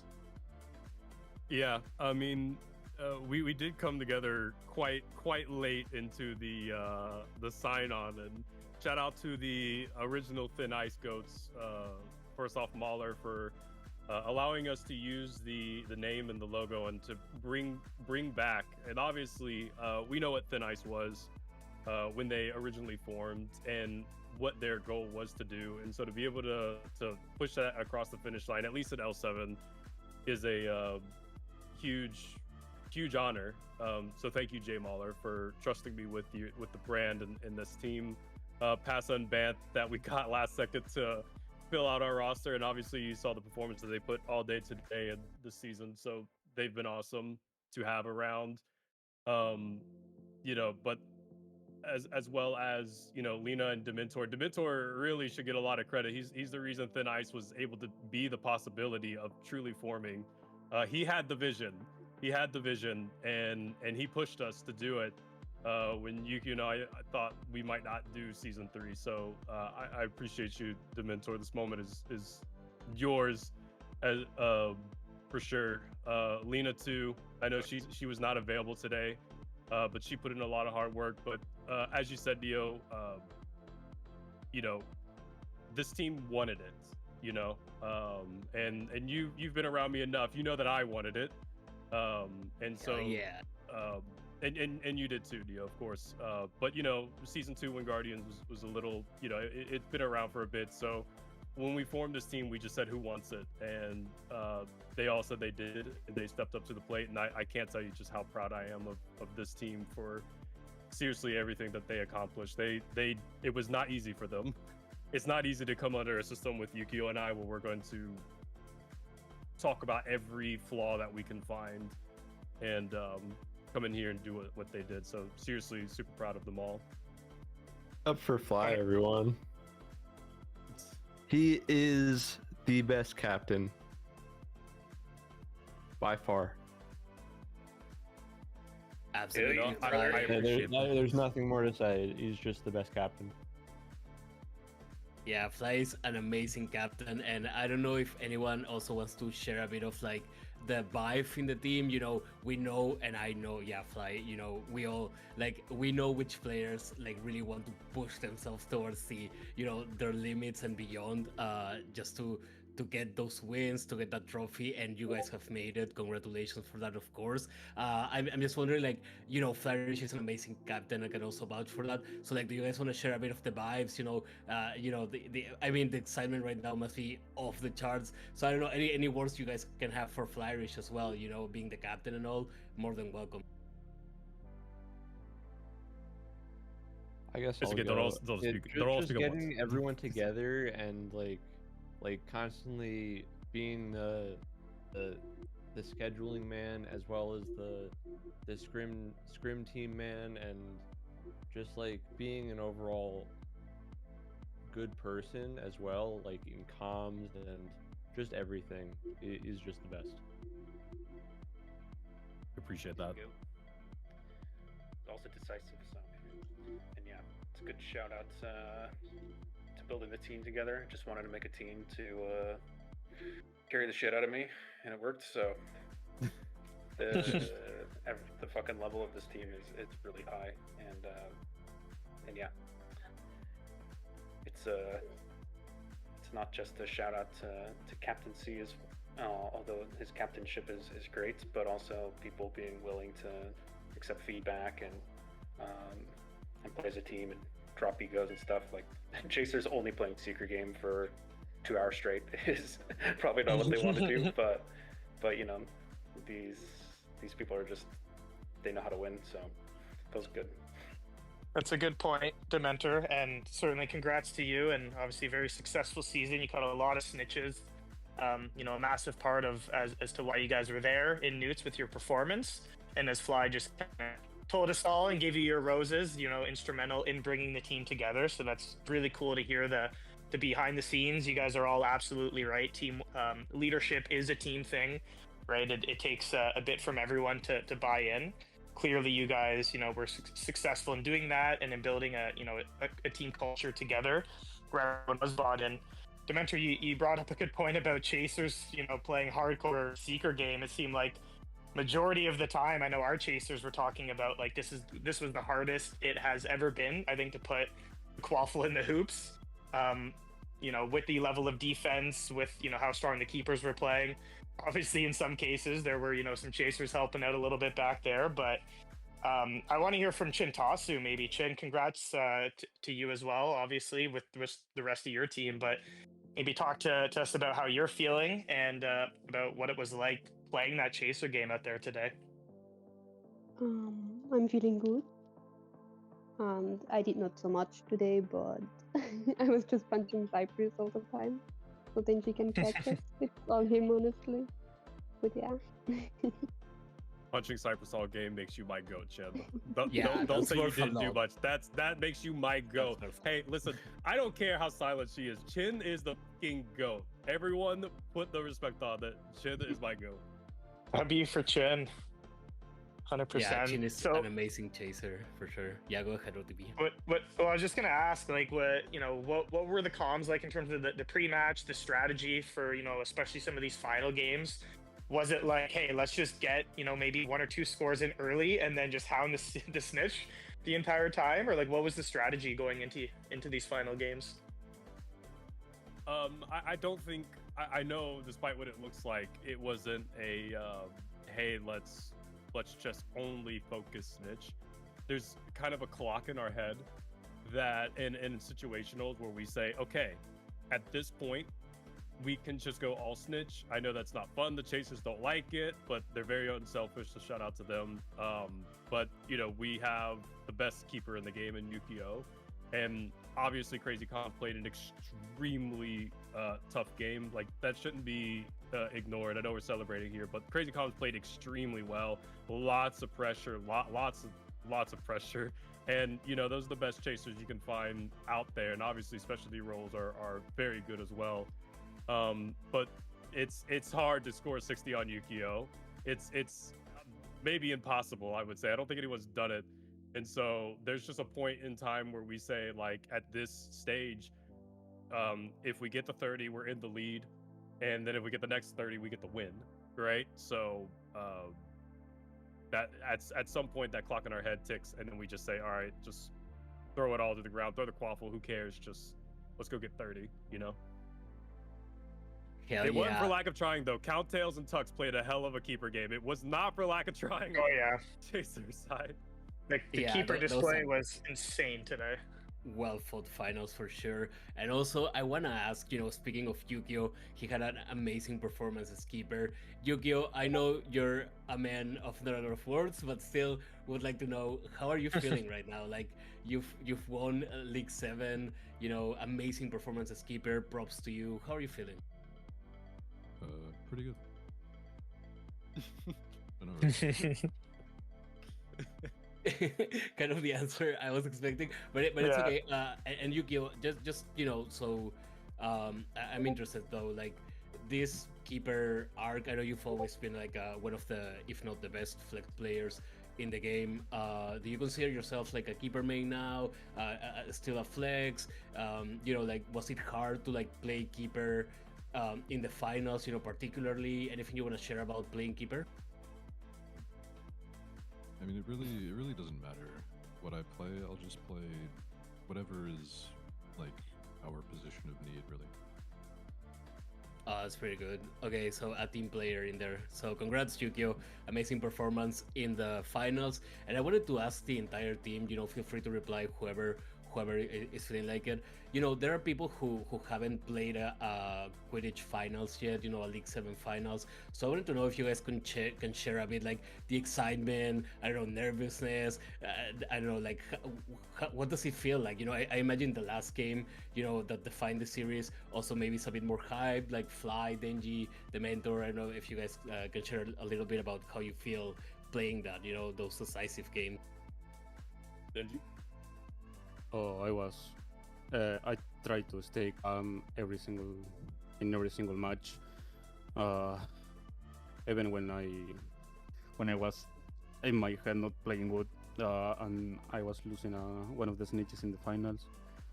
I almost my mental was down, but I figured it out on what to work on mental and in gameplay. I was able to fix it as soon as possible. So I was really nervous. The nerve was it was not a good factor on my performance, but I think I did pretty good. Like stay calm and just play like it's a scream. Like no matter if this is the final, no matter if I lose the next one, this is over. I just keep playing until it's over. That is amazing, and amazing job as well. Overcoming the mentality is so important, in this type of decisive games. Fly, the mentor, I don't know if you guys also want to chip in a bit on that, on the mental side of these decisive matches, or just the experience in the finals. Weirdly enough, I'm most comfortable. Like last season, I definitely expected last season to be my last season. And we made a really good push through. But going 5 games with Crazy Comms last season in the finals, and that I just had so much fun. Like the nerves were there going into game 1 of season 2 finals, but it took 10 seconds and I was like, I'm having the time of my life. And so I think my drive to season 3 was to play Crazy Comms in the finals again. Like and up to the point where it happened. I mean, some of you were in captain's rooms with me, and I'm sorry when I sound like a mean person, but I was just like, I'm here to get to play Crazy Comms. That's all I wanted. I wanted to play them so badly in the finals because it's just so much fun. You're talking about the best players in this game, the team that they could do the best shots, they could pull whatever off, right? Like we barely won 3-2, and same thing last season. It was really close. I mean, it is a really, really, really good team, and that's the competition that I like, the competition that I love to go against. So I can say me mentally, I was like once I knew we were going to the finals, I was like excited like a little girl. I'm just like, Good stuff. Good stuff. Yeah. And Fly, good point. Like obviously you were here last year in the finals, alongside obviously Neo and Yukio as well. So question for both Fly and Yukio, who this is his 3rd time now. Did it feel any different this time heading into this finals? I mean, no, not really. Yes. Oh. We got a no and a yes. I mean, Yukio, you want to elaborate first? I don't know. It's the same thing, really. I mean, I felt more confident in this team, but I think that was my answer. Yeah, that's what I felt different about. Was I had faith that this team had our backs no matter what, and that they would lock in no matter what happens. So, but if I could just say one last thing, he's gonna effing hate me for this because as one of you said, he's a man of very few words. But Yukio, I really appreciate. We may have more to come, but I really appreciate that you trusted coming to my team. I know you had a lot of options in season 2, and then not only trusted coming to play alongside me, teaching me to be beater. I know you want to teach me other roles. Maybe we'll look into it, but also I know season 3, coming into season 3 was a little rocky. Among some certain things, but you stood by my side and you said that we were going to make it happen, and so I really appreciate that, brother. Seriously, you have no idea that I owe a lot of this moment to everyone on the team, and obviously on a gameplay sense, I want to make sure that everyone's even. I love them all. They all put in their work, but before this team formed, the backbone to encourage me and push this to happen was Yukio, and so. He'll never say it. He's a man of few words, but I really appreciate that, brother. Thank you. Received with a warm. That's a good, yeah. That is. Yeah. That's a really good. That was heartfelt. People who have talked to you can tell that. And that was really good. I was like as emotional as Denji's response there. I felt it. Yeah. Well, anyways. Guys. Yeah, thank you for an amazing finals. Thank you for a great interview here. I don't know if you guys want to give some last words to the community, maybe talk a bit about what's coming for season 4 for Thin Ice, just anything you guys want to share with the QC community. If Chin comes back, I'll come back. If the teams that are begging for Chin really want Chin, I will give you Yukio to keep Chin Tasio on my team. She has saved me more than anyone by punching beaters off for me. It wasn't just Cypress. was every beater. She kept me safe, and so if she leaves, I retire. So the pressure's on you, Chim, on what happens season 4. Good luck, have fun. Denji, some words for the community. Wait for me on season 4. Yeah, this is not gonna stop me. I'm gonna go for another one. Hell yeah. Yeah. Anyone else has some last words for the community, or if anyone, I mean, I assume no one is retiring here, but if anyone also, I don't know, Moller, are we gonna see you back in season 4? Have you decided something about that, or are you still like? If I don't play with Thin Ice, then I'm retiring, but I will stay on Thin Ice. He's staying. Come back. He's staying. Hell yeah. I'll answer that right now. He is staying. Well, thank you guys. Thank you a lot for the interview. Thank you for an amazing finals. You guys did amazing. Enjoy the trophy, celebrate. This is an amazing achievement, and yeah, keep the great games coming, guys. OT, close it off, dude. Yeah, good stuff. Neo, appreciate it, man. Awesome job all season, both playing and commentating, and in the charm season, as you put it so famously. Yeah, there it is. But no, congrats, and well fought as well today, Neo, and the rest of the Aska Bangers. Was a pleasure playing you guys. Thin Ice, obviously, congrats to you guys. Crazy Comms, congratulations. It still was another incredible season. You guys, are all fantastic players. We all have a lot of friends on all teams, right? So we enjoy watching each other's growth and seeing everyone cook. Big shout out to Obscurus as well. That was awesome this morning. Hard fought with the relegation NEWTs, pulling that off, keeping their spot in World Cup and alongside the Nimbus Nighthawks as well. But all 4 teams there played incredible. So that's it. Just congrats to all the teams and their success. Of course, shout out to my team. Super proud of us as well, and how everyone just in general showed up today. It was awesome to see, and I can't wait for season 4. Absolutely. Shout out to Khalid. Huge shout out to Khalid. Yeah. And 100%. Thank you, Neo and OT, for allowing my players to talk. I know I mostly talked, but they're a very quiet bunch, so. Hey, we got that. Okay. That's gonna, that we did get. Yeah. Is worth 1,000 words. And yeah, shout out to Cleed, amazing performance today. Thank you so much for commentating and producing the NEWTs. You're the GOAT, bro. Like, thank you so much for stepping up to the plate. You did amazing. Yeah, it'll be huge to have another great producer option as well. So again, our ask, like every stream, whoever else wants to chip in, volunteer, help out with producing, commentating, L7 staff, whatever it may be. Thanks to everyone who is currently chipping in and helping out, but we definitely need more to keep this community running. So just last shout out to all of L7 staff. Skipper, great job as president. In my opinion, I've said this a few times, this was the best season ever of L7. I know some may agree, some may disagree, but certainly we got a lot of high quality moments, a lot of high quality matches, teams upsetting other teams, that a lot of people didn't expect to happen. We saw a lot of people rise to the top. We saw El Clasico.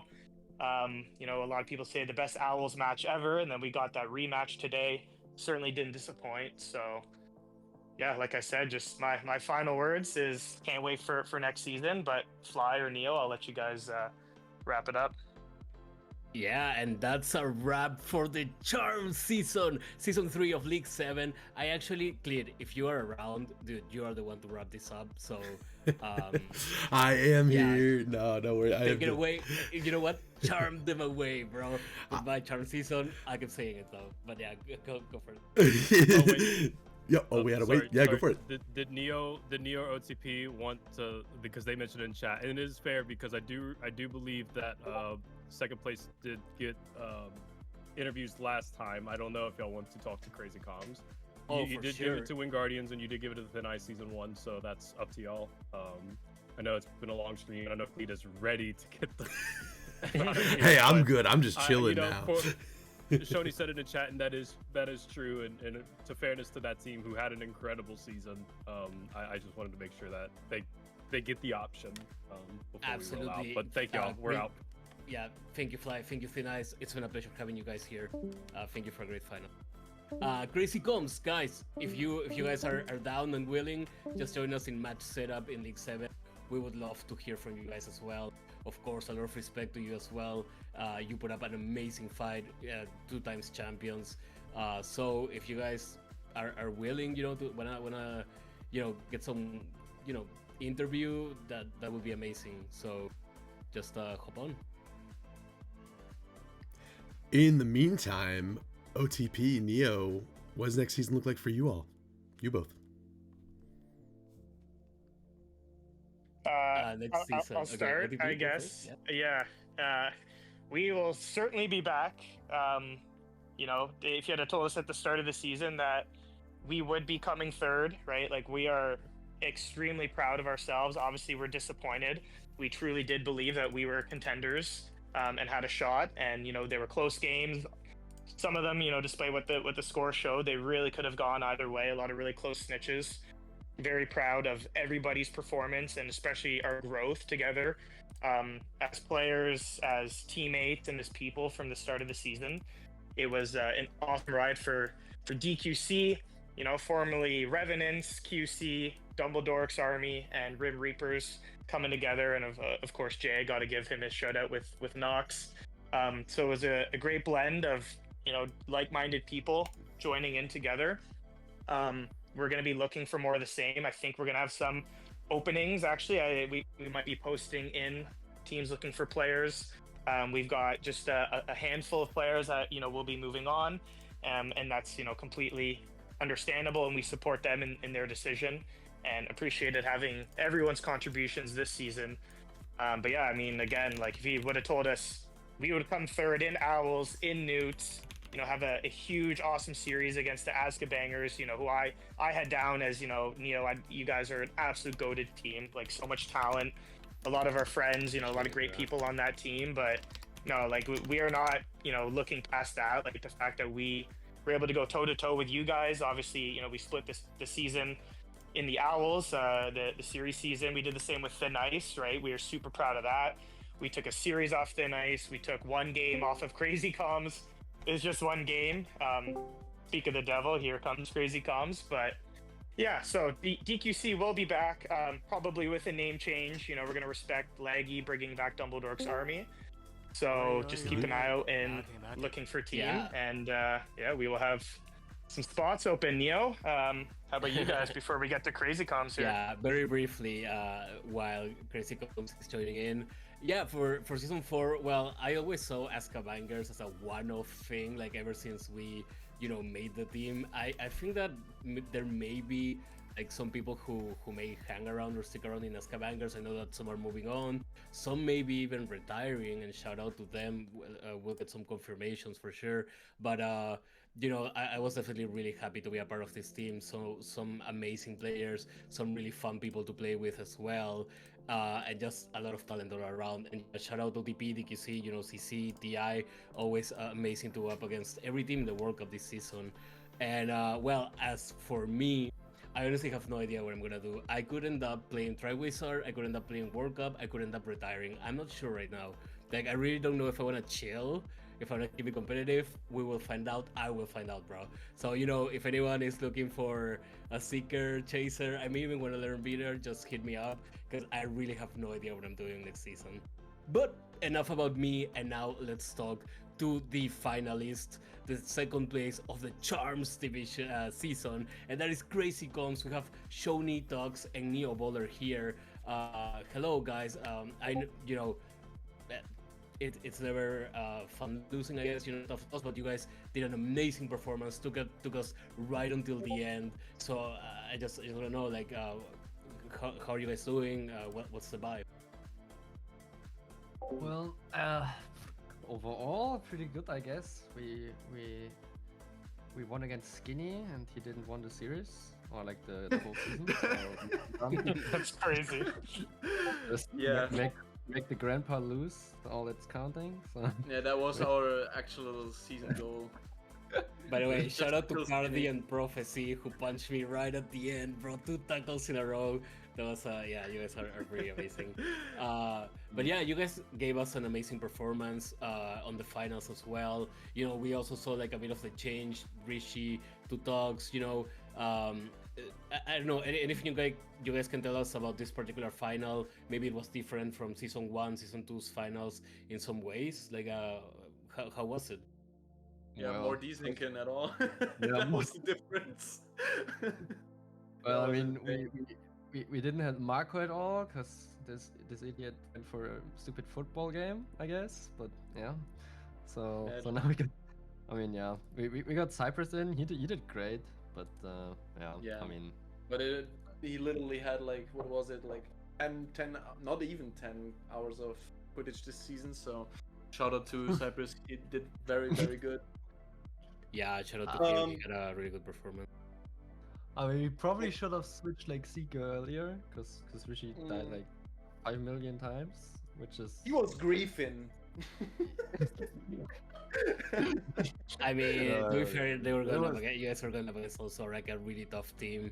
I was also wondering, did you know you guys did manage to change the Seeker? Was there ever a talk of like rotating any chasers, maybe rotating Cypress, putting Tugs as beater? You know, was there ever a talk about rotating other positions, or were you just like locked in on that one position? We gotta rotate this one, and that's it.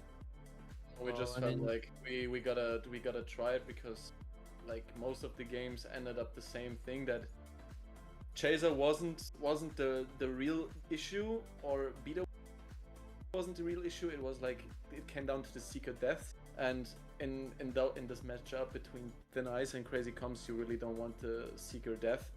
So that was the thing we were trying to find out how it would work the best. So we just experimented a little bit. We were thinking about me Beater, but like Rishi got tackled too often. He died too often. Even if I killed Denji, it wouldn't make much difference because he got tackled too much. So we just tried, like, we did see you cook on Beater though, Tux, like to finish the season, and I mean, like just with the positioning and the spacing, obviously can have an effect. So no, it's a good question, Neo. Like I was wondering what the comms were like, if you guys were considering rotations in other positions, obviously even Chaser as well.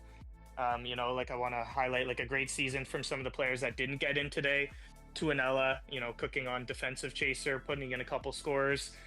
Winford, right, the Beater King, came back this season, had an incredible season when he played. Obviously, same with Cypress and Mako when he showed up. But yeah, you guys are right. Very impressive by Cypress there, coming in with limited experience this season and playing super well. Go ahead, Shoni. Now that you talk about our Beater position, it's like we never knew who's going to play Beater that day in League 7 because we never practiced on anything. It's like we just had our the most active channel was our availability channel, and it was always like just put a reaction to it, and the Beater was always questionable. Like, we didn't even have a response of Winford to the finals. Makun was like, oh yeah, I have real life stuff to do. Cypress just decided today to hop on the game. So yeah, we kind of just took what we had.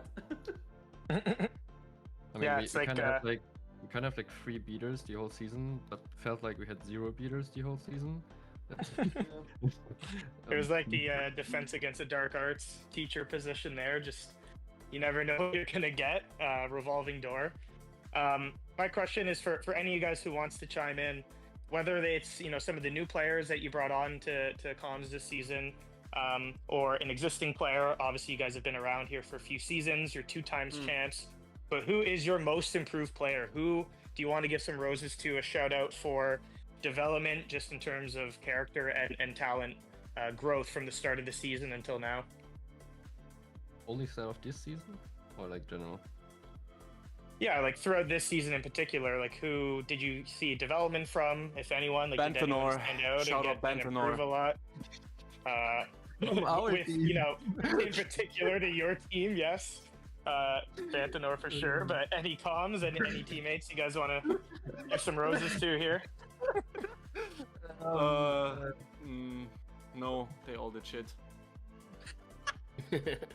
Actually, even I. No, like that's the spirit. I think we didn't really practice a lot, so that we did not really improve. We just played it like we just showed up. We just played how like we did the same 2 seasons before. It's not really changed much. Shout out to Tonada to be there always. Yeah, Tonada also an amazing chaser. And guys, you know, what's the outlook for season 4? Like, are you guys gonna try to get the trophy back? I don't know if maybe any members of Crazy Coms is retiring, maybe considering a team change. Like, what's the outlook? What do you see the future like? For me, I think it depends on the teams that we will probably register, but it depends on what teams will actually line up, and that will also decide kind of if we really want to lock in more and actually practice a little bit, or like it depends. We are all not retiring probably. We all be like there and play whatever the outcome is. We're not that hungry anymore anyway, so it depends. I mean, if the teams are great, if a lot of teams are signing up, we might get hungry again. I mean, for now, it's fine. I mean, we finally lost this shit, I guess. So now there's like a reason to improve again, which wasn't there like the last 3 seasons.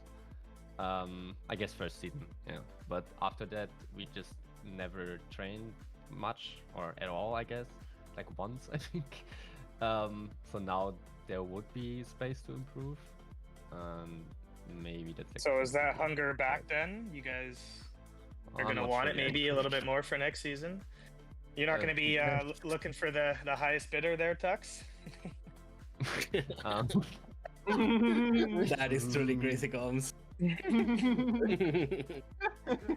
all in good fun, boys. All in good fun.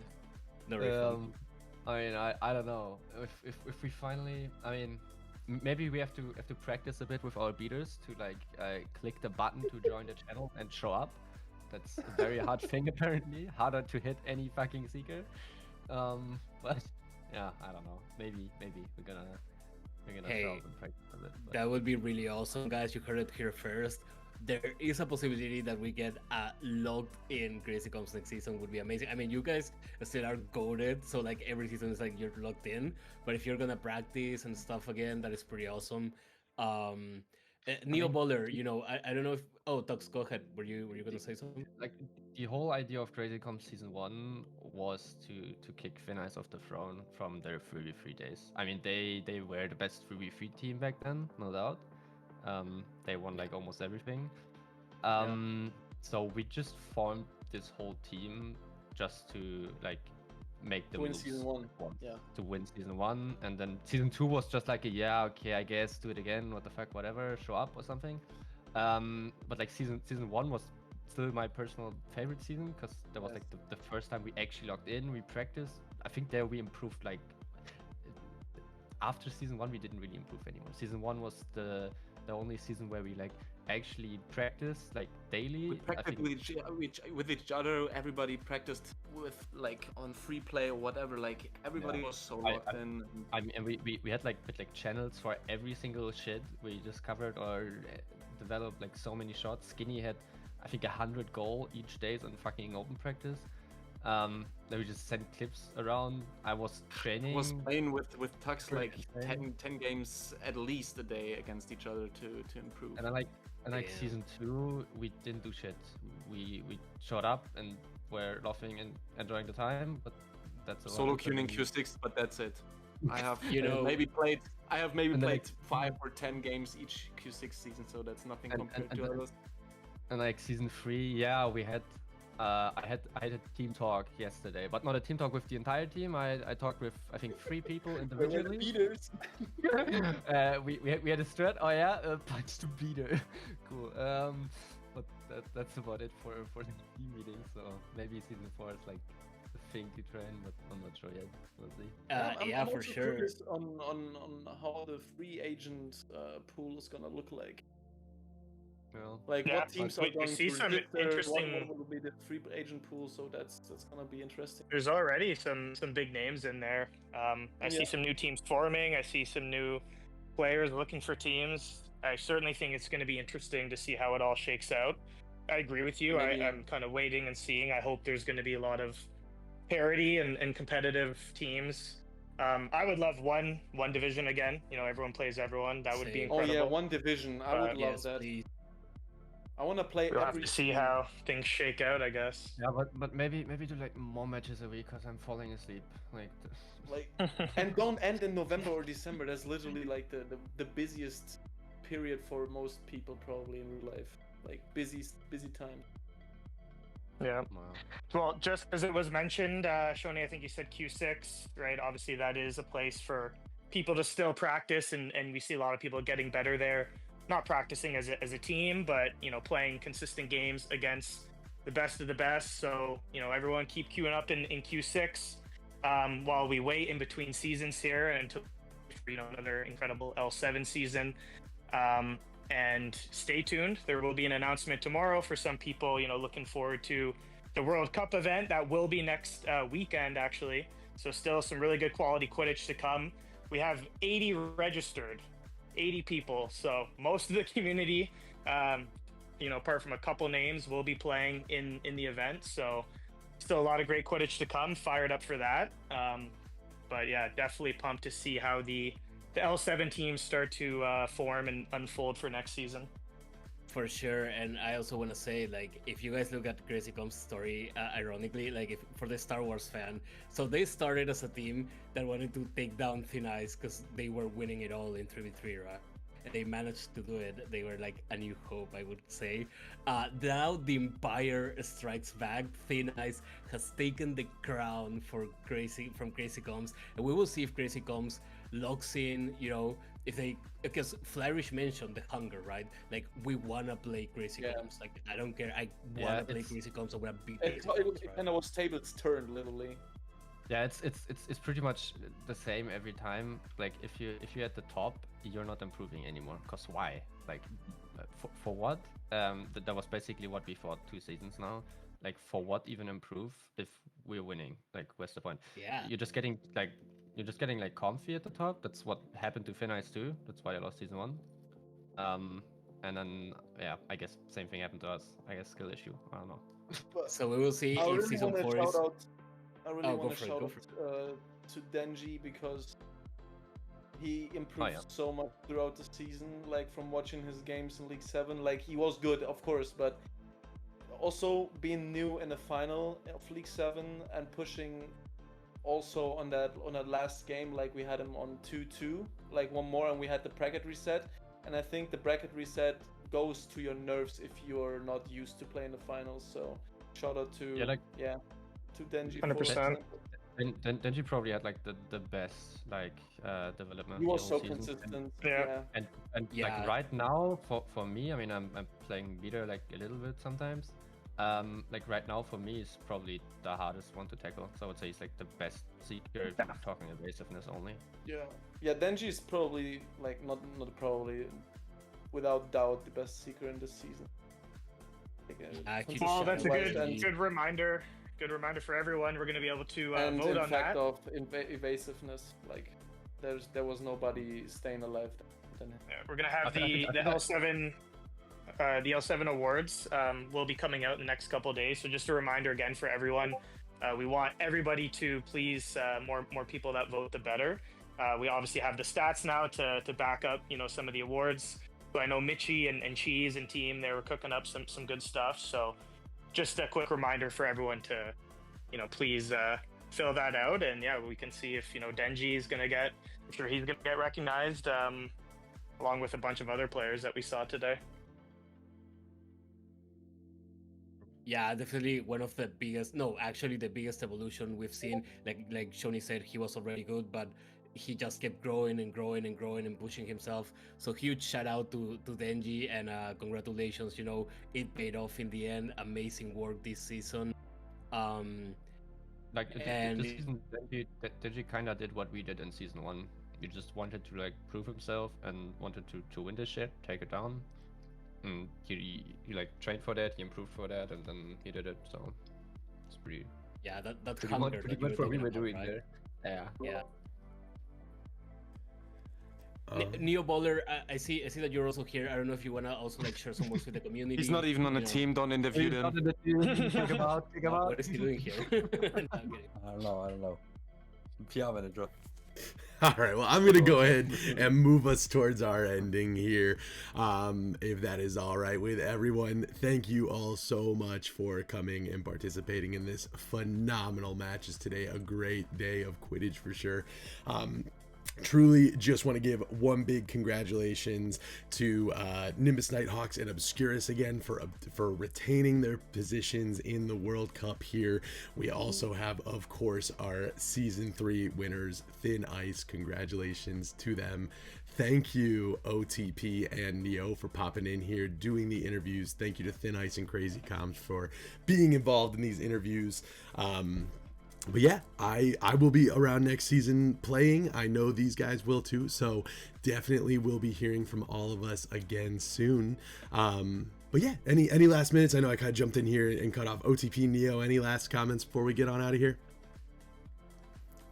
Just don't forget to keep playing Quidditch. Let's keep the game alive and keep charming those niches and those quaffles and those hoops. And thank you, Cleed. You've been a charming commentator today. Amazing work, bro. Appreciate it. OTP, anything from you before we lock out here? No, man. Yeah, just thanks again. Congrats to Nice, everyone. Awesome season. Congrats to Crazy Comms. Everyone else who played today. Obscurus as well with the relegation NEWTs. Yeah, like I said, incredible season and pumped for the next one. Absolutely. All right, everyone. Thank you so much for tuning in to L7 Quidditch. We will be back soon for Season 4. In the meantime, though, open up those tickets, reach out to people, get involved. Let's play some more Quidditch. I will see you all on the pitch next season. Have a great rest of your weekend.